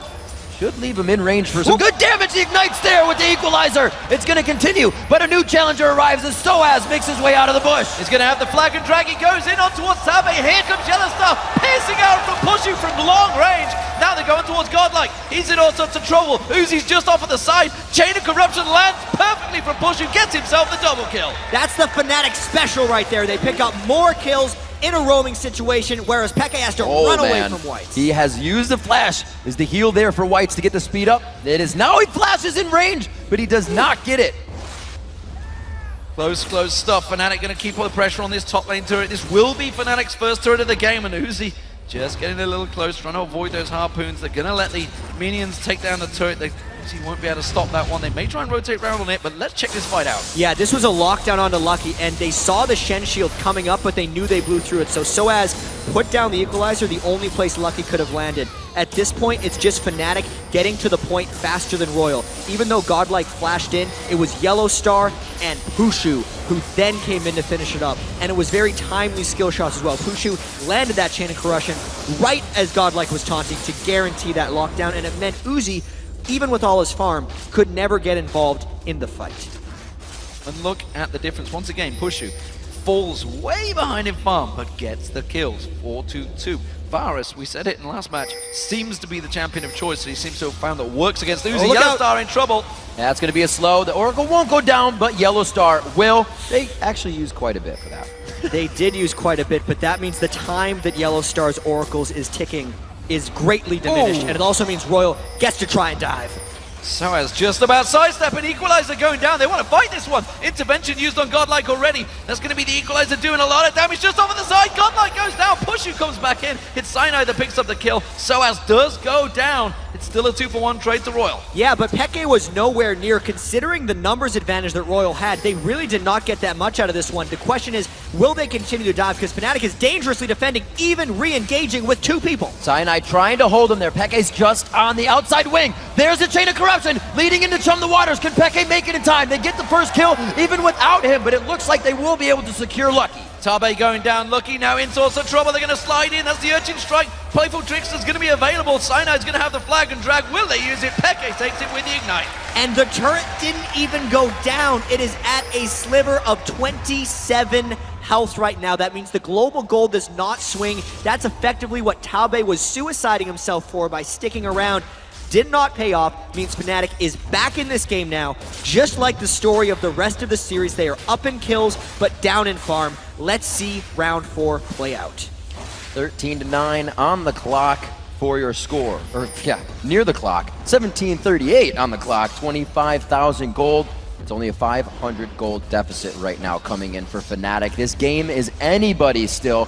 Fnatic has pretty much gone through a learning process of what Royal does, how they rotate, and how they do things. And within 4 games, they've pretty much brought it back to right at even. They're punishing every time Royal tries to mob up because they are making it to the fights even without the teleports.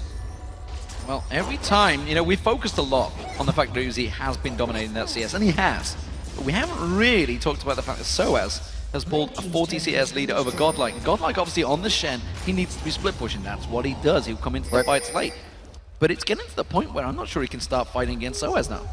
It might get to that point. You can see he's went incredibly defensive with the Spirit Visage, and we know that in order to shut down Shen split push, you aggressively attack him. And Fnatic just goes right for White. Out of nowhere, coming in with the equalizer. Not many people able to follow up on it, though, and to chum the waters to disengage. It's a lot of shields coming in from Whites right there. They burned the big 2, Intervention and Stand United, 30 seconds before this Dragon fight comes down. Fnatic needs to have an eye for these timers. They burned so many ultimates, and they had just crawled back in the global golden objective game. They're already down 3 turrets, which might mean they can't even defend this Dragon. They're all going back to shop. Yeah, they can't fight this one, Royal Club, with the timers perfect. 15 seconds, as you mentioned, 3 ultimates were used in that last fight. By the time they get back, we'd say, running back to now to this Dragon. I think they're going to be a little bit too late. Royal Club will take this one down pretty quickly with Lucky and Uzi. Really wondering if Fnatic was going to try and go for a fight here, because this is becoming an issue right here for Fnatic. They have lost control with the 3 turrets, and with burning all those ultimates onto Whites, I think it's a very bad sign for the rest of this game if they can't close in and get kills. When they make catches like that, we could very well see a fight in the mid lane if Soaz can move down, as Royal is going to try and push mid. A lot of pings coming down from Royal here. There is the taunt, going in with the flash as well. Cyanide gets hit up quite well, and the Tibbers is there. Fnatic has seen the strength right now of Royal, and they may re-engage. Piercing arrow, jump the water, sliding through. Intervention's going to be enough to save him, and Peke gets dropped straight away. Chain of Corruption's going to hit everyone, though. Equalizer's on! Sliding in. They're going to catch on towards Uzi. There's going to be Equalizer on towards White. White is backing away from this one, but the flame sprint from Soaz is going to continue chasing Harpoons. White's desperately turned this one back around, and everybody's backed off. Still just a 1-for-1. These team fights are so crazy. Fnatic is arguably the best team fighting team in Europe, and Royal's the best team fighting team in China. They know when and how to disengage. Even though Soaz's equalizer came up right at the end of that fight, he could not land a good one. I thought it was going to swing the fight, but it turns out Royal gets away with one. Still keeps the gold close within 2,000. We're 20 minutes in. So many things have happened at this mark in the game. Barons were taken in game 1. Barons were taken 5 minutes later in game 2. Right now, these teams can't really figure out how to get past each other's defenses. 14-10, like I said, that 2,000 gold lead, and only the turrets right now stand in favor of Royal. One thing I want to realize, though, that now that, of course, Fizz has started to get going from Peke here, he's got that Lich Bane on, he's going to start building it up. A big, strong Fizz can be deadly, and especially with a juicy target like Tabe on Annie. The most interesting thing about this, though, is White's Kale pick, because normally Fizz is the hyper carry assassin who can just go in one shot. But if White's plays his cards right and blocks Peke's assassination attempts, it could basically just be a dead Peke when he goes and flies in. There is so much play and outplay potential in that Kale versus Fizz matchup that it effectively negates Peke's hyper carry potential if White's plays well. Well, we saw that Legolas build from Poshu before. It is the Bloodthirster and Last Whisper, but you can see that Uzi has gone the exact same route, but he's ahead. He's got that Zeal in there, dancing backing Soaz. Let's see what he comes out with. He's been sat on a lot of gold. I think he's going to be an Abyssal to go in with that. When he go the Andrews, maybe he's just going to shove straight for it. See which way he turns it. He's built up a big difference still with Godlike continuing to do that. Godlike himself seems to be going for the Trinity Force. It's a bit of an odd decision. It shows you he's not fearing Soaz's offensive capabilities. I feel like he should be fearing more of Peke's roaming Fizz if Godlike wants to actually put on a split push show. Hey. I really need to see what Uzi's going to do later in this game too, because as Cleanse Caitlyn, if this game keeps stretching, and if it does stretch, I don't know if Fnatic has the ability to take him out. We do have the push in the bottom lane trying to come out from Godlike, but there's no Sunfire Cape there as we were just talking, so it's a bit slower. He is giving Soaz a bit of respect, but staying on the outside. The Stand United allows him to help his team. It looks like they have Fnatic a bit spread, but it's also a pincer if Fnatic can make it happen. And we talked about this with the fact that they do have the Shen, they have the Stand United, they do not have a teleport Fnatic. So while Soaz may be down there, or Peke may be down there, oh, look at that, one hit in the face. That hurt Peke. But with Soaz roaming up, they're limited time to engage, and Fnatic wants to find a fight, which is why RYL is running away. White's in the bush, waiting with Uzi, giving him protection. You'll probably see that intervention onto him, the Chum the Waters, is in the eyes of White. He's trying to figure out who he needs to save. That interaction is going to be huge in this next fight. This is an incredibly pivotal point of the game because Godlike is making his split push play. There are already 3 turrets down on Fnatic's side, and they do not have a real answer for Godlike Shen. So it's giving RYL all this pseudo-control over the Baron area. Unless Fnatic can catch the right kind of fight, RYL will slowly starve out Fnatic and extend this already 2,000 gold lead. This blue buff may be the play. You see Peke coming in. There is a ward coverage there. Maybe they're going to go for White, so maybe Peke is going to have to get out of this one. Does manage to use that playful trickster to back out. They're going to go in towards this blue. He wants to get on towards it. Intervention's already been used. This throw down the Chum the Waters, it was not hitting anyone. Big damage coming out of the White, and they take him down. Cyanide locks up 2. Godlike tries to stay in, and they're looking for Uzi. The cleanse goes out, and he's able to turn the fight around. But will they be able to follow? Cyanide gets onto Uzi, gets the hit, gets the wrap up, but Uzi lifesteals. He lifesteals it back and finally goes down. Finally gets locked in. Tabe's going to be next. He hasn't got a stun available. He's going to get picked off as well. It's going to be finally Peke that gets the kill. What a fight. Despite the incredible kiting of Uzi, he still goes down as a 3-for-1 fight for Fnatic, and Fnatic catches another fight in their favor. Uzi actually walked into a Churn in the Waters near the end of that. Fnatic's trying to take some turrets back for themselves. And they do get it. A little game of cat and mouse there. It seems like Godlike knew the time he had. And let's just watch this engage. Yeah, so White's intervention was burned once, and then despite the shields, Fnatic really wanted him down. And now that it was mainly just Uzi as a second damage threat, everyone on Fnatic was running him down because the damage threat from the rest of RYL, who's off on the bottom left, was non-existent. And then these plays right there, getting the headshot lifesteal, getting the hit after hit, and then Soaz through the wall with the Electro Harpoon is the only thing that finished him off. Otherwise, Uzi would have lived maybe another day. The rest of Fnatic would have I think he may have taken Cyanide down as well, and no matter if he looked like he was in desperate trouble. Cyanide was already turning around thinking, I've made a terrible mistake. I need to back away from this one.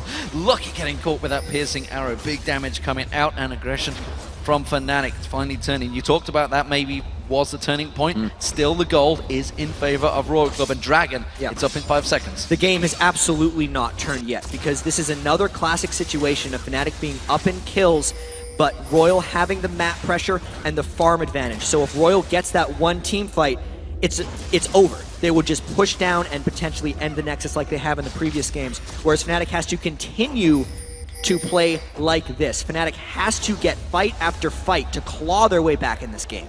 Moving down to the bottom, both of these teams are just organizing themselves together. They're either on the bottom side of the map or the top side of the map. There's no split pushing going on right now. It's the Dragon. It's the Dragon, and this is the first time that Fnatic have started the engagement. So they're feeling a little bit confident this time around. They have good vision control. Tabe's Flash Timbers is up! There it goes, the solar flare goes down, they get into the fight, Godlike is in the middle. Tabe throws down that Timbers, but is it going to be enough damage? The health bars of RYL are just dropping. Uzi getting focused on around the side. This time you're going to see he's going to get claps on, but RYL Gaming coming out on top here. That's a good equalizer. They finally lock him down. Peke running for his life in the background. Pushu does pick up the double kill. It's a 3-for-1 so far. And Fnatic with the Dragon to continue it. They keep going for Whites. Will they be able to catch him down here, though? Level 10, level 14 versus a 15 and a 14. Beautiful dodge on Zenith Blade. Whites has the health speed up. Who's he going to give it to? They turn around to fight. They're able to take down Whites. Godlike is there, and he is not just that. He is dead. Fnatic, with their mobility, chases down the total ace for that one. 22 kills to 12 right here. But the craziest thing about that entire fight, Riv, Tabe got the Dragon with his Tibbers. It means the goal lead is still not in Fnatic's favor, and they have to win so many more fights to win this game. That will be the turret. That's going to be 3-3. That's the first inner turret of the game picked up for Fnatic. Let's check out this crazy match. Yeah, Tabe initiated this fight beautifully. Yellow Star actually was trying to lock Tabe down pre-flash, and that's why it ended up whiffing.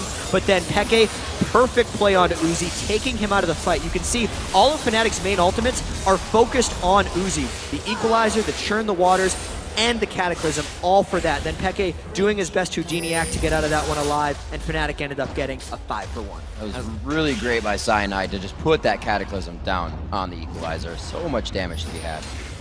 And the Zhonya's Hourglass being built up by Peke. Once he gets that in there, he's going to be a lot more confident in his plays. We've already seen him diving in a little bit suicidal, as it were, a few times. But once that's in there, I expect to see them all piling in. Also, Void Staff now, the RYL's Crystal Scepter being completed by Soaz. So Soaz, he is becoming a beast. Yeah, and he's going slightly tankier as far as his Rumble build goes. The health from the RYL's, the magic resistance from the Abyssal, and I think he's going to be going Zhonya's next because he's the one who is trying to turn himself into a bulldozer in some of these fights and be another threat onto Uzi.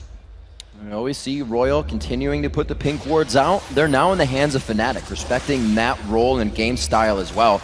Let's see what they have here. We do have a huge Pushu at 8-2-8 coming into this game, and we've said it before, he could be down 100 CS, but he will get the kills. Yeah, whether they're giving it to him or whether he's taking them with that piercing arrow, I'm not too sure, but it is working very well for him. And in terms of gold, I'd love to see how close it is between those two. You can see, look at that, big numbers for those two AD carries, 11,400 to 10,700. So despite the fact he's 8-2-8, he's still behind because he's almost, building up to 80 CS behind. It is such a difficult matchup for Pushu to be in because he is getting absolutely decimated and farm in the lane, but because the way Fnatic plays and the way Peke and Soaz are doing so much work for him in team fights, he's getting a lot of the gold back just by playing that Legolas build. He sits way in the back and fires in the piercing arrows with incredible accuracy. It's the thing that's keeping him and a lot of Fnatic in this game. Interesting, always sending Peke down to be the one to split push here, having some of the most damage to bring into this next fight, but RYL does not take that into consideration just yet. They feel safe staying back, laying down the pink wards. Yellow now about to clean those up with his mop, and he's going to get himself back to fight. And Godlike is trying to set up split push once again. You can see he actually stopped going for his Trinity Force more into defense because he needed it in these fights. This means Fnatic should be looking for a fight. They do not want to let Godlike split push get going, and Fnatic has won many fights in a row. So if they catch one, it could be huge. Chum the Waters out, but he gets repelled out as well as the equalizer. Fnatic missing two ultimates. They're going to have the turnaround. Tibbers goes down. It's a good solar flare. They're going to lock into Tabe. Yellowstar trying to get out of the fight. Whites is in the middle too, and the Cataclysm goes down again on two people. Whites' intervention kind of just sat there, and he goes down after. Double kill coming in for Peke as he also falls during the fight, and that's a shutdown for Whites. Goes to show how much initiation Fnatic has because they missed their first round, but they hit their second. Uzi's still alive. He's the only man keeping this tower alive. Fnatic desperately want it. They managed to catch the slow on him. They don't get that game. The harpoon coming out from Soaz not quite finding its target, but Fnatic, they're going to get an objective off that fight. They're going to get the middle turret. Another fight, another objective there for Fnatic. They are winning one after the other. Even though that one didn't seem the most clean, they're going to keep pushing here. It's really on Uzi to try and carry this one because he is getting focused so hard. Uzi coming back around the side. They're trying to just get a quick pick onto Pushu there. Always trying to create something for themselves. This time, they're just going to be forced to farm it out. So, we talked about it earlier, the Zhonya's Hourglass was picked up by Peke, and that really was Peke just going full on aggression. He picked up 2 kills in it, worked out well for him, and again, now we see Rabadon's Death Gap. That will be next. The damage is starting to ramp up heavily for Peke here.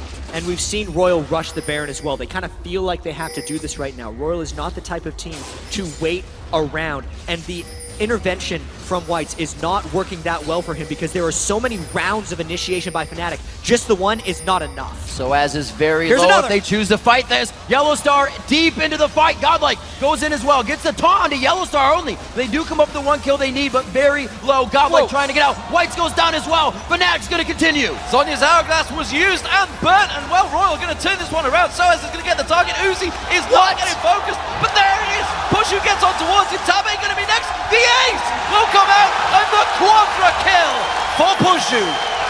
13-2 on Varus right now. It came down to a duel between him and Uzi. Who is going to win? It's the Varus right now, and Fnatic, that's got to be the 5th or 6th fight in a row they have won. Another turret. The man down almost 100 CS continues to be one of the last men standing in the fight. One with the most kills for his team, now to take inhibitor turrets alone by himself as Cyanide backs. He will be carrying this 32-minute mark. And You mentioned it, Royal, they thought about going for Baron, but Fnatic had other ideas. They've managed to start and get themselves in a very good position here. But check this fight. This fight was so absolutely insane. It's why there were kills back and forth. But right now, Peke actually focuses on a tank. While he had intervention on, that threw him off. He then Zhonya's, but that pulled Uzi into a dangerous situation. He had no retreat there. He used his net, and even his cleanse wasn't enough to keep him alive. Pushu had the combo. Shot arrow was enough burst to finish down Uzi after Peke had put him into a bad position. That had to have felt good for Pushu, I feel, through the horrible lanes that he's had. 4 games running to just turn around and pull that arrow straight into Uzi's face, knowing he had no escape from it this time around. It does give him that giant kill score of 13-11. Peke trying to get on Uzi there, he realizing dangerous situation, trying to back out of it. But Uzi, let's get clear, he's got cleanse up in a moment, he's got that QSS, he's got the flash, he's got so much mobility. And here's the craziest thing about this game. Even though Fnatic has 30 kills, and I know I'm harping on it because they've won so many team fights, if Royal wins one, the game could be over. If Whites and Uzi and Godlike to tank turrets are up after fight, they could take it and win the entire game, which is why Fnatic is not giving an inch. They're trying to keep Royal pushed as far back as possible, and they're just fighting again and again, because if Royal could somehow catch Fnatic out of position, they could punish really hard. But because Royal's fighting back so heavily in these fights, Fnatic hasn't been able to end the game either. This game is absolutely insane. Kind of hard to do things when you're limping away from the fight. We saw it was really only Pushu able to push a turret last time after the fight. Cyanide said, I'm out of here. But right now, you got to remember that Pushu came into this game saying, you know, if Uzi's going to make a play, he's going to get that recommendation for it. People are going to notice. I think people are going to start noticing Pushu now. 13-2-11, coming out strong, doubling up on Varus, and finding that bread and butter for himself. And let's not forget, this is a guy fighting for his place in the team. Yeah. He's got a 16-year-old phenom that's just turned 17, sat ready and waiting to replace him. He's looking at a minimum 3rd place in the World Finals right now. I think he's deserved that position so far. We'll see how far he can go with it. Absolutely. The static shift just been completed. Meanwhile, obviously, Phantom Dancer was picked up by Uzi a long time ago. Big damage going to be coming out from Navarros in the next fight. And the biggest item completion that just happened is Peke finished Rabadon's death cap. He's already almost one-shotting people. This makes the mini-game between Whites and Peke even larger. They've managed to lock up. That's going to be the solar flare though, turning it around. Tabi does get the kill on Cyanide. Soaz is getting locked up and going to go down. Fnatic have to back out of this fight. Yellowstar's taking that damage. Asen holding so much. Peke comes in, gets on towards White. Peke goes down in a second. You see White on the board twice there. A kill and a death. Uzi comes up big. They shut him down. Yellowstar's out of this one. 4 for 3 right there, but Uzi is alive. His farm, his 313 CS is fighting back. How much can they take off this? Because Yellowstar cannot defend. You mentioned this at the start. If Royal Club pick up a victory in one of those fights, keep that AD carry alive, they can turn and finish the game. Can they have enough to push through? There's going to be an inhibitor going down. You can see 10 seconds ticking down on this one. Royal Club 2-1 up. Can they make it 3? They do not have enough time to finish off more than this one. They have the inhibitor. Now it's about retreating because Fnatic would love to get something back. Royal is not going to give them the opportunity. That is a huge thorn in the side for Fnatic, considering the caliber of play both of these teams are bringing to the table.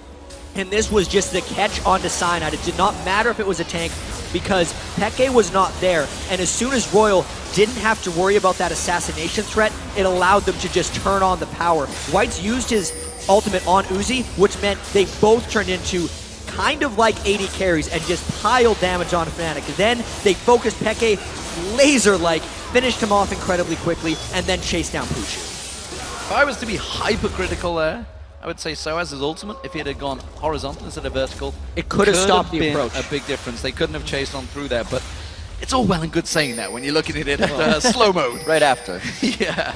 So big fight there, and already proven Royal managed to bite off one of those fights. They have it in them to push into Fnatic space. They have that first inhibitor down.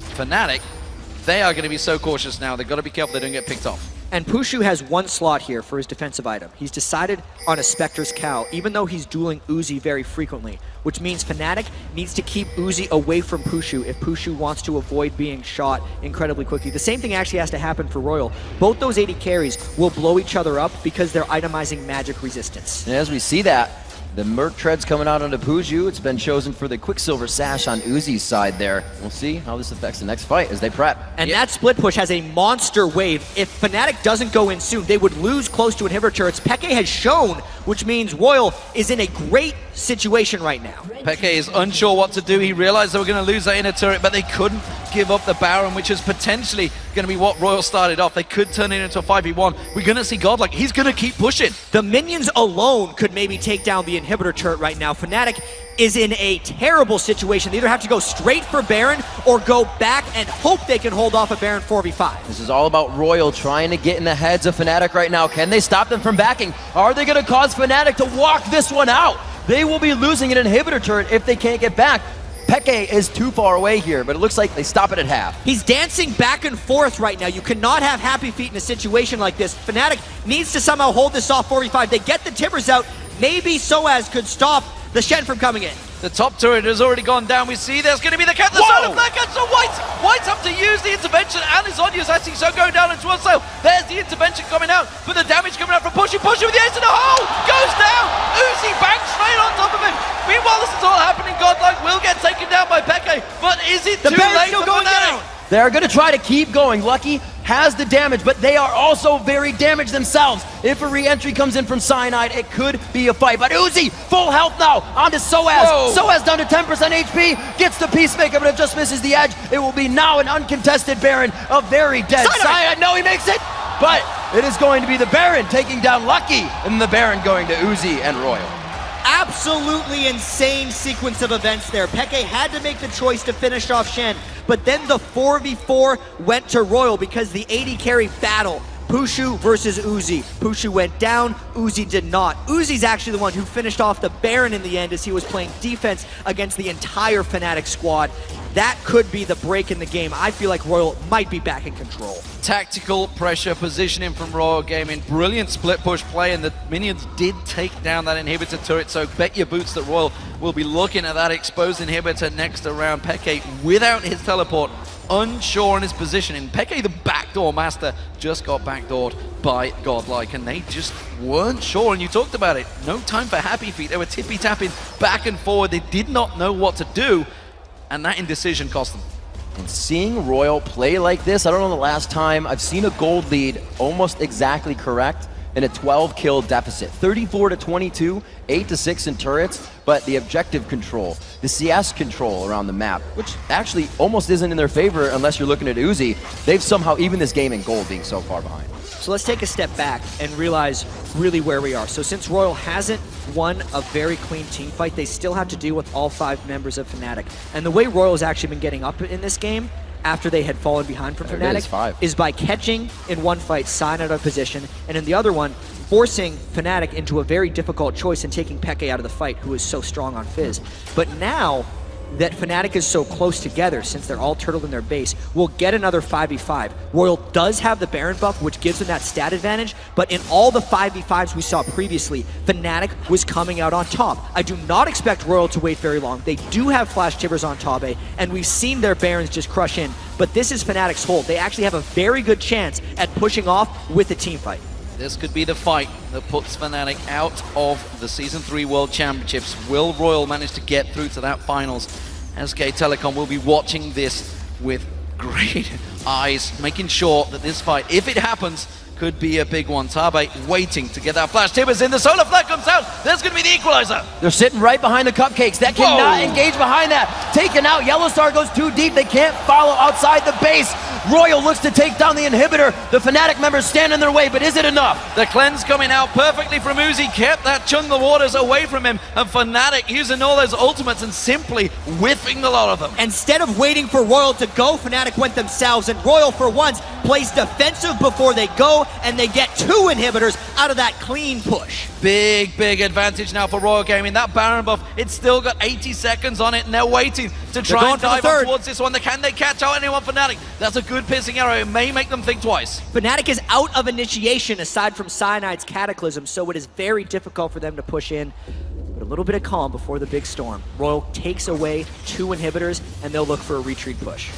Royal has easily swung this back in their favor right now, in complete control in the minds of Fnatic, and you can see it coming into these fights. They cannot play their pick comp or even push comp right now, and Royal is knocking on the front door of this title game. Those ultimates are almost up for Fnatic. You can see the equalizer, the solar flare, Yellow Star back up as well. It's a 5-man defense from Fnatic. Royal, while aggressive, I'm not sure they're going to quite push the gap there. The equalizer goes down. That surely signals Royal to go. That equalizer was contingent on the Zenith Blade landing, and because it missed, Fnatic is all sorts of out of sync now. The worst thing about this is there are 2 waves of super minions arriving in Fnatic's base in about 15 to 20 seconds. That's going to time with Royal's next push, and Fnatic needs to pull off a miracle. The agenda of things to do is heavily stacking against Fnatic right now. They got to multitask their way out of this one. Cyanide engages. The locket goes down. Expeke sits in this. They get to reset the fight. Reassemble. Will they be able to go in? Peke almost gets dropped, but he throws down Zonia's. Will he be able to hit Whites with a Q when he comes up? No, it's the taunt onto Peke. They continue on. They take down Uzi. Now Whites, maybe more. That's the carries both down. Look, he's going to get focused on Godlike. Can't take the damage out here. But while this is happening, there's super minions on the Nexus turrets. Fnatic have to get back and defend. They're pinging it. They realize they're in trouble. They may lose the Nexus turrets despite the fight. They do hold off them, and I think they have the time. Unless Pushu doesn't go back, they're only sending back Yellow Star for those Nexus turrets. Can Soaz hold it off as well? That could be the hold Fnatic needed. They throw down the equalizer. The turrets will heal on the Nexus. They get this back. A 3-for-1 overall in that fight as the death timers, you can see, very, very long. This last turret, that minion, he wanted that pretty bad. Wow. Good save there by Soaz. The question is, can Fnatic get anything from this one? Fnatic, we see, running 2 members. They know they're in a 2v2 and they can rush. They want to get this inhibitor. You can see Fnatic, well, what else they're going to do? They're going around the back. They really need an inhibitor back to curb the threat of the super minions, but Lucky is too powerful right now to actually allow this Fnatic push to happen. Abe walking through a ward there. They know he's coming around. He's trying to actually cut them off a bit, and he puts down a ward for his own safety as he goes through the woods. That was too dangerous a play. They know the Godlike's up in a couple of seconds. Uzi already up. Uzi the monster. But you did see, finally they got down the carries, and the rest of the team crumble. They have to focus Uzi so heavily, but he's got so much. He's got the cleanse, which is not available right now, but that QSS as well, and the flash still available. Didn't get to use it in the last fight. It's so difficult for Fnatic to actually get Uzi down, because if they tip their hand and say they're going directly for Uzi, then Whites pops his intervention on him, he takes no damage, and Whites himself is nearly two-shotting people. So they have to kind of fake an attack on someone first and then go for Uzi. It's why that last fight was so impressive for Fnatic in their victory. But now they have to do it again. They have to do it so many times if they actually want to win this game.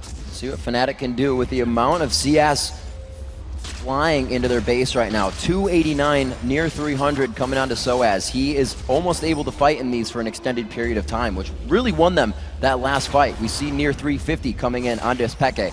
They can't stop that. Royal's going to be in some big trouble here in the upcoming minutes.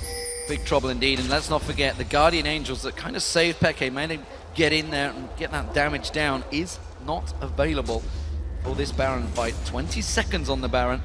I don't think Fnatic are even going to contest it. I do feel like this is a somewhat uncontestable Baron, because if Fnatic tries to go into their jungle where they have not been allowed for the past 5 minutes, they are going in completely blind. Fnatic also lost their control when they got caught out of position by Tabe. Not to mention, Fnatic cannot risk letting super minions into their base. So this is a controlled Baron for Royal.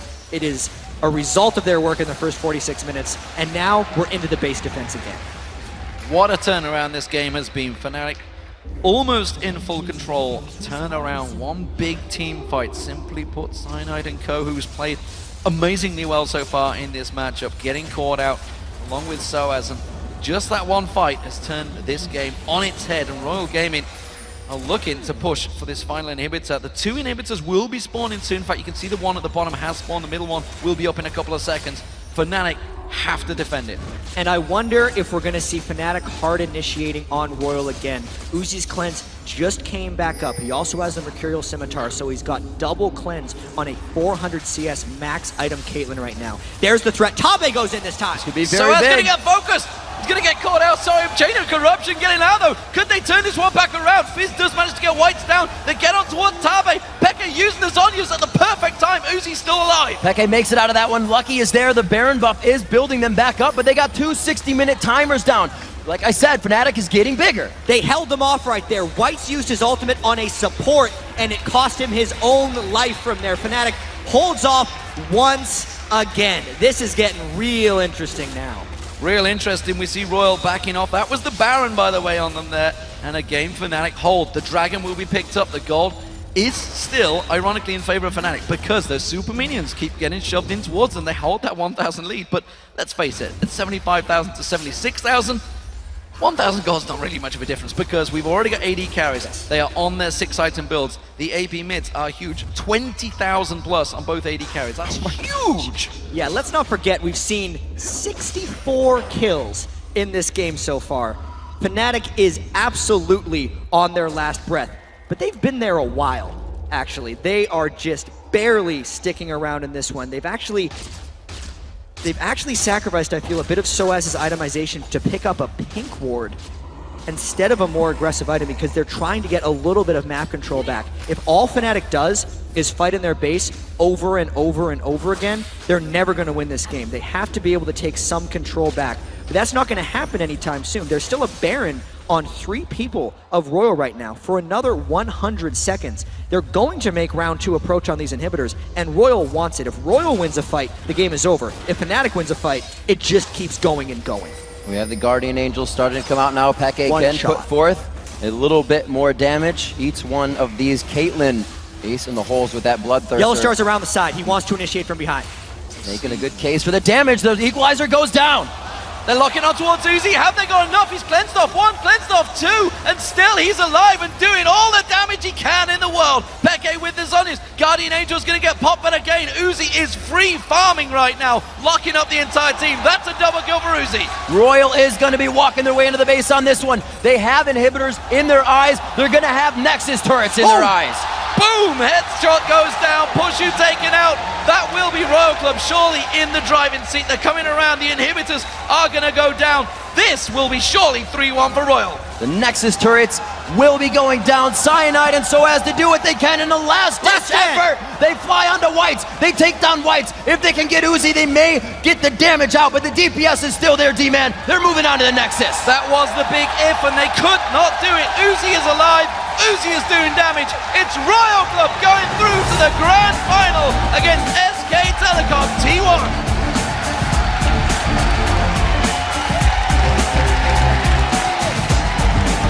What a series there by RYL. There was a lot of close games there.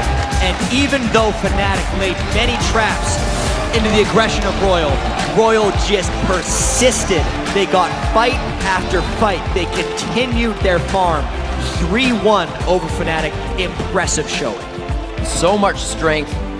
12 kills down. Never giving up, continuously doing the same things, never forgetting to ward, never forgetting that an objective is important, and keeping a steady head all game. It's a victory, and it brings you to the title matchup for the Summoners Cup. And you know, I talked to Cyanide on the couch during the group stage, and he said when he played against OMG and RYL Club, constant aggression. It puts you on the back foot the whole time, and they just did not have an answer for it throughout the whole game. Yeah, and you could just see how practiced RYL Club was. And the crowd is behind him.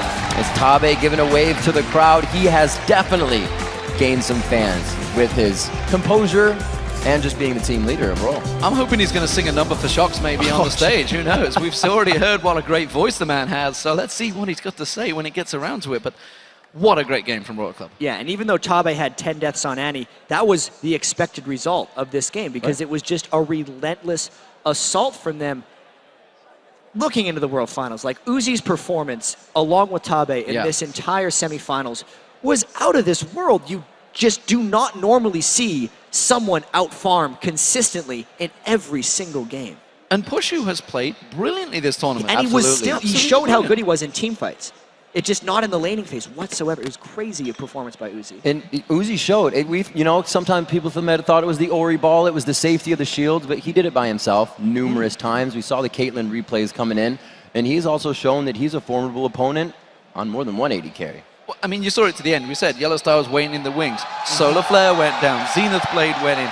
Absolutely everything was thrown at Uzi. and they couldn't get him. We saw Peke flying in there, Guardian Angels, Zhonya's, nothing could save him, nothing could get him on Uzi.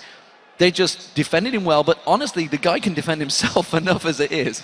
Yeah, and at the end of the day, they did get a couple kills. Fnatic had 40 kills in defeat. When have you ever heard of that in professional League of Legends, especially at the world stage? That just shows you where Royal was fighting on the map and how their overall game sense and the positioning of those fights just worked again and again, and it allowed Uzi to get to that point. So when they did win, they made it to the finals. All right, gentlemen, with that, we are going to send it over to Quickshaw and the analyst desk for a look at Royal Club's insane series clinching win.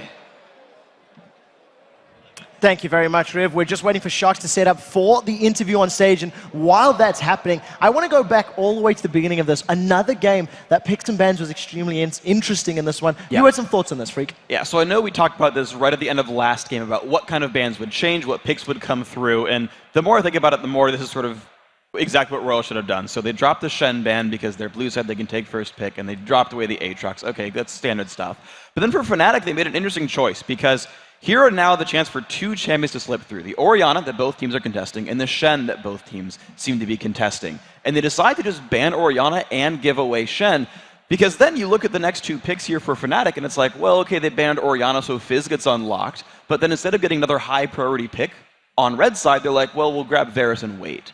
And I thought that was kind of an interesting choice because, you know, maybe they leave Orianna and Fizz open and get both of them, or they leave, you know, Shen and Orianna open, and then they can get like two of the three, sort of, right? They can get sort of more into their lineup.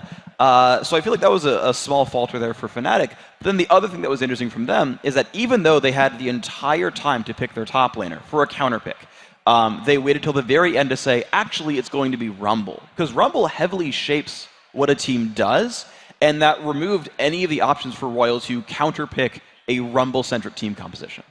And to go into that, Jat was touching on this in the game, but I mean, that Rumble was not used to control Dragon in the way that it probably should have been in the mid-game. And in a way, they spent a lot of those equalizers in the mid-game on trying to create picks instead of trying to zone out Dragon fights. And I think that if they hadn't done that, Fnatic probably could have taken a win in this game. Well, we're going to come back to this and chat a little bit more about how Royal closed out the series. I believe that, sorry to cut you off, we're going to throw this over to Shox on the main stage, who is standing by with Royal's melodic support and team leader, Tabe. Thank you very much. Tabe, a standing ovation for you right here, and well-deserved. First off, what were your first thoughts the minute you killed that Nexus? Sorry, can you repeat? Yeah, what were your first thoughts when you killed the Nexus and you realized we made it into the finals? Your first thoughts in your head? If the camera is shooting on me, I think maybe you guys can see I'm really like depressed and a bit angry because we have Shen, Elise, and we have KO. Like, we have so much mistakes. Like, we have empty taunts, stuns all over the game. Yeah, and also my initiates are not as good as those we practice a lot when we're in scrims. But still, we're very happy. But at the same time, we have to think, if we have so many mistakes, how can we beat SKT? Very humbling. We'll get into that next matchup in just a second. First, I want to ask you, key in taking out Fnatic seemed to be your plan all along. Ban Kassadin, ban Lissandra. Tell us about your tactics. Like Kassadin, Kassadin is one of the best mid-AP champions that is played by XPK. We have a lot of tactics and strategies to play against Kassadin. But still, after our discussion, we think Kassadin is still a threat for us. Lissandra is because Soaz, his mechanics is really good, and the most important thing is he is really, really clever. He can always grasp the right chance to teleport bot lane and kill me and Uzi. And I don't want them to play the double teleport meta. Like sometimes XPK maybe run a mid AP with teleport too, double teleport, and kill us bot lane and get dragon. So we ban these two crucial champions all the 4 games. Yeah, and it worked out very well for you guys. Now, I've got to get in your head here. At Game 3, Fnatic swept you guys. How did you reset after that? We have a little bit advantage during the level 1 fight. We got off Cyanide's passive, Aatrox passive. But still, I have no flash at top lane, and I have no enough wards to prevent Aatrox from ganking top. Because I have no map hacker, I don't know where is Cyanide. So I am playing so passively. This is the first point. The second point is, after the AD support lane has returned home, they have the support, and they go back to bot lane. And at that time, Renek, our top solo, is going to roam mid. They want to kill XPK. But when he walks into the brush, he finds that there are 4 people. And he dies, and we lost a dragon too. That was really important for us. And the third thing is, when we have a huge advantage in bot lane, we asked Renekton and Gragas to roam bot lane, like 5v3 them, but we failed. We executed really badly, and we just got snowballed by Fnatic. Fnatic was really good at snowballing. So after we knew that, we have lost the whole pace of the game. We didn't really try hard. We just keep on discussing. We didn't want to waste time. We didn't press surrender because we are just discussing how can we beat them in game 4. Tabe, you were so analytical. You were so much in your head discussing the things that might have went wrong, but you put up an amazing series. You won it here. You're in the final versus SK Telecom T1. Tell us about that matchup. Do you believe right now? Yes. SKT is a really great team. Even when I did interview with Korean OGN, I always said Pumandu is one of my favorite player, my idol of support. He has really good mechanics. And Faker is really good too. And Piglet, one of the best ADs in team fights. I don't know how to say. I only know that we are facing a huge enemy. Yes, very strong team. Okay. Thank you very much, guys. Give it up one more time for Tabe and Royal Club.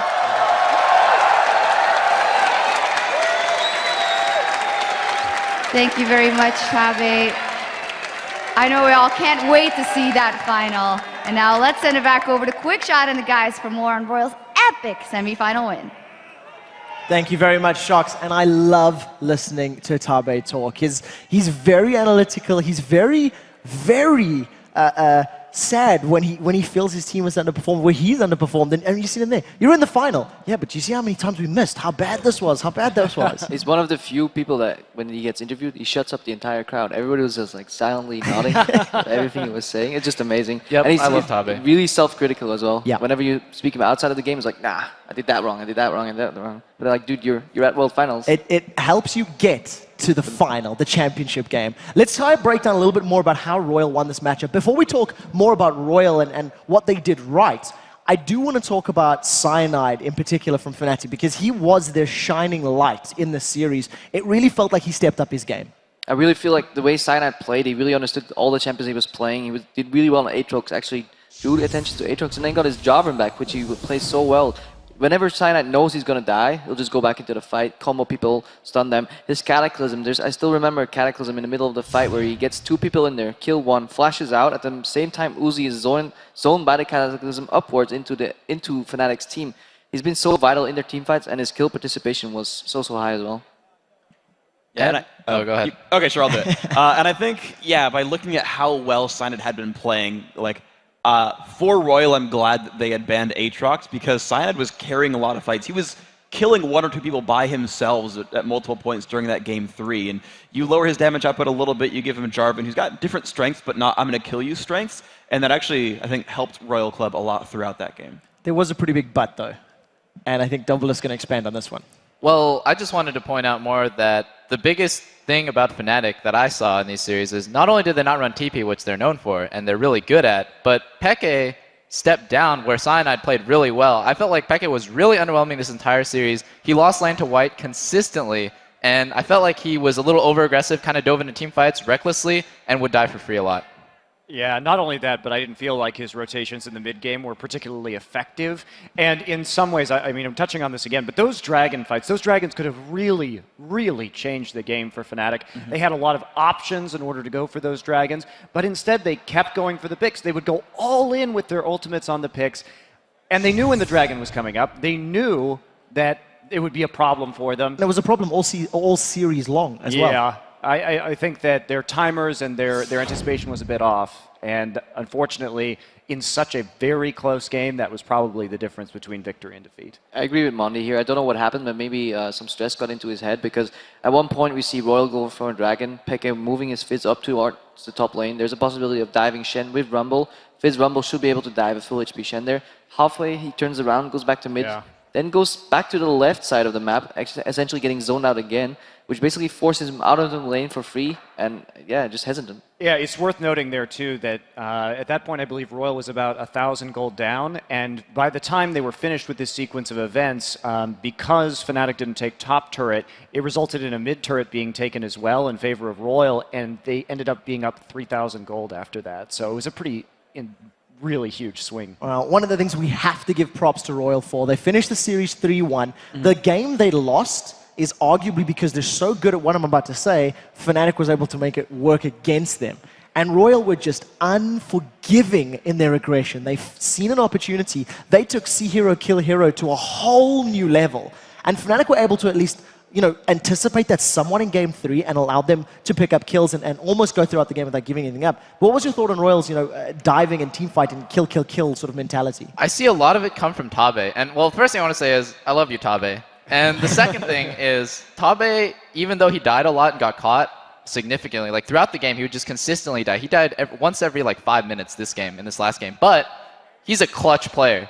When he flashed Tibert over the wall near Wraiths and caught Cyanide, that's when the game turned around. That's when Royal won a team fight and they got an inhibitor and eventually snowballed it into a Baron. That's because they have clutch players like Tabe who are willing to make those plays, play aggressively, be reckless, and that will eventually result in you getting like a big play like that. Also at the end, like Tabe bases comes back with over 5 pink wards. Didn't see the number. It was 2 slots filled with pink wards. Like Tabe is just such a vision-centric player. He sacrifices himself entirely for his team. You can't flash Tibbers without them. Yeah, and actually that was sort of the thing with Royal's playstyles. You talked about how aggressive they were, and we talked about how many dragons and turrets and whatnot they got. That it was interesting. It was actually sort of not what I expected exactly from how these teams matched up, where Royal's pushes almost always were in order to get a turret or to get a dragon. When they actually went to go force something, they were forcing for an objective. And if they won the fight, they were rewarded with objectives. And in fact, most of that last game was fought on Fnatic's side of the map because Royal are constantly trying to get turrets and inhibitors or barons and whatnot. Whereas Fnatic were setting up picks out of thin air, which we've sort of talked about being a strength for these guys because you can't expect it coming. They just suddenly show up out of a brush and you die.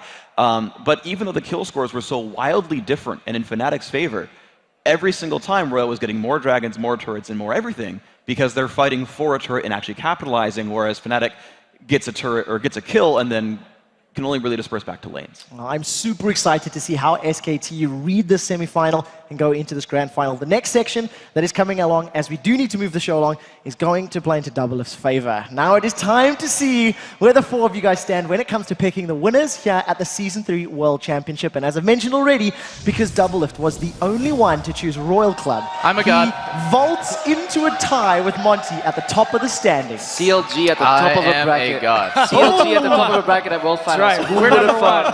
Nobody We're number 1. Once again, Doublelift is playing for the late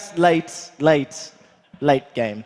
All right, guys, I can't believe I'm saying it, but the Season 3 World Final is less than 1 week away. Coming up next Friday, live from the Staples Center, China's Royal Club faces off against Korea's SK Telecom T1 for the title and the Season 3 Summoners Cup. And the final series of the Season 3 World Championship starts Friday at 8 p.m. Pacific, 5 a.m. Saturday, Central European Time. Well, that does it for us here at the Analyst Desk. Thanks, guys. We're going to send it back over to Shocks on the main stage to wrap up our time here at the Galen Center.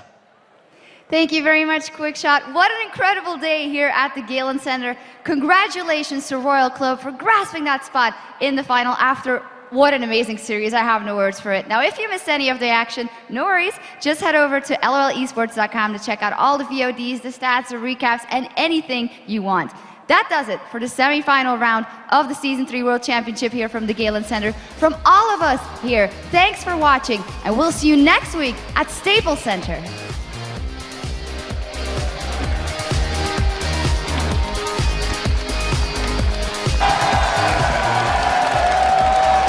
First blood, but no! He's gonna, there it is, the Ignite finally ticks! Peke's really got no no mana to deal with this one. The Urchin Strike's not there. Freeze. And they just feed another kill to Uzi. Whoa! That's not in trouble. He's going to go down. Pusher's going to go down. It's a double. It's a triple. It's disaster for Fnatic. But it's Peke, the arrow flies across, and it gets the kill on Natabe. Nice. Nice. Keep on.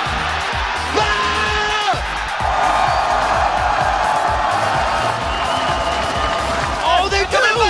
It's on the tower. You can see the locking on. Oh my God! I do not believe. Nice. Fnatic finally pick up their first victory against the Chinese Royal Club.